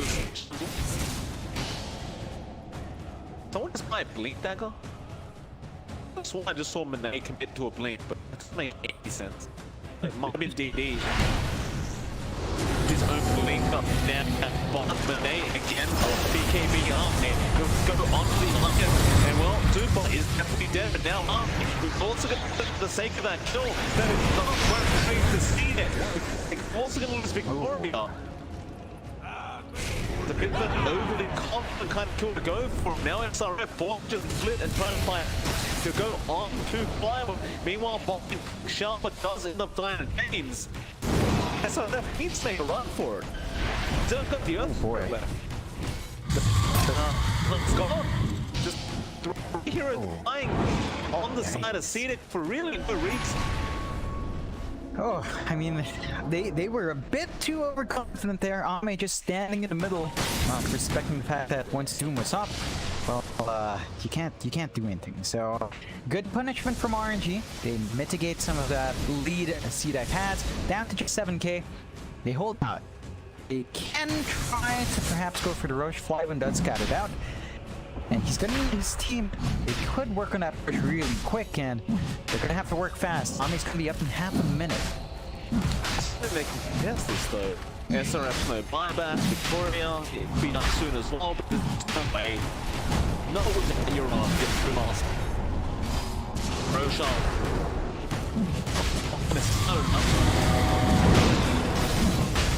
But I'm gonna be faster and a bit. They do the Aegis. Mene gonna have that secondary sample of them. They're becoming confident now, RNG, to perhaps take another team fight up against CDEC with that Aegis up. We haven't really seen the smoke happen here from RNG, and there it is. It's coming out now with that. It's a matter of who they can find out the kill. Victoria is not the target they want. They'll ignore the Ogre, trying to go into the Radiant jungle and find somebody else, but unfortunately nobody's there. It's that lack of vision in play. They don't really have the most forward wards here.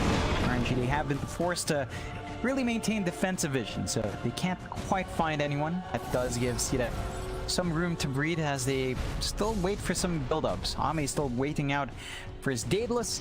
They're still waiting for a refresh on XM. I think once you hit those points, you'll be a lot better off. And even SRF is very close to his Hags, so you're gonna get that utility on your split. Just give him a lot more presence in the middle of these fights.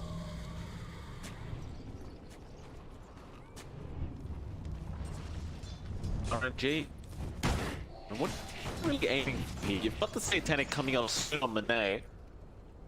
Daedalus on DD soon, so plenty of DPS coming out here from RNG. That Daedalus should be able to fight back against the side of CDEC. Like, yeah, he should just be able to stand his ground and just auto-attack his way to victory. Whew.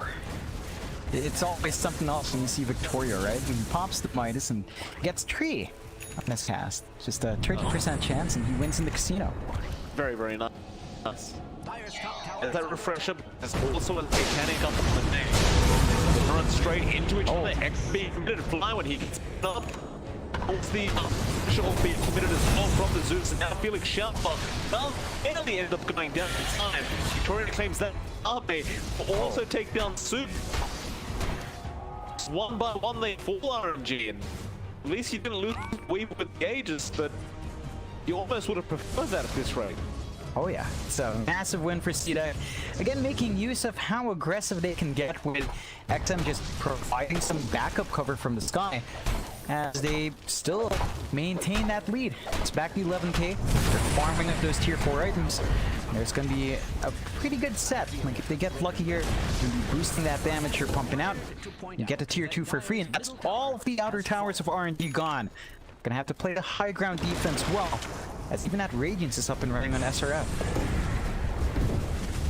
Bloodlust making it much easier for Ame to just go for that tier 3 tower HP. But eventually the repair kit, of course, he doesn't come in and they don't want to waste their time here. It's going to go back to Poppy.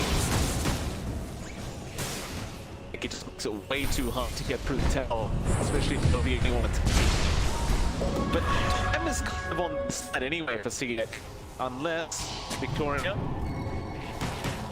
go for the TB and they can't cancel. It'll be fine. I was Yeah. gonna say, the more time that goes on, the more minus chances you get to spin on this ogre, which means eventually you're probably gonna have a side slice up, which does multi-cast by the way. So you could theoretically multi-cast and hex 3-4 people team fight with that side device. Fine. Again, too far. He does hold up James, does get taken out. But he does survive and puts out the dual arm thing. Has to eat his survive, and actually James, he buys back. He wants to come back into this team fight. Benane Super pulls back in as well. He does take down Super and Benane. Wants to fight by himself now. He does have time and Aegis. And well, he will just time lapse and run, but the Aegis is gone. XM getting him on the strike. Now the control is probably going to be the Benane. Perhaps too overly confident with Super. Just sinking into death. Oh boy, that's no buyback from an 80 seconds without the Weaver. They have the rest of the team, but it's not like Flyone has Doom anytime soon. So that's an opening here for CDEC to melt these towers. And again, these guys melt the towers fast. How much damage Ame pumps out, and the attack speed that Victoria gives, it's just silly. Look at that. Non-committal for the push, standing outside of range Ame. Very safe, very quick on those tier 3s. Up without his 20 on John. Now he has level 20. Does he want to go to the plus 40 attack speed on Blood? No, he goes for the strength. Fair enough. I mean, it's not like he can get any more attack speed on especially considering he bought a solid press. So, and even more. Without that plan available on the nade, they could have gone for the rats, but Double damage. cautiously. Oh, of course, you don't have a cooldown TP. I'm making TPing now. On to team God. Super both end up dying and now feeling sharp will also go down. Ame is just TPing everywhere. This level 25 one is just so silly. Oh god, he could just finish up the Bloodthorn first. I think, yeah, there you go. Finish up the Bloodthorn, go back in. Oh no. Ready? No. I mean, he doesn't want to walk. You've got to TP everywhere you go now. I can't walk like some kind of something. Yeah, can't. Could use. Oh, I love this as well. He gets Shaco on. NP is one of those heroes where you don't need a massive, mana pool. So he's just so look at that. 4k HP on the NP. Not sure how you're gonna melt through that kind of hero now. You got DD that Lena who probably could do it, but the issue is he can't stand for just hitting. He's constantly being jumped by the Zeus, by the Seraph on the Brewmaster.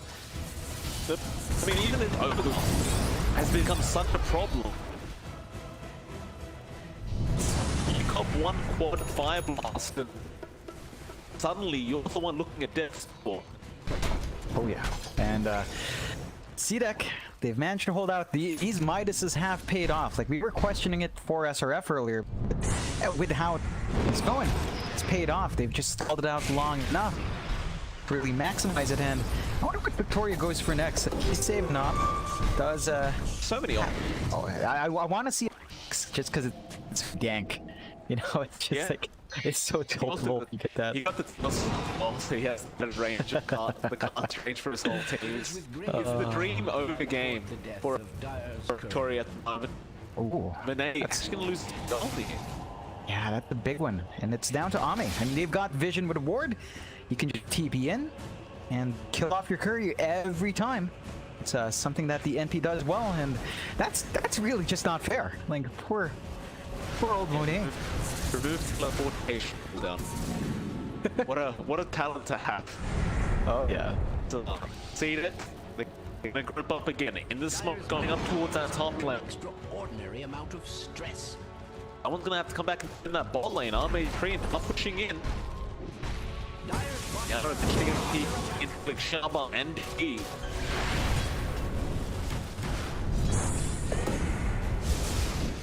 CDEC with a 27k net worth lead.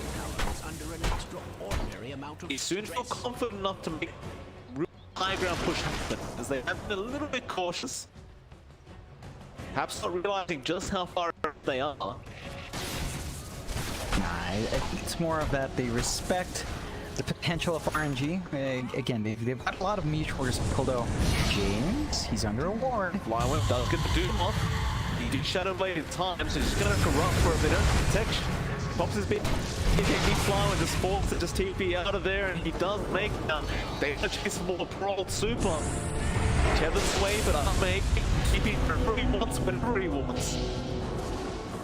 But he will not TP next to D, or maybe he will D. He's fairly low on HP and on top of all this, so no, he will. He's TPing camp to camp. You could walk down the staircase, Ahmed. It's not that hard. He's taking your advice. You don't walk when you've got this. You don't walk like a schmuck. You TP like a real boss. I was about to say, you need your boots. He's outsold just before I did. So, Oh god. gonna get caught out. He's gone. And they ain't gonna be thinking he's lucky stars it wasn't him. And I mean, you really just go for a high ground push now unless you really want to wait for that explosion, and that's up in you may as well. Yeah, patience is a virtue here, and CDEC has been very patient. They're just gonna wait. And, well, I'm looking at Victoria. He's going for low as well. It's nice. Dang. He cast back, so point there just a bit.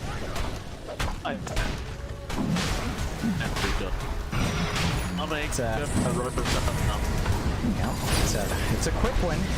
How fast he hits, and RNG, which is not in a position to contest. So that is the Aegis Cheese and Refresh ready. So that's a good time for XM. XM's got 2 refreshes now. Oh my. Thundergon's tries to skip out. He of course can just go on flying by himself now. He doesn't have a cool burst. He just do it again. BKB up and fly and try and get out. He'll be fine this time. The fact that Arme is actually handling his TPs, you don't have a cooldown. You can sort of keep on at this point. You know, you just need the animation cancel this game. No? Not anymore. No, it's he is quite slow. He should just TP down the lane. There you go.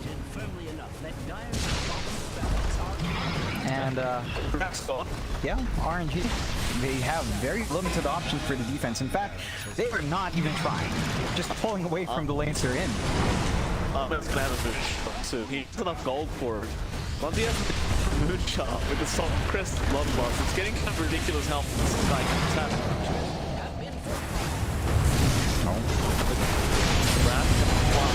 Could be danger here. He does get lifted up, and that will be the Aegis going down. They could fly one of the Doom. One does not have iron. The armor just gets back up and C3 down. There's nothing to stop it. The core is just GG. Very anticlimactic thing, but the Flames have no one's dealing with it. Yeah, and CDEC. I mean, we talked about the history with teams that was CDEC favorite. They did go 2-0 the last time they faced up in the DPL-CDA League Season 2. So